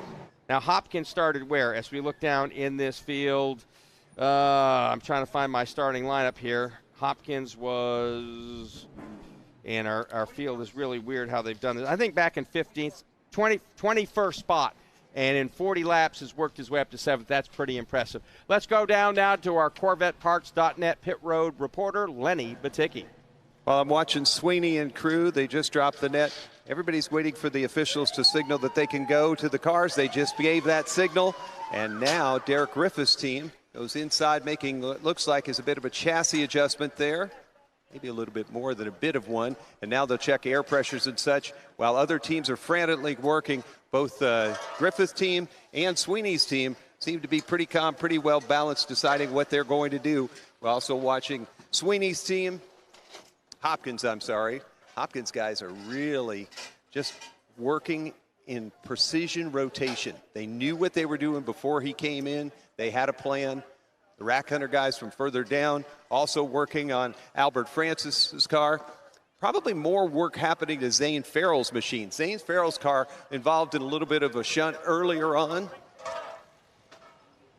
They're working towards the left front of that car. Got some duct tape going, some pink duct tape. So I guess Lacey bought the duct tape that week. But looks like they're yanking on some sheet metal. Casagrande's car is already off the jack. Not any big adjustments until we maybe get over here towards Cody Swanson. Looks like they are really up under, maybe even going after an axle. Yep, the axle's coming out of Cody Swanson's rear end here on this machine. So the Platinum guys are working hard on Cody's machine. He's definitely not happy with that, and something is amiss, and you can go up underneath and start pulling axles out. Swanson's car is not what the driver wants. So those are kind of the busy ones right here in the middle of the pits. We've got the excited crew down there towards turn one. I heard the best one. That looked like a hockey game down there in turn one, the way they were whomping on each other. But everything here relatively calm. Cody Swanson's the biggest one that is working their hearts out for their driver right now. Everybody else pretty much in smooth choreographed position. Back to you.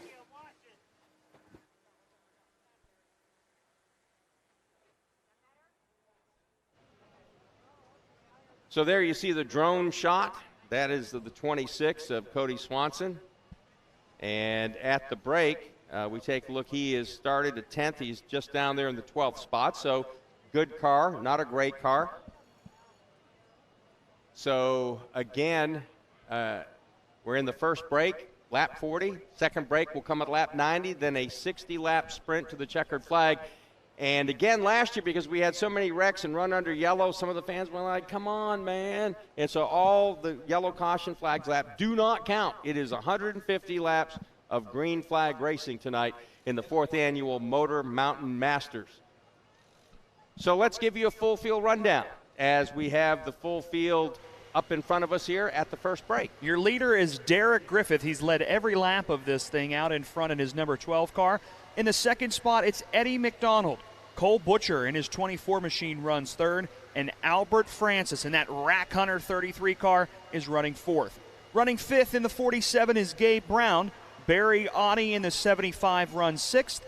Running seventh is the 15 car of Mike Hopkins. Jared Barkley runs eighth. Jarek Johnson in the 76 runs ninth, and Ethan Myers in the 19 is 10th. Then in the 11th spot, it's Corey Casagrande. 12th, Cody Swanson. 13th, Brian Ship. Then in 14th, it's Brandon Marhefka in the powered by Milk Machine. Then Mike Sweeney in 15th. 16th is Nate Walton. 17th is Zane Farrell. Eldon King in the 18th spot. Owen Haupt in 19th. 20th is Jordan Miller. Running in 21st is Ethan Stanuzik. Running in 22nd is Bobby Grubaugh.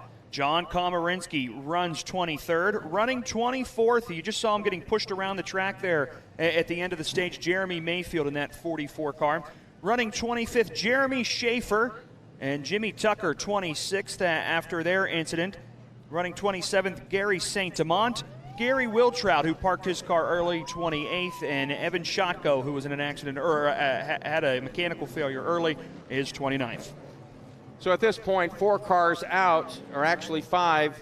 We have Schaefer is out of this race, as well as, I believe, Shotko. Let's give you the rest of our outs now. Schaefer is out. Tucker, St. Amant, Wiltrout, and Shotko will not finish this race, but we will go down now for our pit reporter, Lenny Baticki. Over my shoulder, the crew from Mark Smith working on Jeremy Mayfield's cars. We've got all kinds of people moving around us. We're trying not to get hit ourselves, but they've been working on the throttle linkage right around the carburetor. Maybe he's having a bit of a flutter. Maybe it's sticking. We couldn't get in to ask them any of the questions because they were working on it, but we saw that. Derek Griffith was the first one backing out and out on his way, and probably the most critical of this pit stop. Gabe Brown launched out of his car, ran away, went to the bathroom, and came back and got in his car. You think about it, that's a pretty important thing when you've got to go. So that's what Gabe Brown did. He won 10 grand last week. He knows how to manage things. Back up to you. Well, there are pit stops and there are pit stops. Some you kind of have to make, some you have to make. So Gabe Brown, again, he knew his time limit, right? He knew exactly. He had a plan. They had it all ready to go. So there you see them still working on Mayfield's car. And again, they talked about earlier the throttle linkage kind of hanging up on the bottom there. It looks like of the air filter, and that, Gary, can be a situation where the throttle sticks, where it gets hung up there.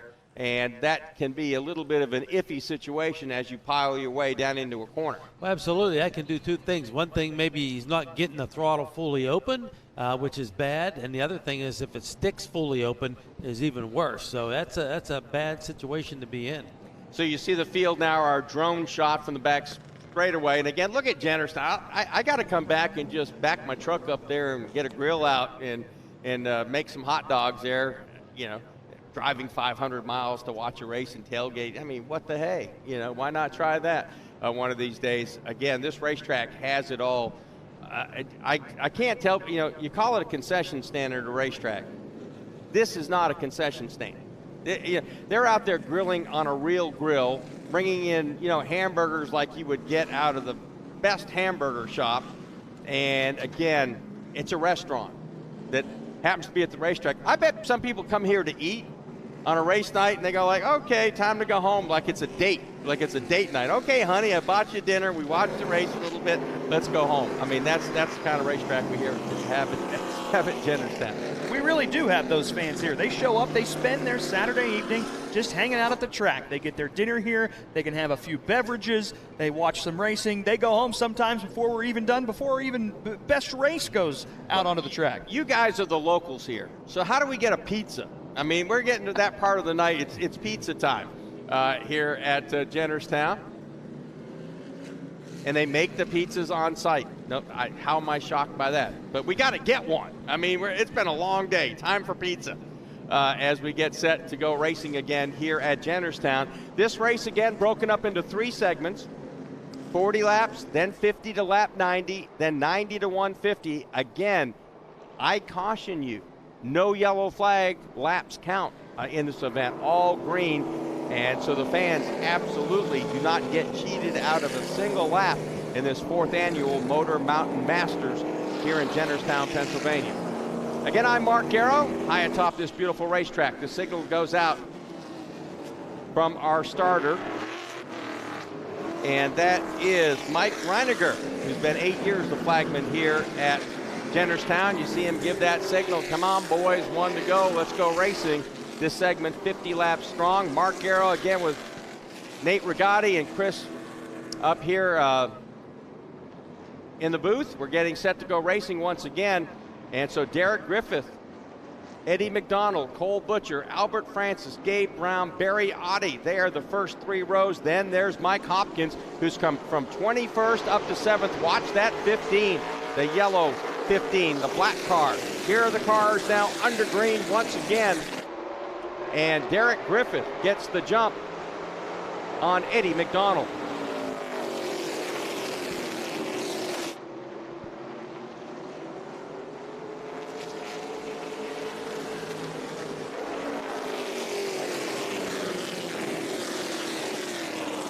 These cars continue to thunder around Jennerstown. There's your top 3.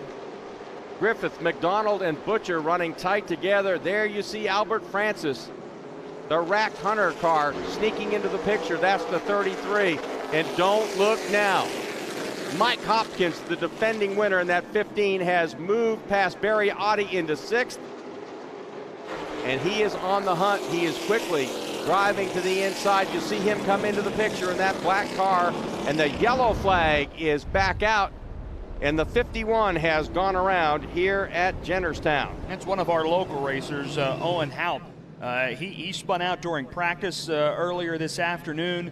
Didn't have any damage on the car, and he just spins there coming out of 2. So he's kind of wiggling that car back and forth, making sure that everything is okay. And again, remember, the caution laps do not count. And so we still have a ways to go before we get to the 90th lap. And again, quickly we see Derek Griffith. He's not playing. He's not willing to give an inch right now. And again, that car's really hooked up. And it doesn't look like he's in any distress, Chris, at all in holding off Eddie McDonald. It just seems like, hey, I've got plenty of race car. It doesn't even seem to have to push it. Well, I think he is pushing it. I think McDonald's pushing him. I think it's a pretty aggressive race. He has the better piece right now. So we'll see. But I don't think he's too relaxed.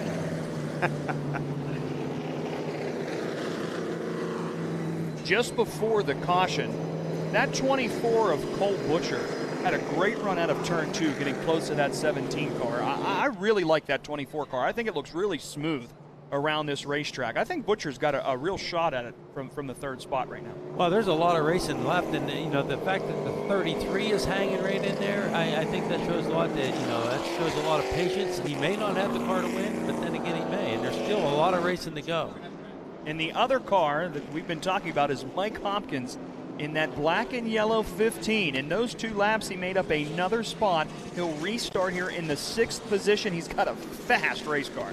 Yeah, for someone that said he didn't have a long-run car, the longer they go, the better he gets. So Exactly. So again, we're about to restart this race. And again, so glad you could join us. Mark Garrow with Chris Brink and Nate Rigotti high atop this racetrack. Our pit reporter tonight is Lenny Baticki. And again, we've seen a very competitive race. And what's so neat about the Motor Mountain Masters, yellow flag laps don't count. 150 laps of green flag racing. We have still 108 laps to go in this 150-lap race and 1 break. It looks like McDonald this time gets a better run off the top of the racetrack again, trying to press Derek Griffith to the bottom of the racetrack, and he may have something for him as they go down to turn number 3.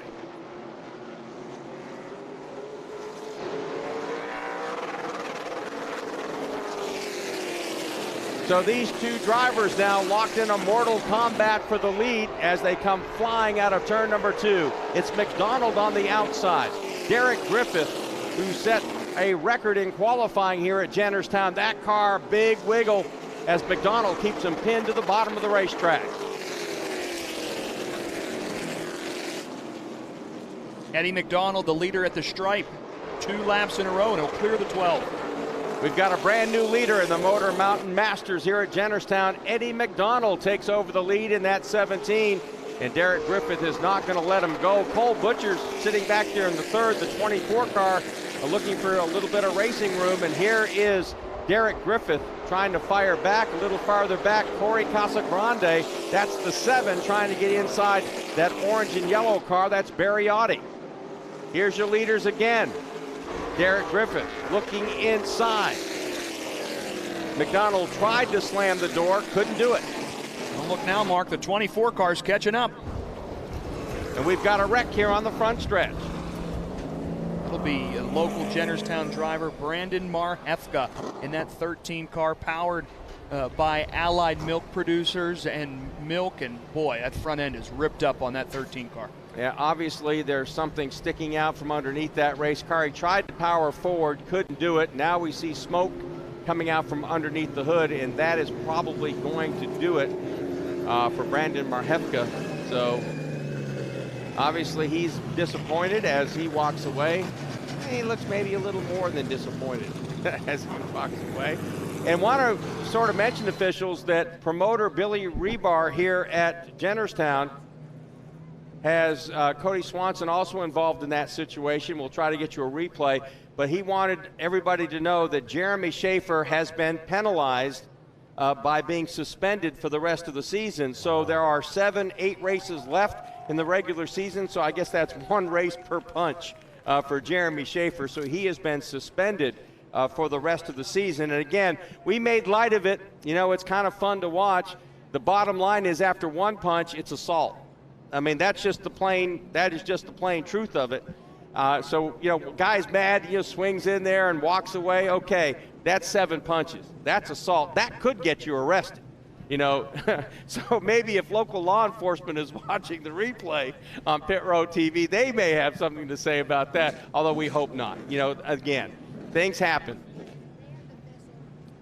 So again, on the racetrack, things happen. So I hope it doesn't go that far, but I've seen that happen now lately. They're not letting, it's not boys are boys all the time.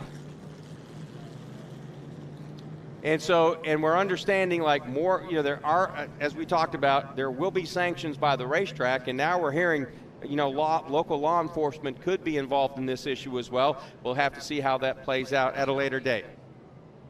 And now we're understanding it's going to be a number of races, maybe not the whole season. Maybe you let them have 1 race, maybe 2 at the end.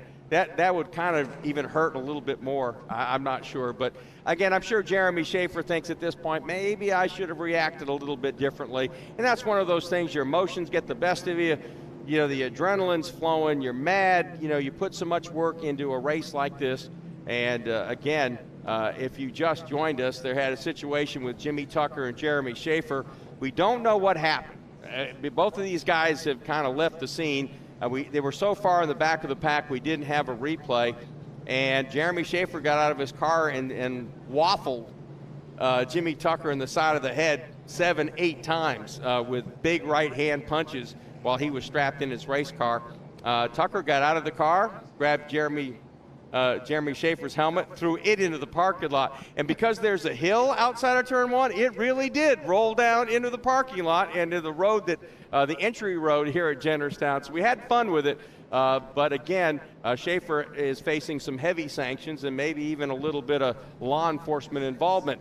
And speaking of a guy who's always involved with law enforcement, pleading his case for a speeding ticket on the side of the interstate, let's go down to Lenny Baticki. Cody Swanson down here alongside. What happened, Cody? Not exactly sure. Obviously, there was a car that got to my outside. I mean, we've been racing and kind of doing the same thing and watched the cars in front of us all stack up a little bit there, but I didn't know anyone was out there. So I really just hate that the car tore up. You know, I'm okay. And I hate tearing up equipment in any way, whether someone got there late or not or however it went down. I just hate it because, you know, tearing up a car doesn't help anything. So, yeah, not much more to say than that. 5-time Silver Crown champion, Class Act, Cody Swanson. Good luck to him. He goes tomorrow over to the eastern side of the state to do some competitive actions in the world of USAC. Back up to the booth. All right, thank you, Lenny. They're now trying to put the Powered by Milk number 13 of Brandon Marhefka on a flatbed. Again, there was a lot of front end damage. It's not quite sure what was kind of sticking out there, but it's preventing the car from rolling. And so they're going to have to kind of jack it up a little bit, then tow it onto the flatbed before they clear the racetrack. And again, these laps do not count under yellow, but we do have a break coming up at lap 90. We don't have to worry about fuel. They'll have plenty of fuel to make these segments. And again, so glad you could join us here on Pit Road TV tonight. And again, you can go to the Facebook page and tell us how you're feeling about it. Tell us where you're tuned in from. And Jen Buer, Lenny is my new fave. Everybody loves Lenny. I mean, you know, what's there? There's nothing you can't love about Leonard. Heavy attrition among the mid-pack. Christopher Soloy chips in. Just might convince some of the back runners to apply wisdom. Stay where they are until everyone else is done wrecking. Might be a plan, you know. That might be a plan for some of these guys. Again, you got it. It's easy to say, Chris, right? To finish first, you must first finish. And you tell that to a race driver, they understand that, but then they strap in and they want to run every lap wide open. So it's kind of hard to be patient. But this is a race, again, with the caution flags that we see. They'll make 200, 250 laps around this racetrack tonight. Now only 150 will count under the green flag, but they're making a lot of laps around this racetrack. And so, again, you know, right now, patience may be a virtue for some of these guys. Well, even if you're running 15th, 16th, 20th place, you know, you're still racing the guy in front of you. So, you know, it doesn't matter a whole lot what's happened to 10 cars up there. You're racing the guy in front of you, and you're racing hard, and that racing for every position. And, you know, it looks like a lot of rubber on the inside wall where Marhefka tagged that inside wall pretty hard down there, and his car's pretty well tore up. And also, again, some folks chiming in on our Pit Road TV Facebook page. Tony Wright should mention Cody raced in SRX as well, since you would love to see the SRX series at Jennerstown. Look, I'd love to see the SRX series here at Jennerstown, and I think what they plan to do is kind of go to all these great short tracks all around the country, kind of switch it up every year. They picked a great first six. I mean, just an outstanding first six when you talk about the racetracks that they went to. And again, what a finale they had at Nashville Fairgrounds Speedway. And I'm certainly hoping that Marcus Smith and the group at SMI are able to put together a deal to bring Cup Racing, Xfinity, the trucks back to Nashville Fairgrounds Speedway as well. Back in the day, one of the coolest places that NASCAR raced, because you had country music singers competing in the race, right? And then you had, you know, Darrell Waltrip's hometown, and you name it in the country music world would come and watch the race. So we're certainly hoping at some point NASCAR can get back to Nashville Fairgrounds Speedway. No offense to Nashville Super Speedway. I hope we continue racing there. No offense, but I hope we also get to race at the fairgrounds as well. We're getting set to go back to green. Well, let's see what happens on the front row for Derek Griffith this time. He has to start on the outside of the 17 car. That's 17, driving it hard into the turn 1, clears the 12 easily. McDonald out in front. Don't look now. Look at that 15 on the bottom. Started 21st. Mike Hopkins, our defending winner, who I thought didn't have a chance the way he qualified and the way he raced in the heat race. Well, you better get the crow pie, put it in the oven for me, because he's running really well. And now here is Derek Griffith making a bid to go back to the top spot. He gets inside of McDonald. Can he make it work? Slides up the racetrack. McDonald has to let him go. So for the second time tonight, the 12 car of Derek Griffith is out front.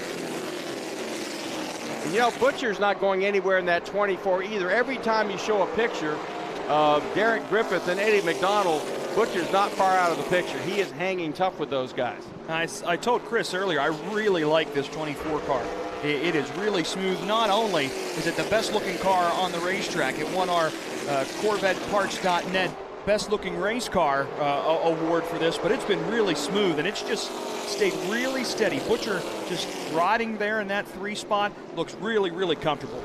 But don't look now, because there's something getting bigger in the rear view mirror. He's seeing a lot of black, and that is Mike Hopkins. There's your top 3. Hopkins in the 15, he's coming. So is Albert Francis. I think we've got the top 5. They're going to fight this thing out now as the cream begins to rise to the top. And a little bit farther back, there's Barclay. He's fighting with the 11 car. That's Myers. And the yellow flag is out again. Owen Haupt has a problem back there, and so does the 5 car of Bobby Gruba. So 99 to go. When we get to 60 to go, that is when we get our second and final stage break in the 4th annual Motor Mountain Masters. And so Gruba is able to drive away.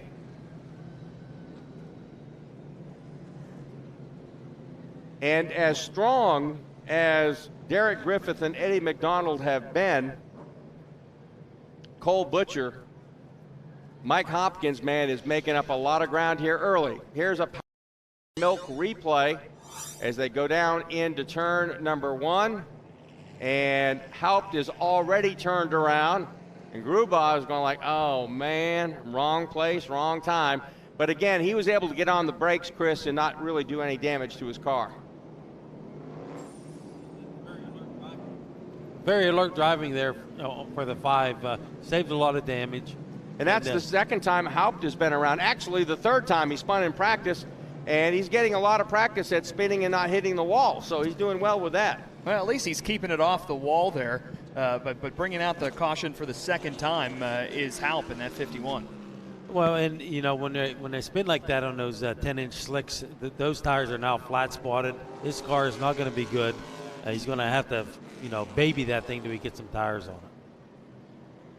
So if you just joined us, that 12 car of Derek Griffith out of Hudson, New Hampshire, not only was he the fastest qualifier and set a new track record, he won his heat race going away. However, he cannot get rid of Eddie McDonald early in this Motor Mountain Masters. McDonald took the lead away. I thought that Griffith showed a lot of restraints. Okay, you had a great restart. You got me pinned to the bottom. I couldn't get off the bottom. You got a roll on the outside, took the lead, but he very calmly tracked him back down and retook the lead. So different leaders at this point. You see the 24, that's the red car. They're inside of row 2, and on the outside, don't look now. This guy started in the 21st position. Out of Maine, Mike Hopkins, the defending winner, going after his second crimson jacket in the Motor Mountain Masters here at Jennerstown. And so he has made his way to the front. Didn't get a very good restart there. And Griffith will be able to hold off at this point. McDonald, but Butcher really is trying to make a serious bid for that second spot, but he falls back in line. And now Hopkins has been able to regroup, and he'll hold on to the 4th spot. But Chris, he either got caught sleeping or maybe missed the shift because he fell back quickly when they threw the green flag. Well, it's always a mind game, you know, on them restarts, and you blink of an eye and it can change everything. So I don't know if he's sleeping, but he didn't get it. So Jarek Johnson, the 76 car, the Freedom car, out of Mooresville, North Carolina, and there's Barry Oddie, all-time winningest driver at Jennerstown, hanging high to his outside, trying to hold him off. Johnson running 7th, can't do it. Oddie now drops back to 8th, and right behind them, Corey Casagrande, carrying the pressure of Grandma Casagrande watching this race and expecting him to bring home the big check and the trophy. Oh, he came here a couple of weeks ago and competed in a 100-lap race, and he was just so impressive. He definitely has what it takes to win here, but he's got his work. He has to work his way through some traffic right now. There's Jared Barclay back there in the 92, having a hard time holding that car down. Meanwhile, Derek Griffith starting to creep away from Eddie McDonald and Cole Butcher. They're running 2nd and 3rd. Hopkins now kind of maintaining 4th. 5th is Albert Francis. And here's Casagrande now trying to move up a spot. The red and black number 7. Oddie to his outside in that orange and yellow machine, the 75 car. And there they are, and man, Casagrande trying to put his passenger side door right in the driver's window of Oddie there down in turns 1 and 2. And again, trying to stay off them in turn 4. Those two guys are locked together as they're battling for the 8th position. And look at Myers now getting, or rather Mike Sweeney in the 11 car, and Brian Shipp now trying to move into position as well. Well, Barry Ottie's been running a little bit of a higher line, especially through 3 and 4, and it's allowed some of these cars to get up underneath him and take the position away. And that's exactly what Corey Casagrande just did. And that's what's so cool about this race. Yeah, they're not for the lead, but they're battling hard back there with 92 laps to go. We're 32 laps away from the 2nd stage break, and here is Cole Butcher, the 24 car, putting a lot of heat on Eddie McDonald. That 24 has been riding around content in the 3rd spot. Doesn't look like he's content anymore. He wants to move up. Feels like McDonald's car may be giving up just a bit. So Butcher now moving into that number 2 spot. Maybe McDonald not making it easy, not giving up the outside and trying to keep that 24 pinched on the bottom of the racetrack. The more these two run side by side, the further Derek Griffith checks out in the lead. And again, what normally happens, Chris, when you're down there in the bottom, eventually it gets loose. You got to chase it up the racetrack, and you're forced to back out of the gas or run into the guy to your outside. And Butcher fights right back, though, again, riding the bottom of the racetrack. Yeah, you can't do that lap after lap. I mean, he's pinching him down pretty good. He's going to get the advantage of him. The tires are going to give up. You know, it's definitely a tire game now. And there's Hopkins in the 15. So Butcher's in the unenviable spot at this point, playing offense and defense. He's driving out the front of the hood and having to keep one eye on the rear view mirror as well, trying to block the advance of the 15 while he tries to now take that 2nd spot again away from McDonald. It looks like the 24's tried to change groove, try to maybe find a way to get to the inside by jumping a little higher up going in. 17 is definitely making his car wide. He's making it tough, but the 15 is going to take advantage of this. He's going to use the 24 as a pick and get around both of them here in a few laps. Happiest guy on the racetrack is the one you can't see. Oh, there he is out in the distance. Derek Griffith, your leader. Again, Butcher trying to fight to the inside and getting down a little bit deeper on the bottom is the 15. Defending winner Mike Hopkins, a brand new car.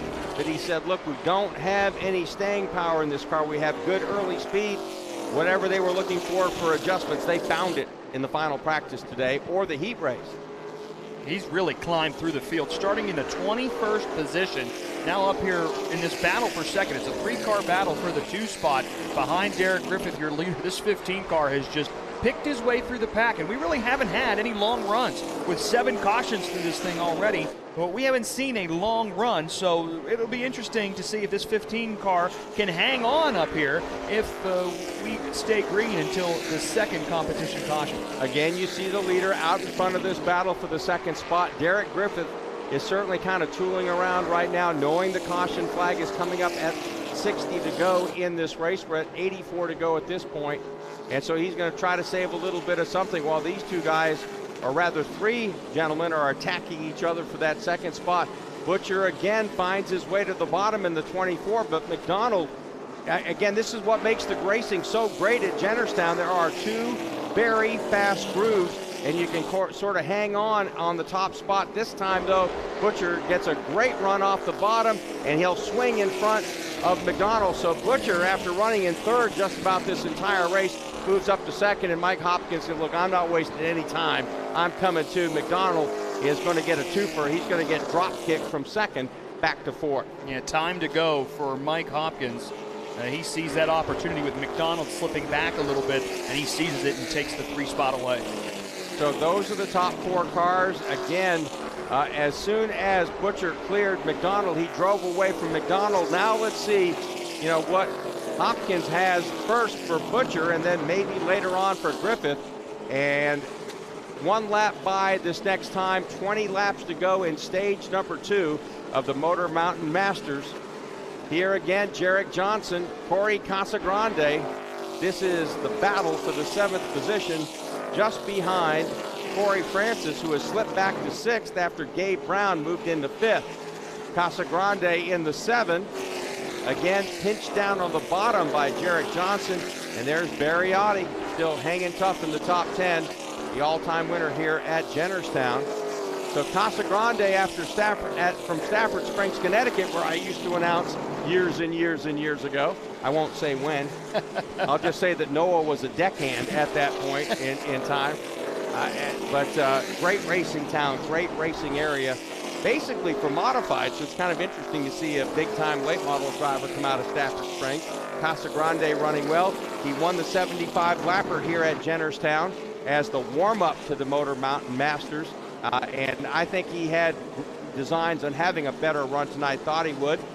He's still hanging tough, though, in the top 10 in that 7th position. There again is the battle for the 2nd position. Cole Butcher, the 24, and Mike Hopkins. Butcher out of Nova Scotia, Hopkins out of Maine. You got the leader is from New Hampshire. So again, drivers representing 10 different states have traveled hundreds and hundreds of miles to be part of this race. Fastest car on the track has been Butcher, just in front of the 15. Those are the 2 fastest cars on the track, and you can see them starting to catch the 12 car of Griffith.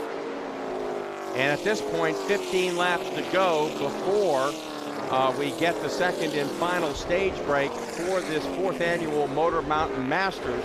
And I got to believe at this point, Chris Brink is our color analyst here. He's a 2-time modified champion at Jennerstown.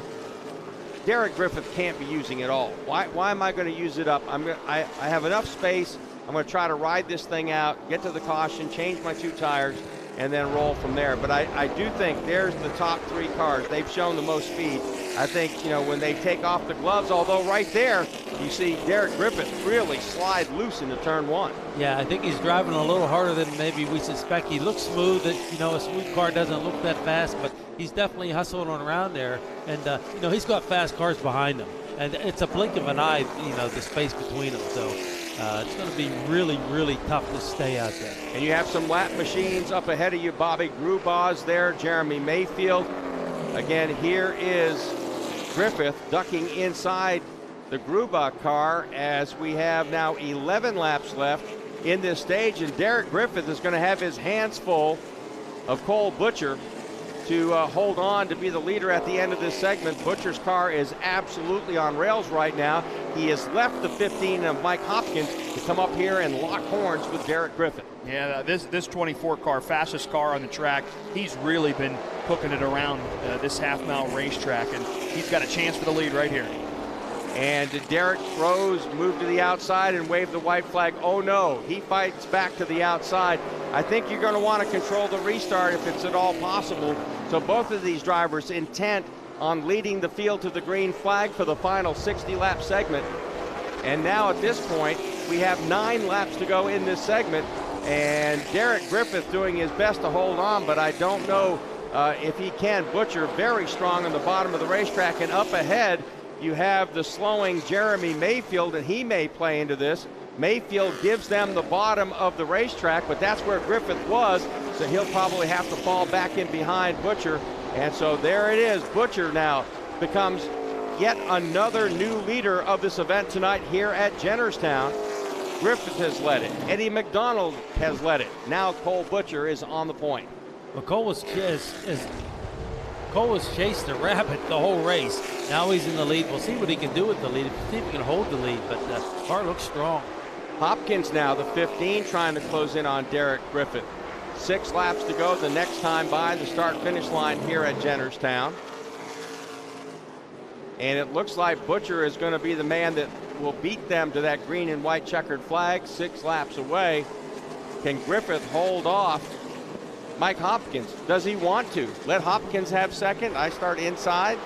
Row 2, that may be part of their thinking as well. Yeah, I think they're playing games a little bit there and trying to strategize on who wants to start on the outside of row number 1 and who wants to start on the inside of row number 2. That was going to be my exact point, Mark. You have that right, because if Griffith wants to be on that front row, wants that clean air for that restart, he's going to fight the 15 tooth and nail, but if he would rather be on that inside, you're going to watch the 15 drive right by him. At some point he'd go like, okay, trick you. I'll throw out the white flag of surrender here for that spot. And now a lot of sparks flying from the Jeremy Mayfield cars. Heavy damage left front. You see that thing, heavy sparks, heavy smoking. Green flag remains out with 4 laps to go in this stage. Mayfield's car slowing. He is going to be yet another car that will have to park early and not able to finish the Motor Mountain Masters. And right now, can he get it back around the racetrack? And it looks like he's struggling to do that. He's out of the racing groove, and no, he can't do it. The car is slowing down. It looks like he's out of power, as well as that heavy damage to the left front. And so the yellow flag comes out with 3 laps left in the second segment. So how do you do? What do you do here on this restart just before the end of stage number 2? Well, I don't think I'm giving up any positions. I don't care about the restart at all. I mean, I'm not giving a fast car like the 15 a spot. So I'm going to keep my position and count on the restart. It's going to be interesting for sure. So again, we've had some pretty heavy attrition in this race tonight. So Mayfield is yet another one of those cars that won't finish this event. Evan Shotko is out early. So is Gary Wiltrout, Gary St. Amant, Jimmy Tucker, Jeremy Schaefer. It was kind of a boxing match there in turn 1. Kind of a one-sided boxing match. Jeremy Schaefer whacked Jimmy Tucker in the head 8 times, I think we counted. And they were good punches. He didn't cheat himself. And so, again, that is going to have some repercussions. Again, at one point we were told he was suspended for the rest of the season at Jennerstown.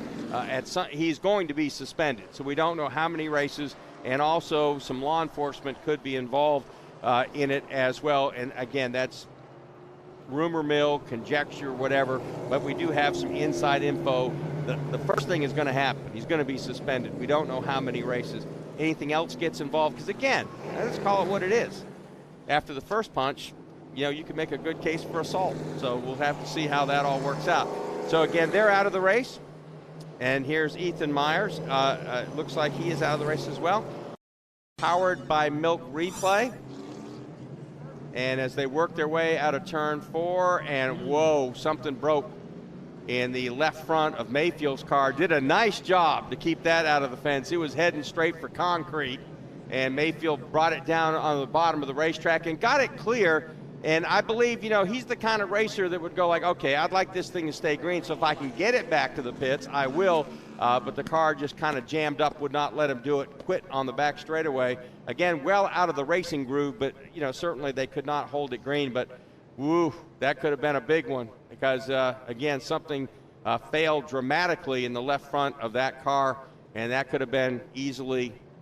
What was the old Farron Young song about 50 years ago in country music? Hello, Walls. I think we could have tuned that song up and put it on the radio for Jeremy Mayfield, but he was able to keep it off the fence. A lot of damage. You see the sparks flying out of that car. We've seen a lot of that today out of the 44. Even in the practice, the car was sparking a lot, and they kept trying to raise to try to keep the chassis off the bottom of the racetrack, and it's something that apparently they struggled with in practice, when they were over here for a practice day, and struggled again with that today. I don't know if that had anything to do with that, but certainly a disappointing end to Jeremy Mayfield's night. So again, Evan Shotko out early, Gary Wiltrout, Gary St. Amant, Jimmy Tucker, Jeremy Schaefer. Also, it looks like, is Ethan Myers still in this race? It looks like, yeah, I think is he still in it? I'm not sure. No, he's not. Ethan Myers is out. John Komarinsky is out. Brandon Marhefka is out of this race, so is Cody Swanson. And so it looks like also Stanitz. How do you pronounce that again? I'm gonna butcher that. I don't want to do that to that poor guy. Ethan Stanuzik. He is out of the race as well. So currently 19 cars on the racetrack. We started 29, so pretty heavy lifting or a pretty heavy attrition rate in this event. So okay, 3 laps left before we get to stage number 2, the finish of it here in the Motor Mountain Masters. There's your leader, Cole Butcher. To his outside, Derek Griffith. So again, first time today, he's had to start on the outside. Let's see what he can do. Hopkins is back there in the 3rd spot, trying to hold off now a very racy. I believe that's number 17 out there right now on the outside of the racetrack. Oh, 17. Oh, that's Mike Hopkins. He gets together with the 17 of Eddie McDonald and comes out on the worst end of it. And again, those cars making contact as they headed for turn 3. Not a lot of contact. You don't see any damage on Hopkins' car. So Hopkins, again, our defending winner out of Maine. And you see a little bit of a tire mark there on the 15, the 5 of the 15. He's dragging something off the right side of that car. So it looks like we may have a powered by milk replay that we'll be able to show you here in just a moment. Wow, Mike Hopkins, who battled from the 21st position up to 3rd and was 3 laps away from being 3rd at the start of the final segment. So here's our powered by milk replay.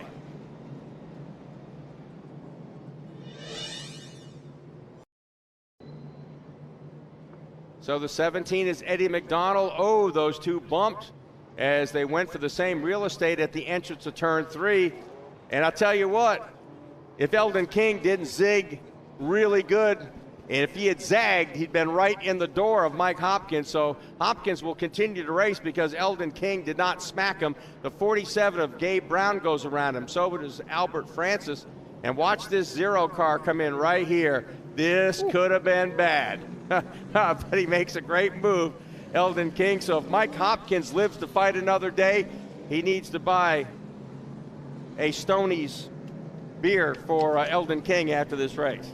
That was the famous Jennerstown turn 3 bump that started all that. That's pretty famous over there, and that's where that started.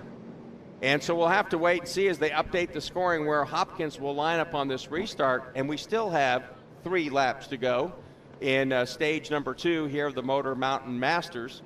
As you see the yellow lights flashing here at Jennerstown Speedway.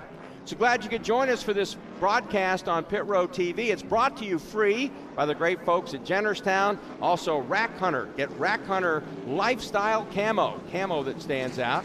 Also KeenParts.com, CorvetteParts.net. Restoration parts for Corvettes from any age, any year, Monday through Friday. You call them in Cincinnati. Real people answer the phone. Can you believe that? Also tonight we're sponsored, Powered by Milk is sponsoring our replays, and so we thank everybody. That allows us to bring this great broadcast to you free of charge, and again, having a great time tonight at the 4th annual Motor Mountain Masters. Let's try it again as we've got 3 laps to go here in this stage. And now here's Gabe Brown moving up beside McDonald in row 2, the 47-17 lining up behind Cole Butcher and the 12 of Derek Griffith.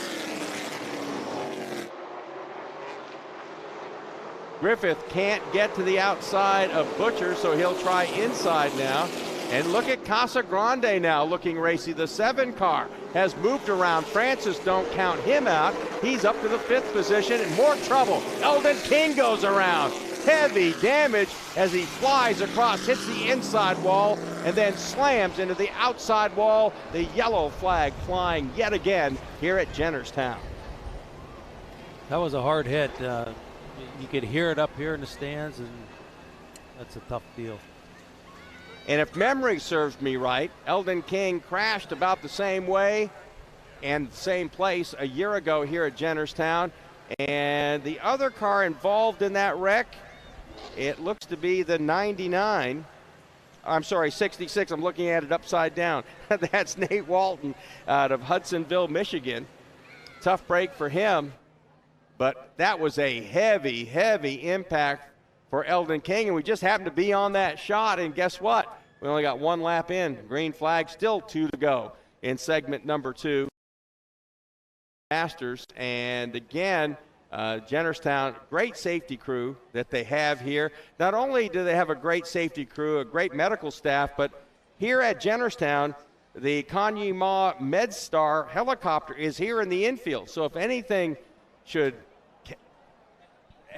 catastrophic damage or something would happen to a driver or whatever, or some major problem in the pit area, it's there. Now we understand the helicopter has had to leave the racetrack for a call, but again, it's on call, and just in case it's needed. So the driver of the 66 car is out of his vehicle, and he'll walk off there to the, and that again is Nate Walton out of Michigan. So Nate's walking to the ambulance, obviously under his own power, trying to explain to the safety officials how he'd like to get his car back to the pit area. So here's our Powered by Milk. Big.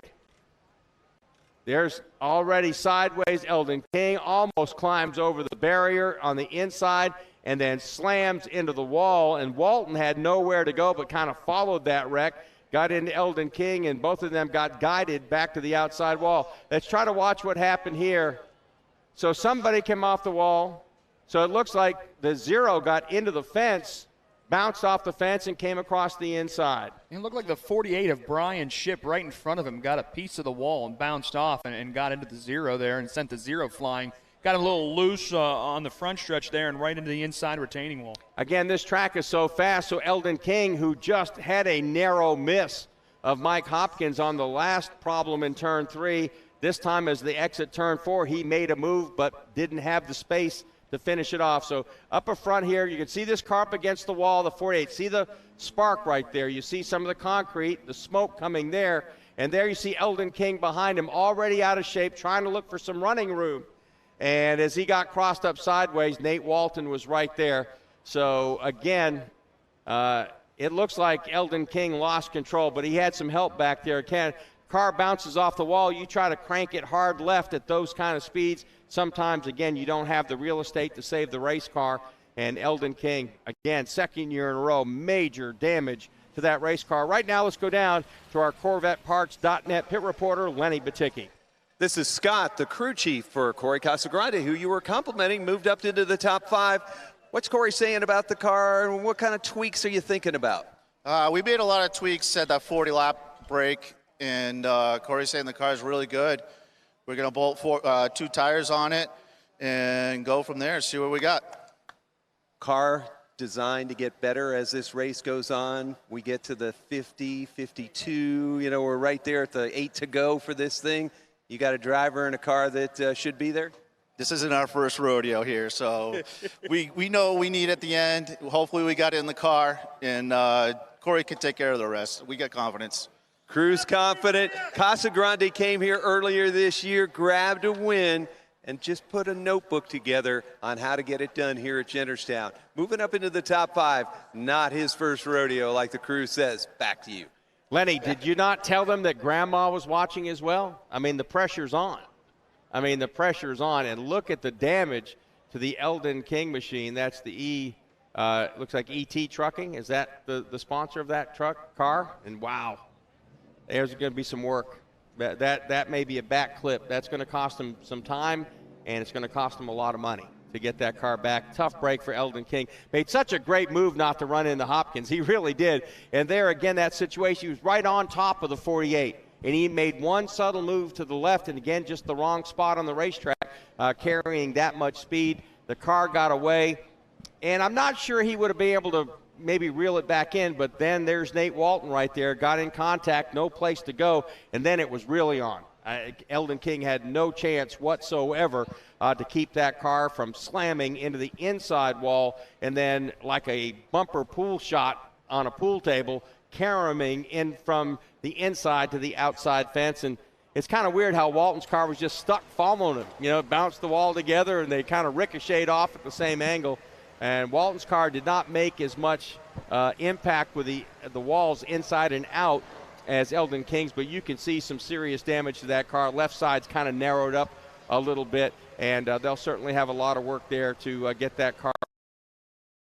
Now we understand that the track is going to make this the break, and so we are mercifully going to end stage number 2. Maybe these guys, if they kind of get a deep breath, get a break, will kind of calm this thing down, because it's gotten kind of frantic, because these guys are going like, my gosh, we got to get the track position, we got to get there, we got to do this, we got to do that, and it really started to get a lot more frantic, a lot more frenzied there in the closing stages of stage 2. We had not seen that until that point where guys, okay, we've rode around here a little bit, we know what our cars can do, time to get serious. We need good track position to start that 60-lap final segment. I really thought we'd see this dicey type of racing in the final 60 laps, not in the first 2 portions of this race. I thought the last 60 laps we'd see some moves, some risk takers, but it seems that a lot of that action has been in the first 2 portions of this race, Chris. Well, I think that's the result of having really fast cars and really good race car drivers.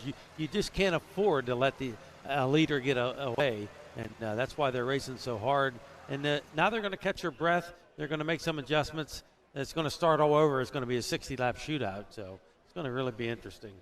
So the safety crews here at Jennerstown still working on getting Nate Walton's car back to the garage area. And again, the big thing now is get it back with the least amount of damage. You do not want to cause any other damage to this race car getting it back, so they're trying to make sure how they could do that. I think Nate Walton talked to them about that as he walked off to the medical center to get checked out here at Jennerstown. And so again, though, they are going to use this break in the race to make the final segment, when many of these guys are going to, of course, take on their 2 tires. They're allowed to take on their final adjustment, and from that point on, Katie barred the door. That's all you send your driver out there and say, look, you got what you got. Make it work. You know, go win this thing. If you're in the top 5, go win this thing. And maybe top 6, because you look at the 6, Albert Francis back there in 6th certainly has a shot. Casa Grande. So again, we've seen some really good running cars at this point. Butcher, Griffith, Eddie McDonald. Hopkins was in there, but now Hopkins, as we look at the running order in this, where is he being scored, Chris? I'm sorry, Nate. I mean, we're looking at the running order here, and I'm not quite sure where he's being scored at this point. I'm trying to find it for you, my friend. He's not there. I mean, he's kind of vanished off the. We'll have to find out what happened, because I wonder if well, they're scoring him in 3rd, so there's got to be something wrong with the update here on that. So we'll try to figure that out here during the break. But again, Mike Hopkins has some heavy lifting. He started 21st, looking really good, trying to move up one more spot. A little bit greedy maybe at the end of segment 2, where he could have laid back and just kind of restarted at least top 4 in that final segment. Instead, he's got a lot of track position he's lost. Let's go back down to our pit road reporter, Lenny Baticki.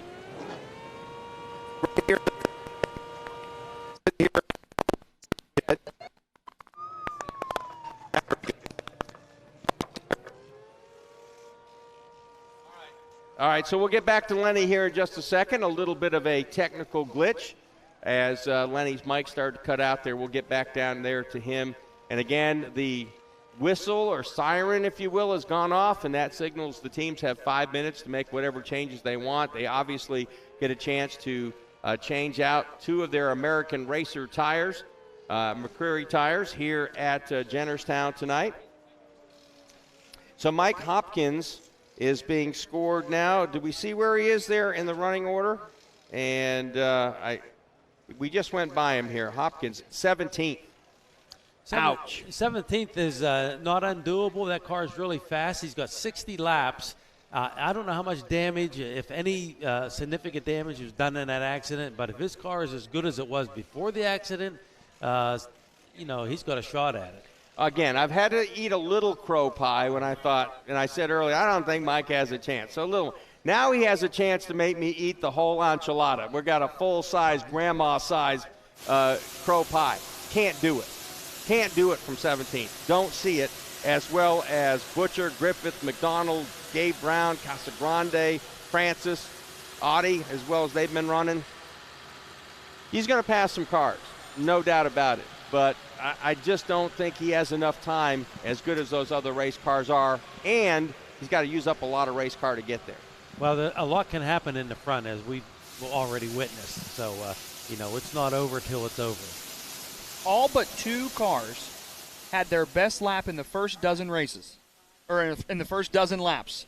The only 2 cars that didn't, Corey Casagrande and Mike Hopkins, both running their best laps around the 50-lap mark. Let's send it down onto pit road to Lenny Batecki.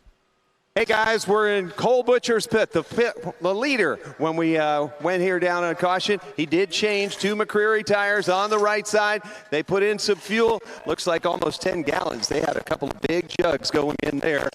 They're also tightening the lugs on the left side, making sure that they're right. We got guys doing about the same thing. I think the drone is bumping into us. So we'll throw it back to the booth.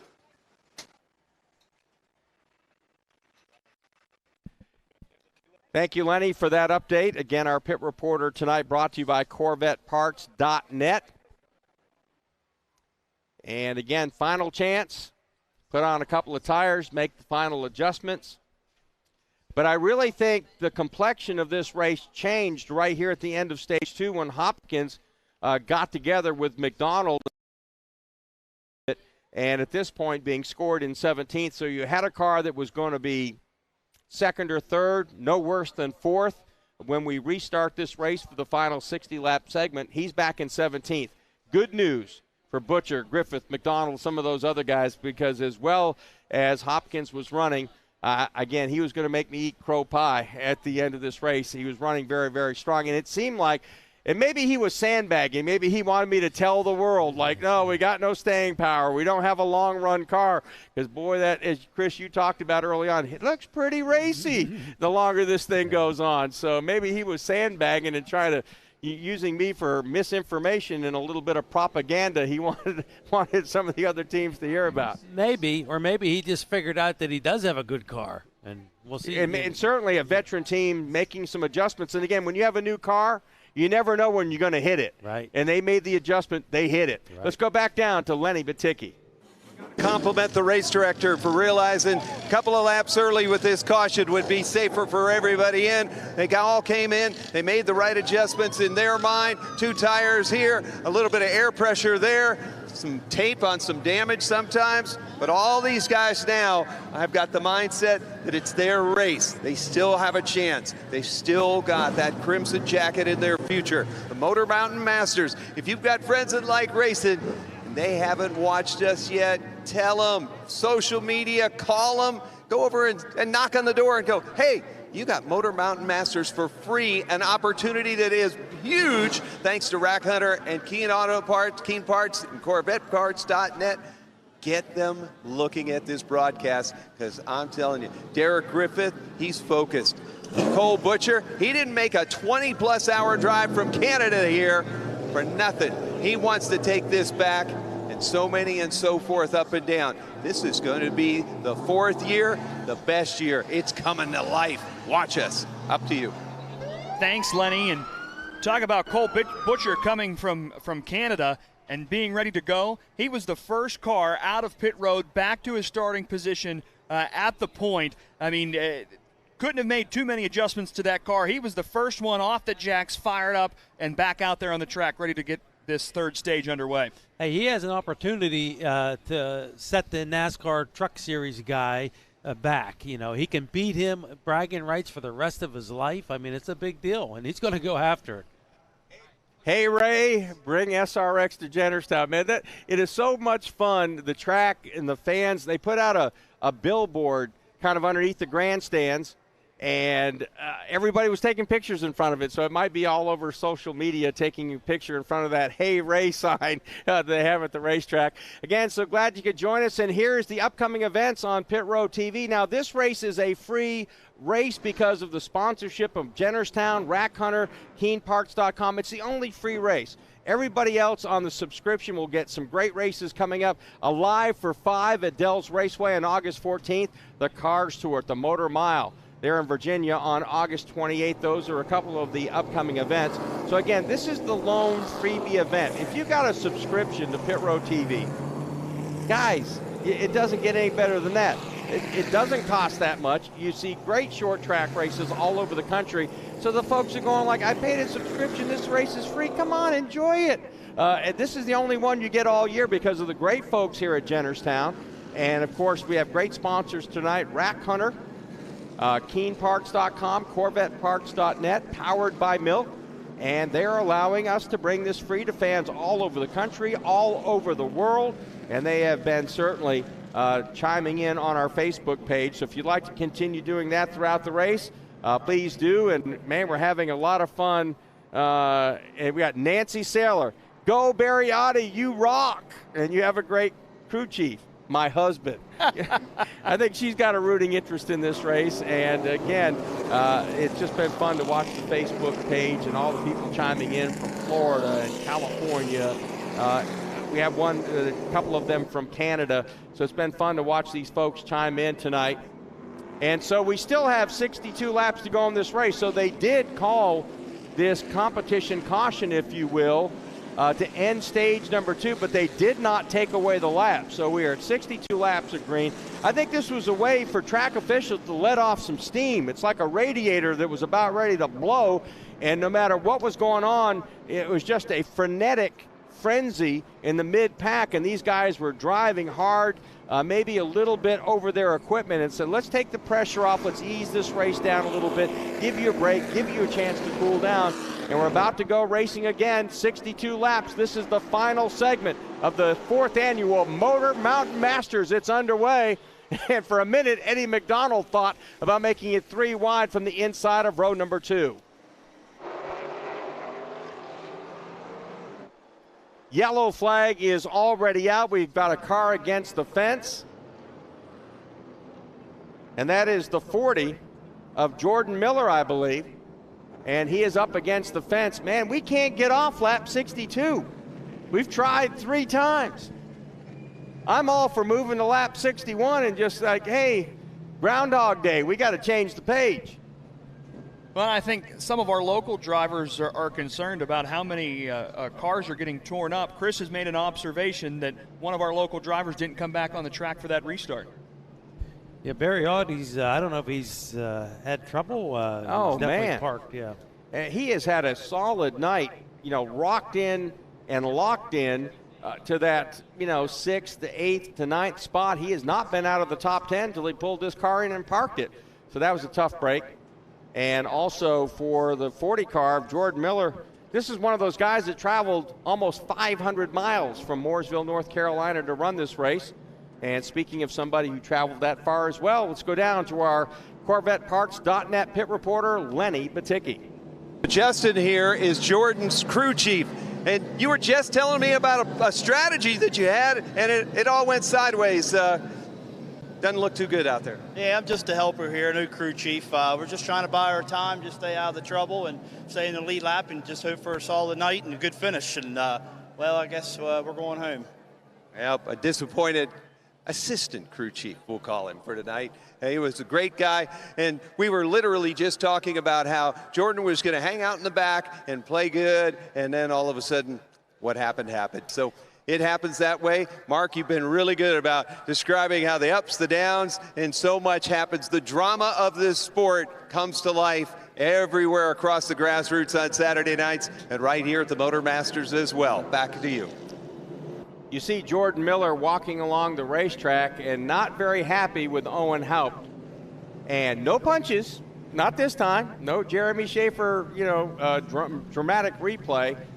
but he did give the "you're number one" salute to Owen Haupt as he walked away. So we're not quite sure what happened there, but Jordan Miller not very happy about that. And in fairness, and again, not picking on Owen Haupt, he has been involved in a number of situations here tonight, and yet another one apparently. Again, we do not have a replay of it. It was a little bit farther back. We were concentrated at that point on the front, but we're still locked into lap 62. And again, I'm all for, like, let's pretend we've already got a lap in. Let's make it 61. But only green flag laps count in this race. And another feature of the Motor Mountain Masters that make these guys really earn it. They're not burning off 35, 40 laps under yellow, which with all the yellow flags we had tonight, oh my goodness, we could have burned that many off. But the track officials set the deal this year, only green flag. And so you got to earn it the hard way. You got to run 150 hard laps if you're going to win the 4th annual Motor Mountain Masters. Yeah, these guys will be running with their tongues hanging out by the end of this race. I mean, they're going to have to run hard. The 24 is really looking strong. I think he's going to complete this thing, but Griffith is not going to give up, and so is McDonald. And, yeah, it's going to be interesting. We're down to just 14 cars left on the racetrack. Let's send it down to someone else on the racetrack, Lenny Boticki. Hey, I'm down here with Parker, and Parker's in Gabe's pit. What are you doing there on your phone, Parker? Watching the race. Show them here. Huh? Turn your camera around so they can see it. Look at that. He's got it right on his phone. How cool is pitrow.tv? You enjoying the broadcast? Yeah. How's Gabe? He's okay? He doesn't have to go to the bathroom anymore? He already went to the bathroom, yeah, right? yeah. He's all done with that. How about winning? He's got it in him? Yeah, definitely. I think he's got it in the bag. And if he wins it, you're going to get to see it right there, right? Yeah. Pitrow.tv, right in the palm of these crews' hands. They're watching us too. Back to you. And they're about to watch the green flag come out with, guess what? 62 laps to go. Here is, again, a good restart on the outside. Derek Griffith on the outside again. Now he's trying to pinch Butcher on the inside. Butcher used that same strategy to take the lead earlier today. Can Griffith make it happen? Let's watch as they exit turn number 4. Looky, Griffith back now to the number 1 spot. We've made it to lap 61. I don't know if I'll jinx it by saying that, but here we go. We'll have 60 laps to go. The final segment underway in the 4th annual Motor Mountain Masters. And Griffith immediately starts to pull away. McDonald in the 17. You see him peek to the inside. He is 3rd. 4th is Gabe Brown. Albert Francis 5th. Corey Casagrande 6th. Mike Sweeney. You see the 11 car right there. He is running strong in the 7th position. And right behind him, Derek Johnson, Jared Barclay. And look now here from 17th already. Back up into contention. There's Mike Hopkins. He knows he does not have much time to get there. Hopkins, that black with the yellow number 15 numbers on the side, our defending winner, trying to move under Jarek Johnson. That moves now Hopkins back up to the 9th spot. And again, it's go, Cat, go. He can't hold the thing back. Some of these guys up front may be trying to save something for the final laps. And that's one thing, Chris, that Mike Hopkins can't do. He's got to throw the kitchen sink at him, and he's got to do it right now. I think there's time here. It's a Saturday night race, a 60-lap race. He's coming. So, yeah, keep your eye on him. And also Francis in the 33, I think he's done a great job to stay in that 5th position. And Casagrande is right there, too. So, and Zane Farrell's moving up. So it's been good. All of the cautions helped Mike Hopkins pick his way through this field. He'd pick up a position, they'd restart. He'd pick up a 2, 3, 4 positions, they'd restart. And it allowed him to crawl through. If this race goes green, it's going to be tough for him to come back, I think, in those 60 laps. If these cars out in front stay as fast as they are, the 12 of Griffith, the 24 of Butcher.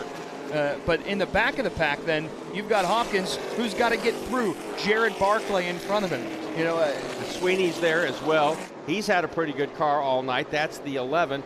Now we see here is Butcher up in the 2nd spot, and McDonald trying to mount a challenge there.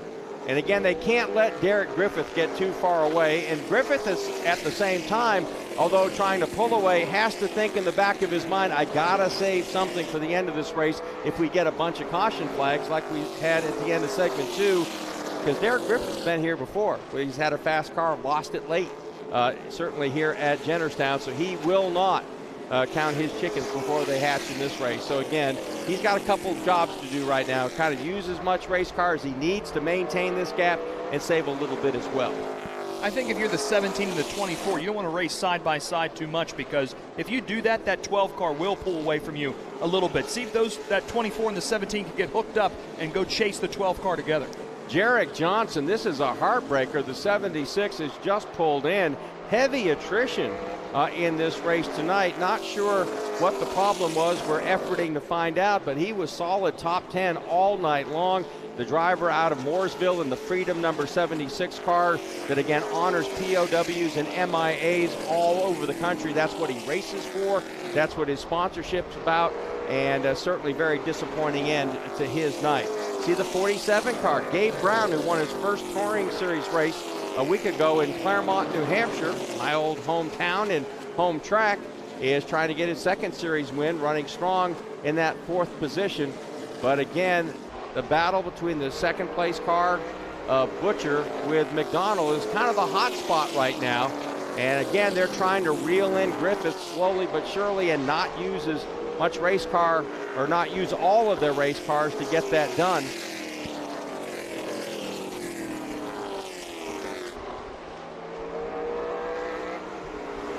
So here they are working their way back to turn 3. There'll be 48 laps to go in this race. So after a breakout of yellow fever at the end of stage number 2, we're able to go green here for several laps in the final segment as we go back down to Lenny Batycki.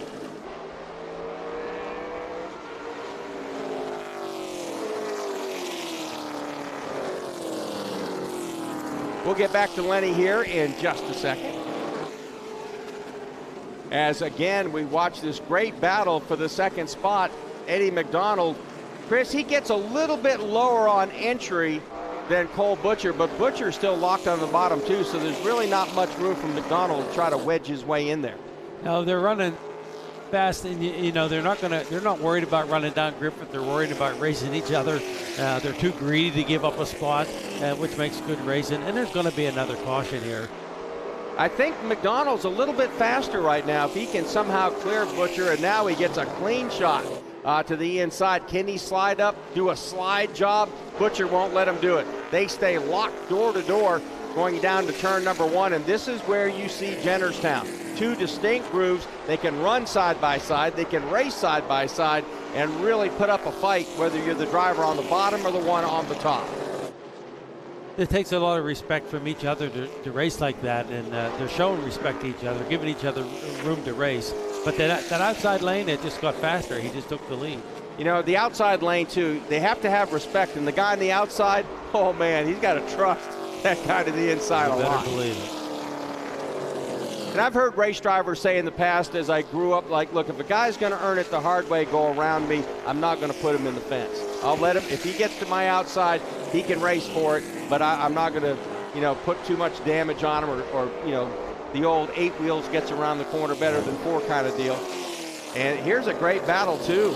Gabe Brown trying to hold on for 4th, and Albert Francis really making his life miserable. Francis in the Rack Hunter car gets to the inside, and again, Gabe Brown moves up, and he's able to hold on because, again, Francis just cannot get the room to run up off the bottom of the racetrack that he needs to clear the 47. These are 2 cars that have been running in the top 10 all night long. We haven't talked much about them as they almost get together there down the front stretch, the 33 and the 47, but they've had really fast race cars here tonight. And you see the 7 car coming into the picture, so it's 3 cars now fighting for that 4th position.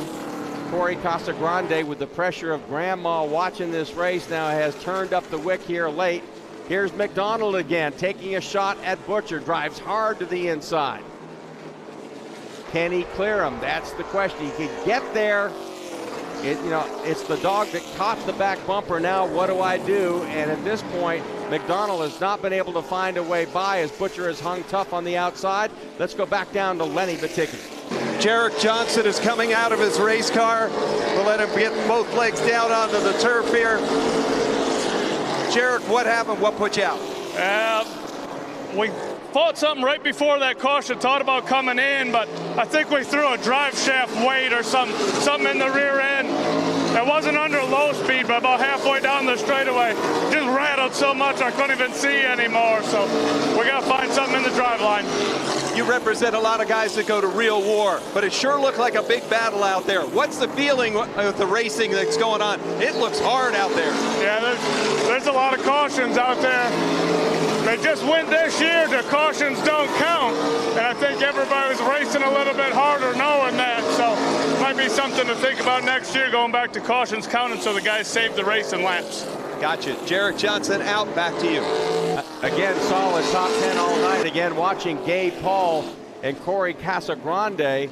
And this is a battle for the 5th position after Albert Francis cleared Gabe Brown and then took off. So Francis is picking up some speed here late in this event. And Francis at this point 3.4 seconds behind the leader. So he has time, 35 laps to go in this event. So we have maybe not heard the last of Albert Francis, and that lesson from a year ago, showing a lot more patience, working calmly through the field, it may set him up to be able to have something here later on. He's a very competitive racer. He's got great equipment, and he's very aggressive. And I look for him to be there, barring any accidents. So Gabe Brown, the 47. Corey Casagrande, one driver from New Hampshire, one from Connecticut, as they battle it out here for the 4th position.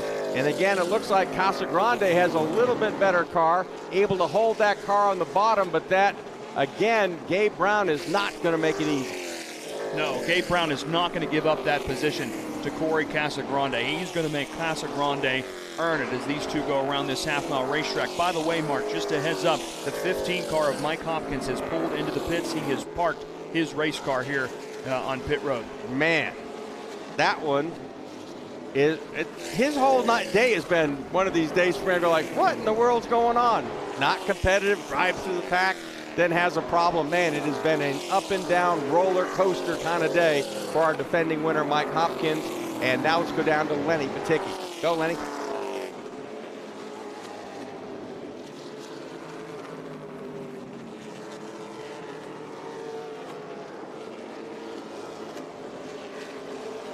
So we'll get back to Lenny here in a moment. A little bit of a problem with the mic as we watch this great battle for the 4th spot between Gabe Brown and Corey Casagrande. Casagrande got there, and it looks like maybe we have got the pit road microphone situation straightened out with Lenny, our CorvetteParts.net pit reporter. And that again, what happened? Well, we just, started 21st, got to 3rd. Was just biding our time. We had a good car, and I guess the 17 decided he wanted both lanes of the racetrack and knocked the toe in and busted the tie rod in, and now we're just too free, and it just no sense taking a chance of wrecking ourselves or somebody else. So we'll park it and go on to the next one. Very honorable and defending champion. We appreciate Mike Hopkins taking the time. Very disappointed. Back to you.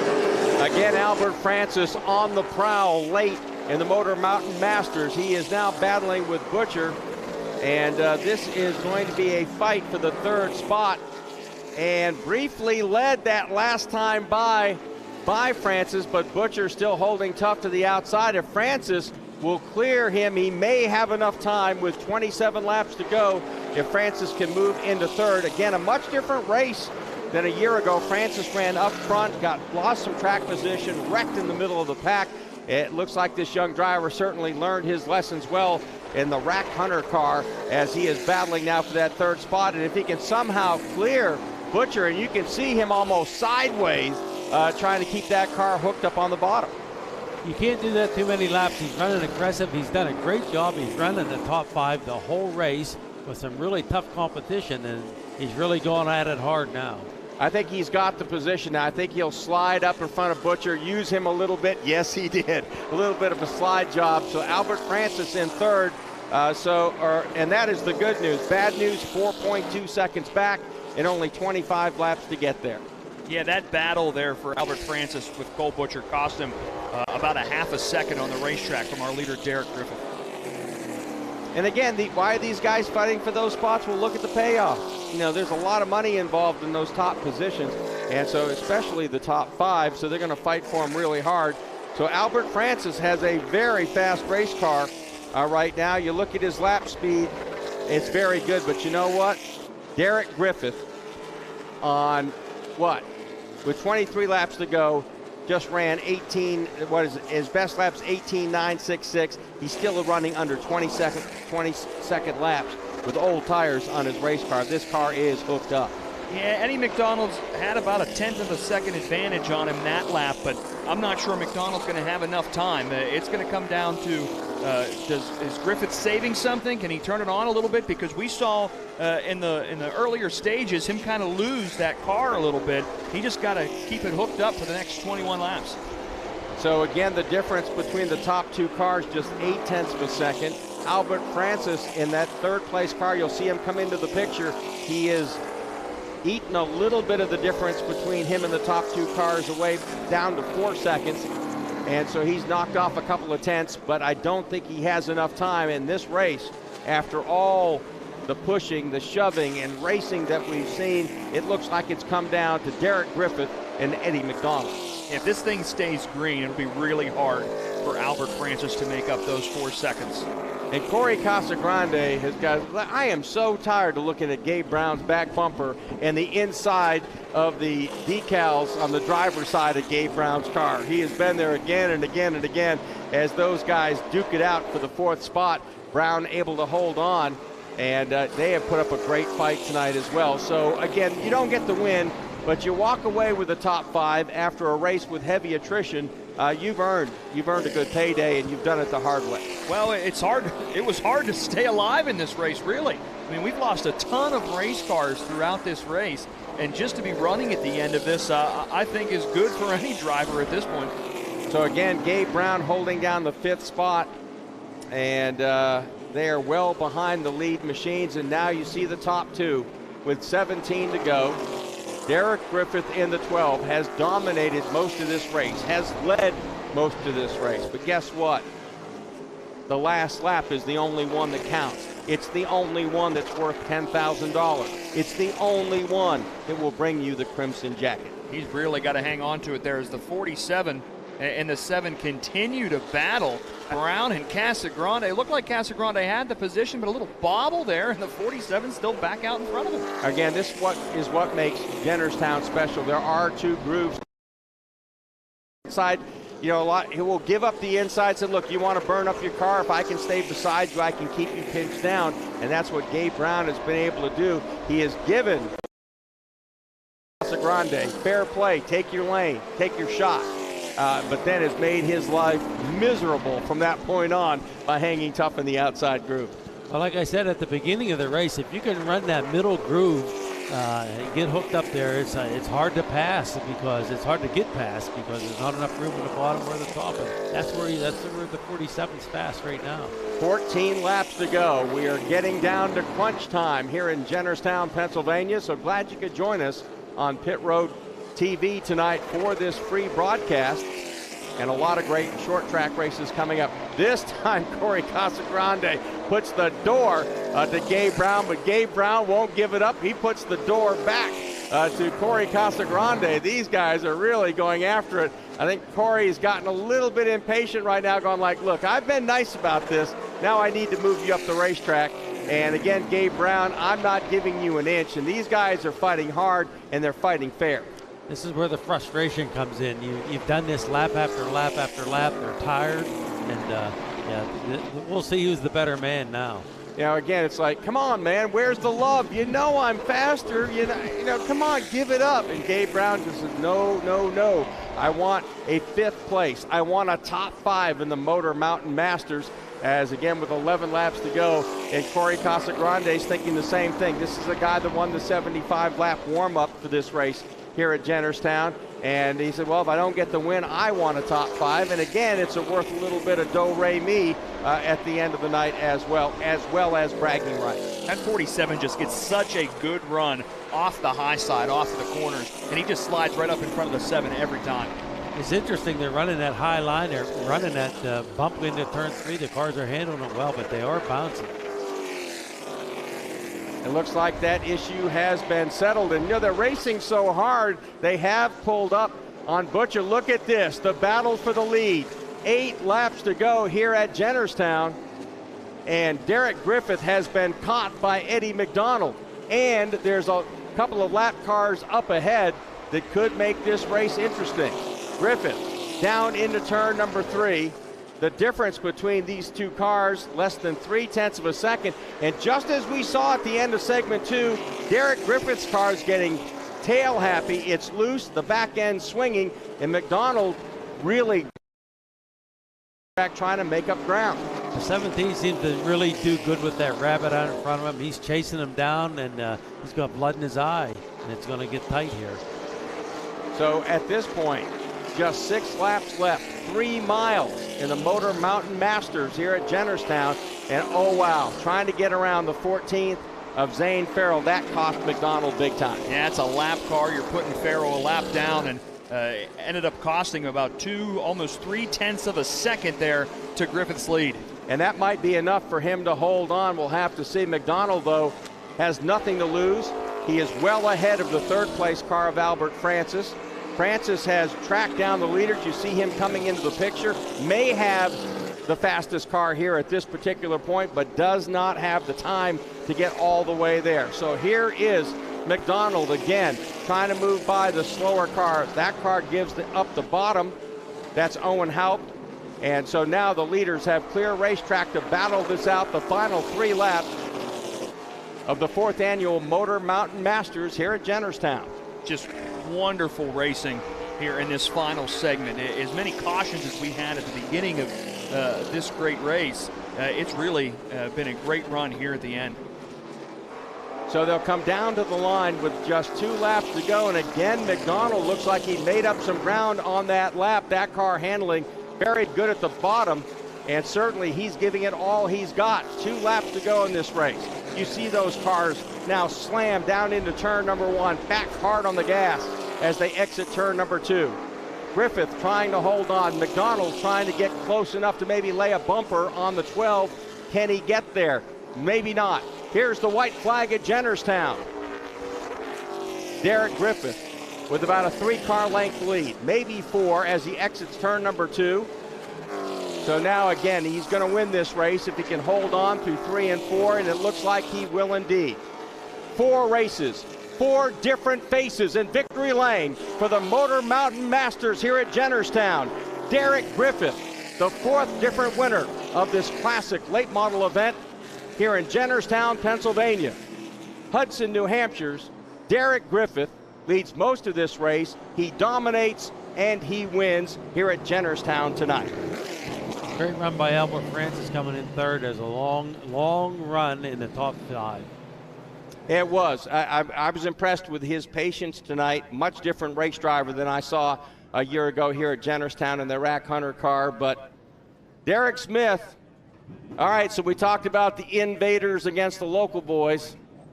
And Chalk went up again to the big game hunters. So we have Barry Audi, who was a local that won the 1st Motor Mountain Masters, but the invaders, Todd Stone, Mike Hopkins, now Derek Griffith, have gone to victory lane in this $40,000 race and a $10,000 payday.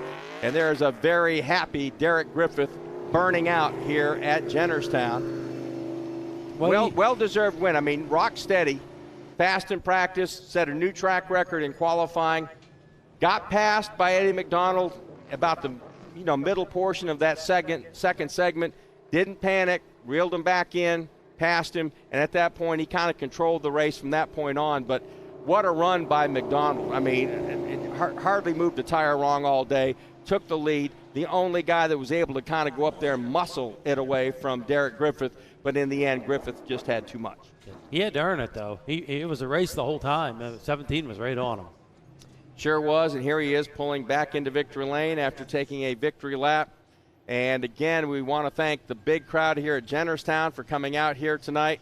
That was certainly, they certainly saw some great racing with the modifieds. And R.J. DeLappe winning that, the local boy, holding off one of the invaders, so they got the modified win. But Derek Griffith, a great job. And again, he'll be racing here soon at Gateway on the Camping World Truck Series for Kyle Busch Motorsports. Let's go down now trackside to our pit reporter, Lenny Baticki. Derek Griffith just got the helmet off, and the big smile that we've seen a few times this weekend really crystallized on that face. How big is this? Man, this is huge. We struggled here last year. We were really good here at the beginning of the year in that Cars Tour race, and you know, we kind of been in a little bit of a slump. We haven't been running as good as we normally have. So come out here with a really good car. Man, those guys maybe work for it tonight, though. You know, Cole and Eddie both put the pressure on me both times. We had a killer short run car, but just more laps we put on it seemed like it just got freer and freer. So got to thank my guys. We got a skeleton crew. It's my dad, Dolly, Cassidy, me, and Louie. So that's all we got for a crew. And Emily's birthday's tomorrow. My girlfriend, I love you, and I'll see you tonight, hopefully. Got a little crazy out there right before that second official caution period. What was going through your mind when all that was breaking out around you? Man, I didn't want those yellows, but I mean, we had such a good short run car that I think it didn't really hurt us too much. But you know, man, they tore up some stuff. I was just glad I wasn't involved.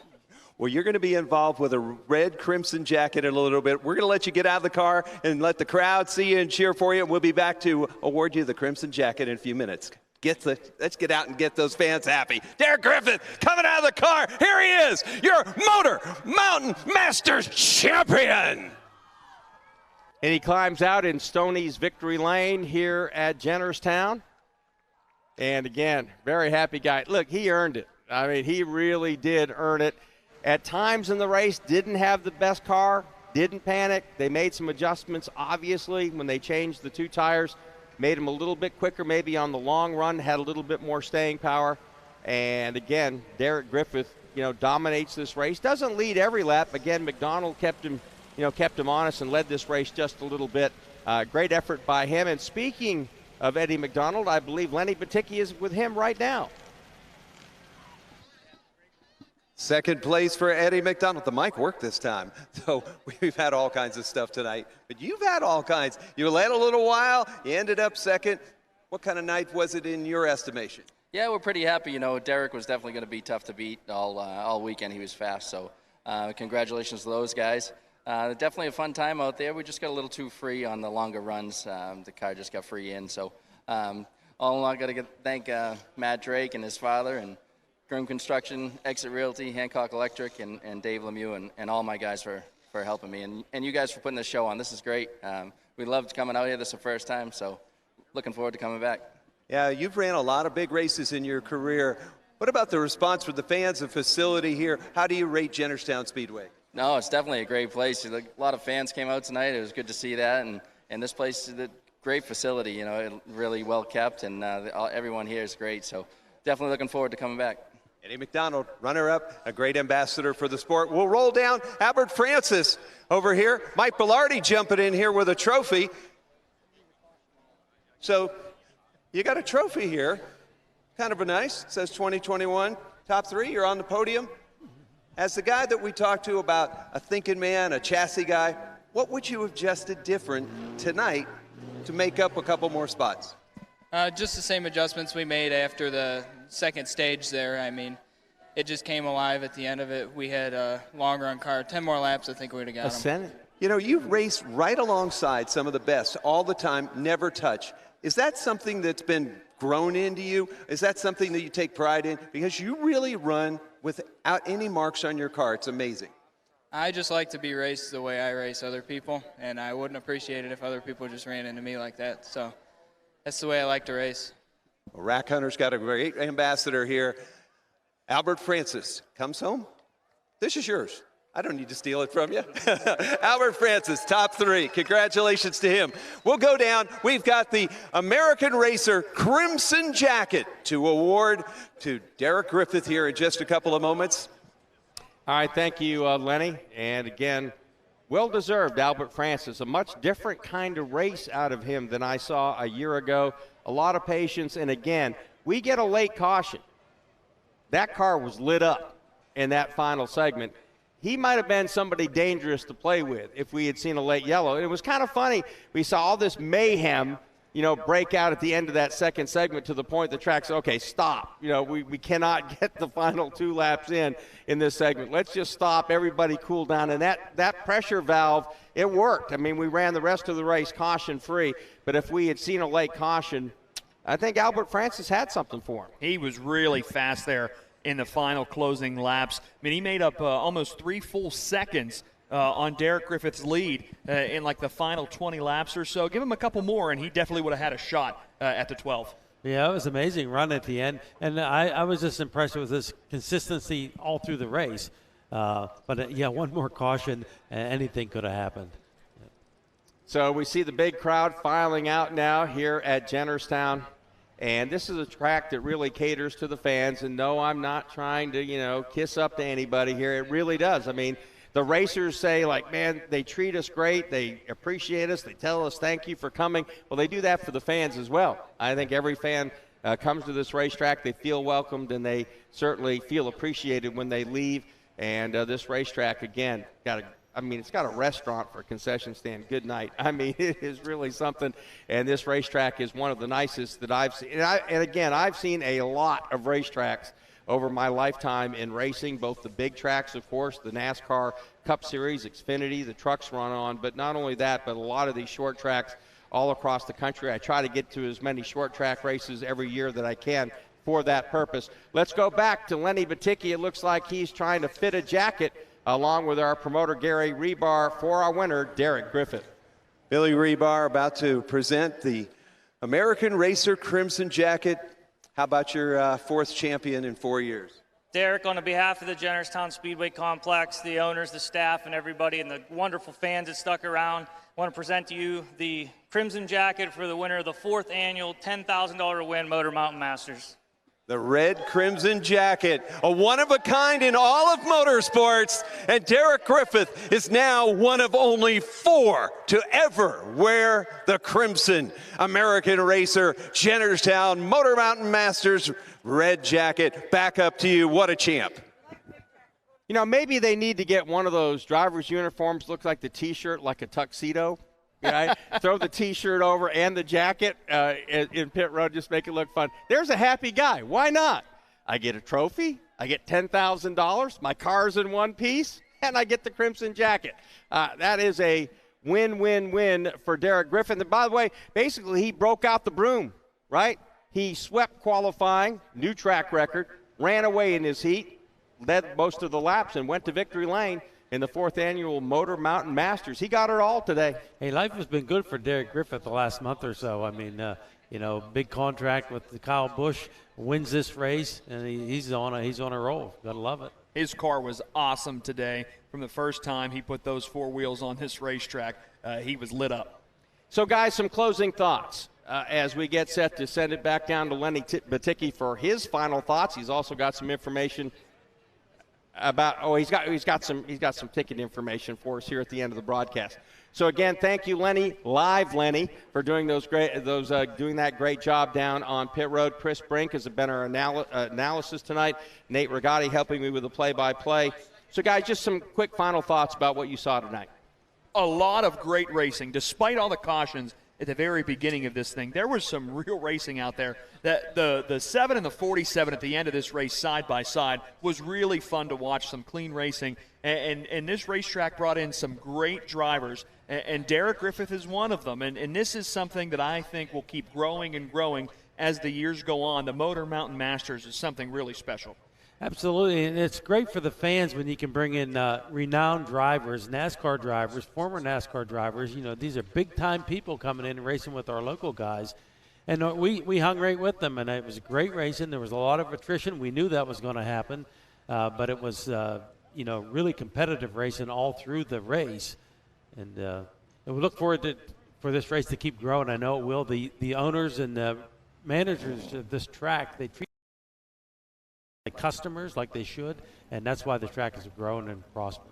So we want to, again, quick update, top 10 of this race. At the end, Derek Griffith again wins it. Eddie McDonald hanging tough all night, ran second. Albert Francis third. Cole Butcher fourth.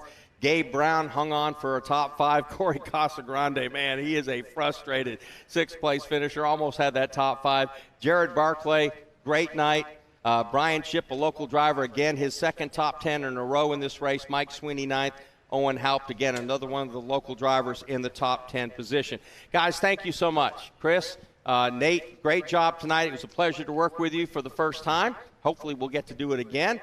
And again, want to thank also some folks here tonight that helped make this broadcast happen. From our cameras, Ian Plosh, Nate Madison, in the turns, Jason Bly, Rusty Rhodes, our mobile camera, Jared Adams, and of course, again, I love my little helicopter out there today. I love the drone shots. Our graphics, Louisa Adams, our technical director. It's been a long night. I'll get it out. Our technical director is not just Jake Baticki. That's big Jake Baticki. And, of course, our producer director, the man that can do 1,000 things at the same time.